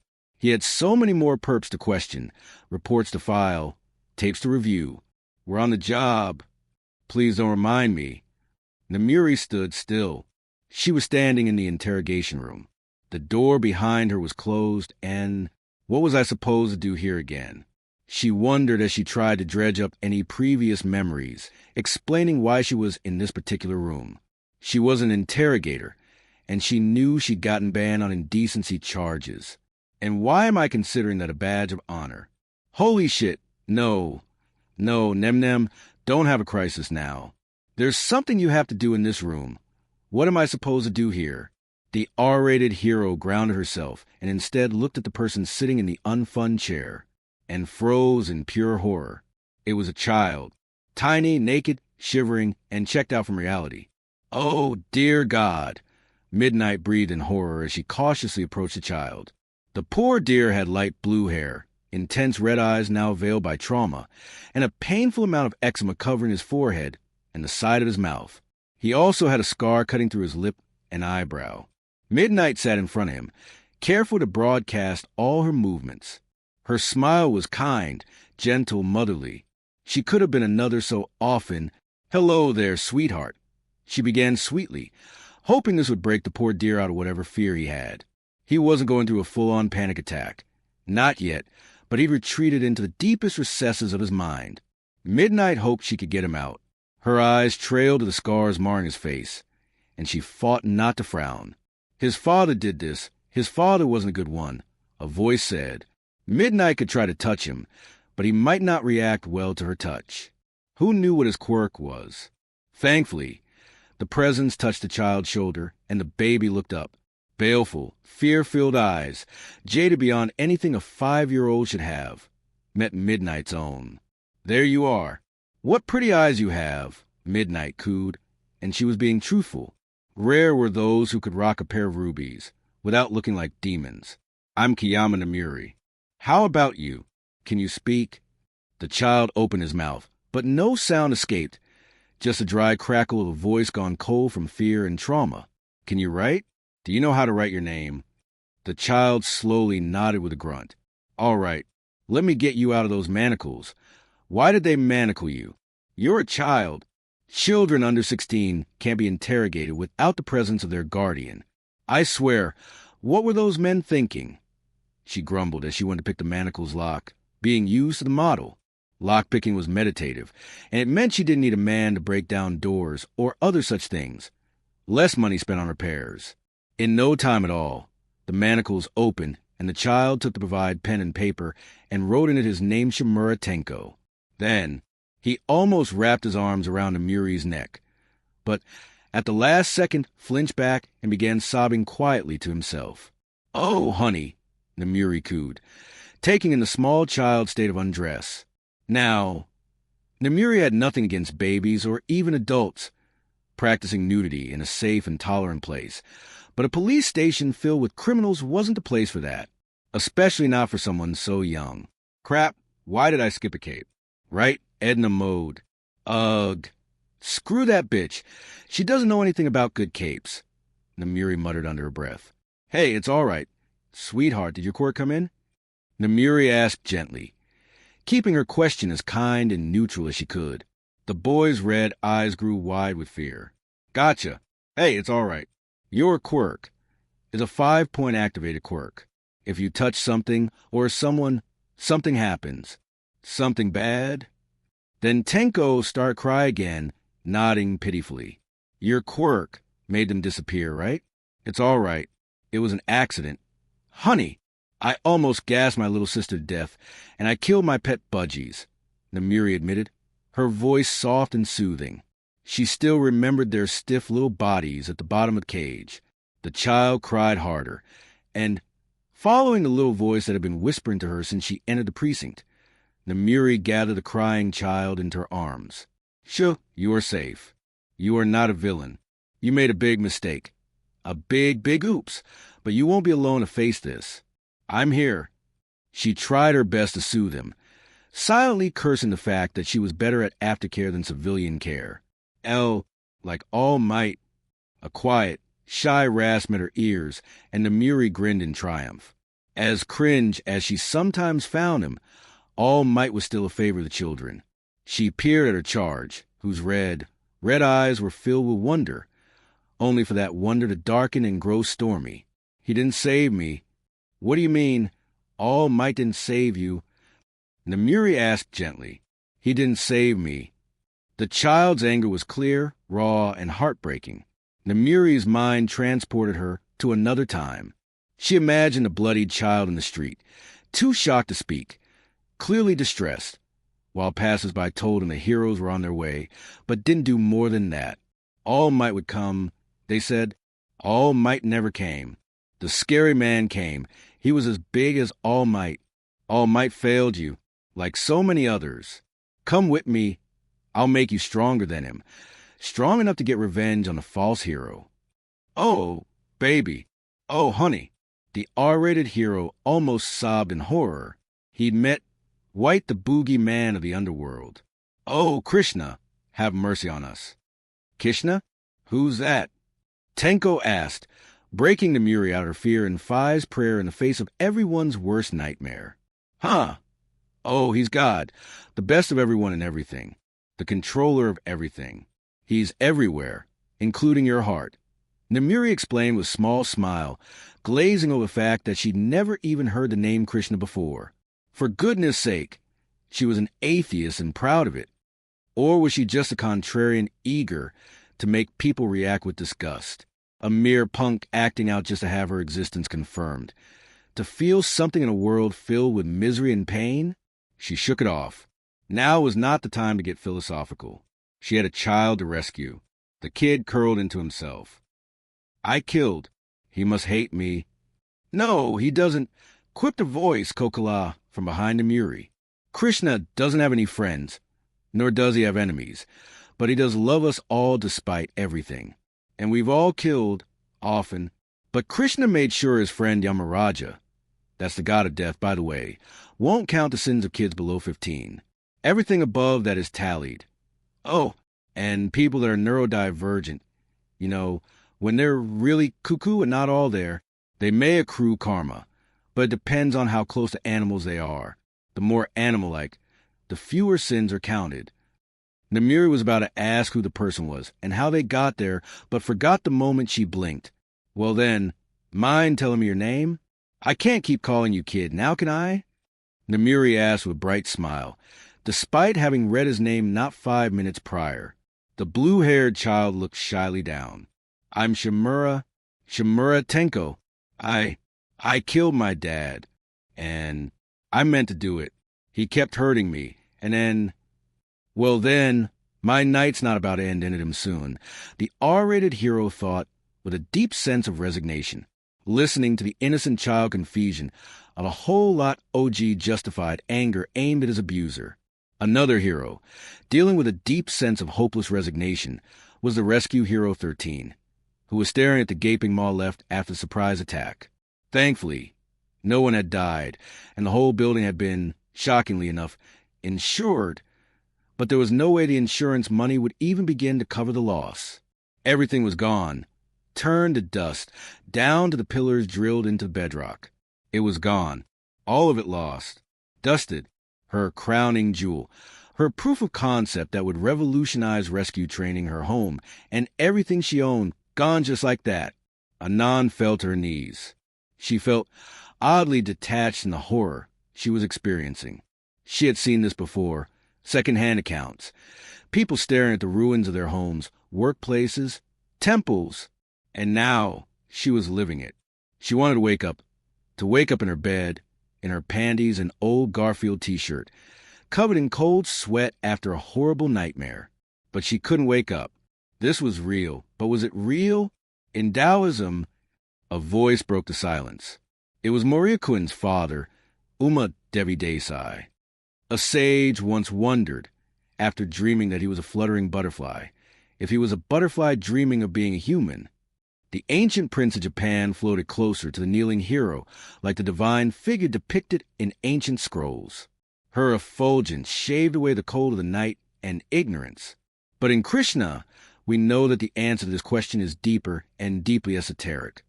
Normally, Anan would tell the religious fanatic to shove her esotericism where the sun never shone. But tonight, she wanted solace, even if it was a beautiful lie. Uma smirked. Everything in this world is a lie. It is, after all, a dream into which we, the numberless living entities, are plunged when we all desire to become God. Faye! The handsome woman shook her head in self-deprecation. Bhagwan is like a wish-fulfilling tree, don't you know? Whatever you desire, he will make true, even if it takes some time, and even if it means that, because we want to be cheated, we get cheated by frauds and criminals. The glowing, celestial-like woman gave an open-handed shrug, shaking her head. What a great misfortune it is to want to be away from him. But enough about my lecture. I am here to relieve you from this particular misery. She gestured dramatically to the gargantuan crater. My apologies. I am Uma Devi Desai, but you and all Japan know me as the ancient guy on the 10,000 yen note. Shitoku no Taisher, the prince smirked a bit deprecatingly. The one and only, but you may call me Uma Devi Desai, for in the end, I am but the servant of the servant, 1,000 times removed of Bhagwan Sri Krishna and Bhagavati Srimati Radharani. Now, what can this region do for you? My daughter did play a role in the destruction of your facilities, and while it would be proper for her to repair what she has broken, this is beyond her ability. Anan blushed. Uma was rather handsome and kind. Oh, think nothing of it. What happened today was a disaster, but none of us could have guessed that a bunch of villains would drop it on us. Let alone my daughter using a Ahimsa, violence-free card, and causing the advent of the third atomic bomb. Uma said with barely hidden humor. Truthfully, we should have all expected something like this, especially in a place called Unforeseen. Anan didn't want to find humor there, but indeed, it was like calling a cheap submarine the Titanic. Nevertheless, I, along with Budevi and Kamini Devi Desai, will restore the land and rebuild your dojo, Uma said, bowed with a hand to her heart. It would be a cruel shame for Japan to lose many generations of rescuers merely because the sole proper teacher of rescue lacked the training ground required to teach them. The prince pursed her lips. Truly, I find it despicable that the demons governing my once peaceful kingdom see no value in those who work in the background. They merely want to show ponies with a few tricks. She spat. I swear to you, my dear Anan, that your students will be valued and given all the facilities they need. Japan shall once again rise and show the meaning of the name Wa. Anan stared. She understood what Uma had said and what implied, but the rescue hero wasn't blind to politics.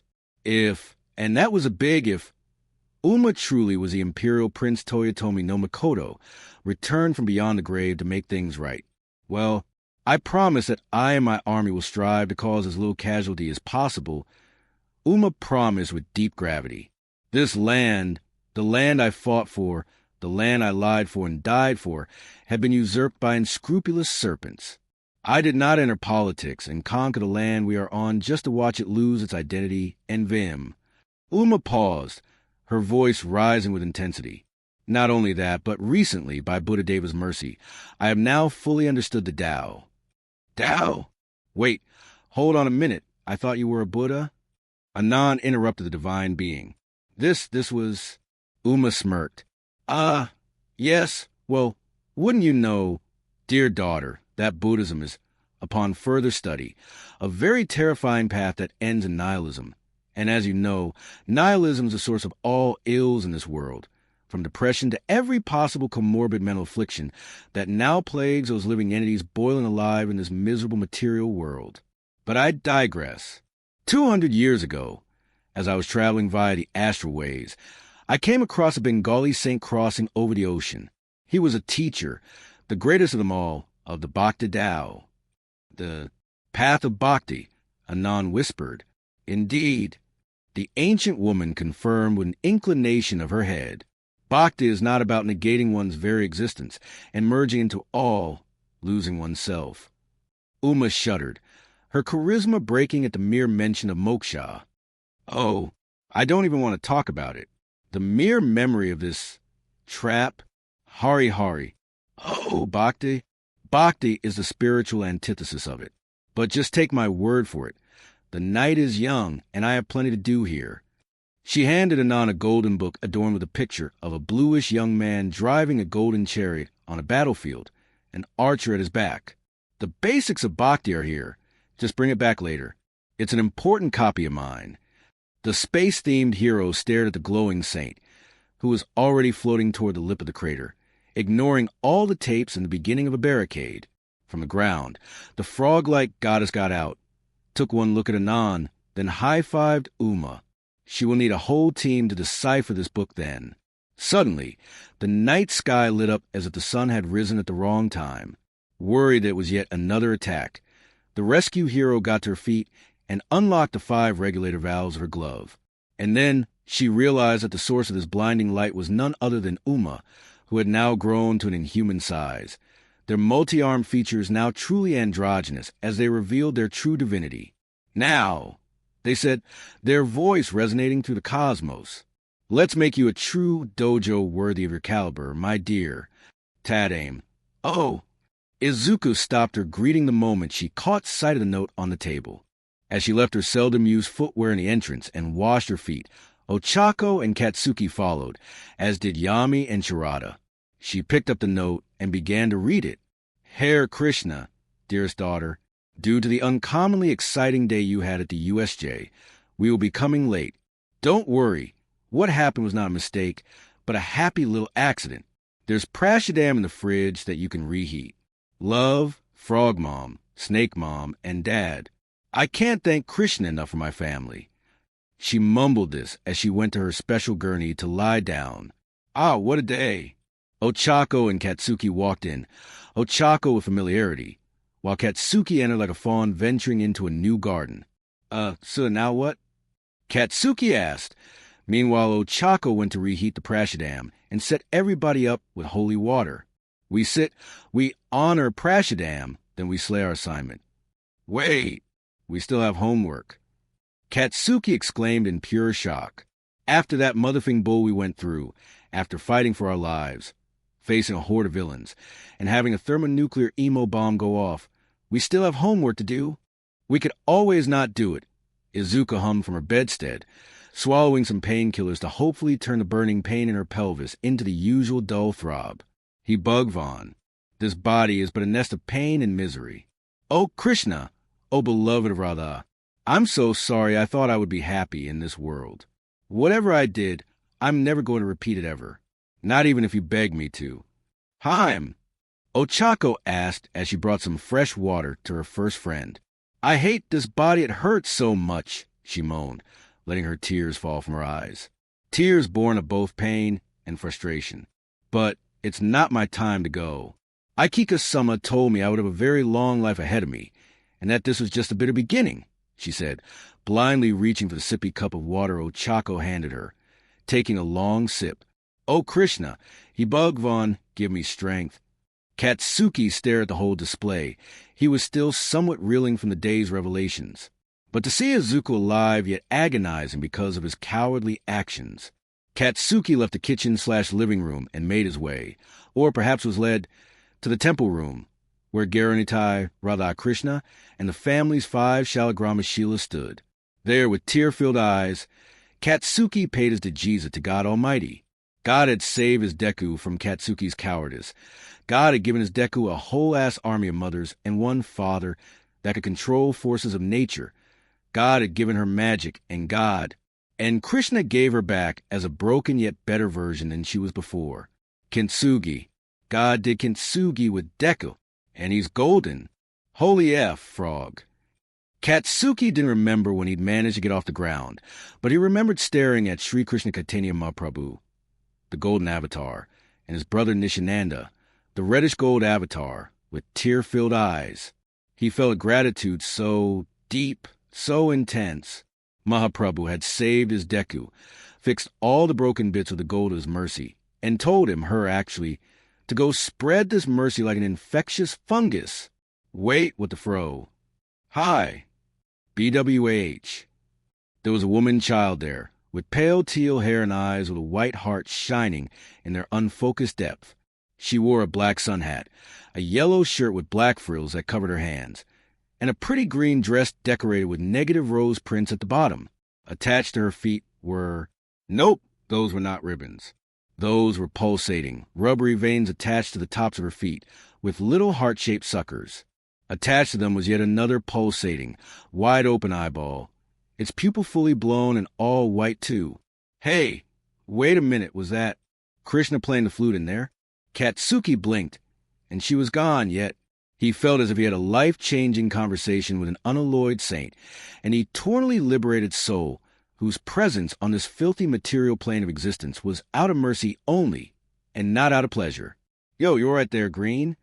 Katsuki whirled around only to squawk at the sight of the zombie, standing nonchalantly in the doorway beside the altar room, casually leaning on the door frame with a cup of steaming liquid in hand. His right hand rested on the mug as he spoke. You look like God personally spoke to you, or maybe you saw a ghost.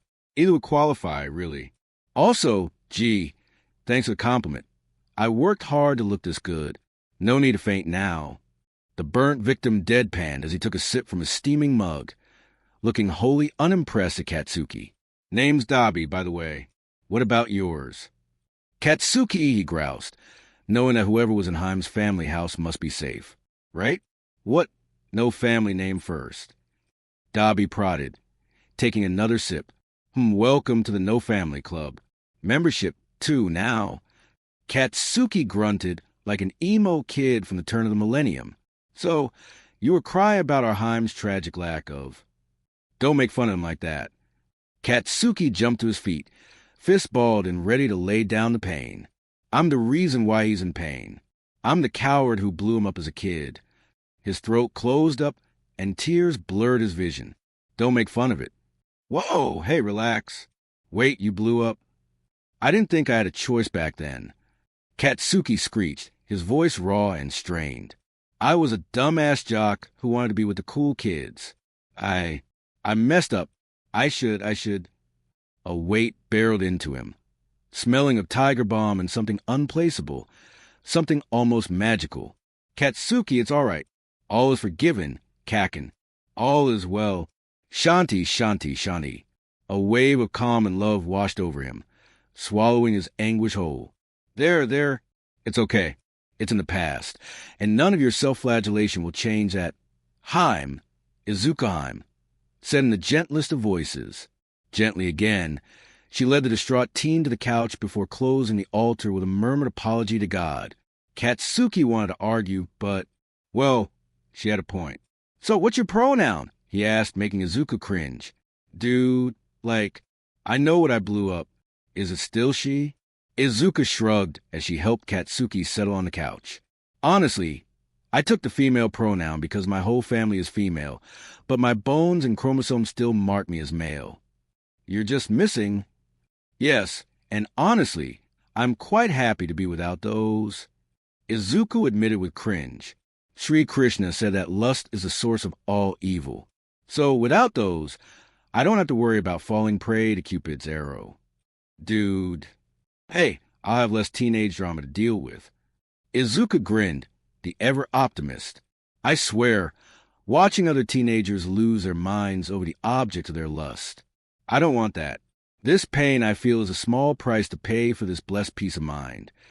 Katsuki stared. Izuku, you can't be serious. The dyed greenette sputtered. Like, isn't having a family like the ultimate goal? Oh, Kaken. Izuku cooed as she patted her friend's head. Family life is not life's ultimate goal. Not by a long shot. Not for humans anyway. She said as she sat in her Bluetooth chair. The goal of life is to fall in love with God again, and the process is so easy and blissful. But is it? Katsuki asked, not sure how this conversation ended up there. She sighed. Krishna Bhakti is like eating a lemon with the rind. First, it's the bitterness of purification. Then it's the sweetness of love. And you end up smelling clean and fresh, too. Izuku's demeanor was so calm, so utterly transformed, that Katsuki had to wonder what happened to the crying, mumbling, stress-ball Deku he used to know. This person... fuck it, Katsuki thought. At this point, following a weird love cult that hates sex and worships a blue, dude, won't be the worst thing I've done. Besides, it was nice to live in a home again, and living with his own Cammy, too. A Cammy that, out of her mercy, forgave her aggressor and allowed him to dwell with the rest of the pantheon. So, what's the plan tonight, Deku? He asked his worshipable goddess. The same as every night, Kaken. We take over the world. In the background, Gulman and Crazy Heart burst out laughing. Okay. What else was Katsuki supposed to say? Deku_. Finally. I was wondering when you'd make your first move. I have to say, though, your grooming of poor Tenko was honestly short-sighted of you. You failed, and now my 3 fairy friends are protecting him. Even a few Zashikiwarashi have joined the fun. I also know your location. My maid told me it was rather dusty, filthy, filled with the dead, and stinking worse than her mistress' bathroom after she mustered up the courage to shower. But I shouldn't be surprised. You lack a nose and everything else. All _for_. It was quite bold of you to send me your Discord server's address. Now, who are you, and what have you done to my Nomus? Deku_. Your Nomus have been escorted back home, back to Godhead, by the mercy of Jagannath Deva and Mahaprabhu. I am a soul. All _for_. Do not play with me. I could easily locate you and destroy the whole town you've hidden in, little girl. Deku_. I am not playing with you. I am a soul in a body, just like you. In this lifetime, I am to be known as Nippon no Midoriya, Moriya Kamaji Izukuheim, adopted daughter Shitoku Taisher, rightful ruler of Japan, and queen of the underworld, Sarasvati. All _for_. And what have you done to my Nomus? Deku_. I already told you. They've been escorted back home, to Godhead, by Jagannath Deva and Mahaprabhu. They are safe now. All _for_. You speak with such confidence. Who are you? What gives you the right to take my creations? Deku_. I told you. I am a soul, just like you, currently inhabiting this body and the eternal servant of Bhagwan Sri Krishna. Tell me, what is the designation of your body, O scion of Bhagwan? All _for_. You mock me. Do you not know the name on your screen? Have you not heard of All for One, the boogeyman of the underworld? Deku_. Oh, I've heard of you. My mother used to place charms and talismans on me to protect me from you. I know of your power and your prowess. Truly, your strength is remarkable. It's just a shame you've been so grievously injured. A powerful demon like you deserved a glorious death on the battlefield. Alas, you were dragged away by a medical jackal and forced to live in a bubble of darkness. Death would have been kinder to you. All _for_. You flatter me. What gives you such knowledge? An omnipotent quirk, perhaps? Or maybe a quirk that lets you see through the internet. No matter. When I find you, I will rip your quirk out and leave you shunned and quirkless. Deku_heim, I am already quirkless. The magic I use is lent to me by Mother Maya and Mother Shinki. If you steal it, they will take it back, along with your very life. You may try, but you would only be making a fool of yourself. Still, it's a pity. While my father desires to reclaim the land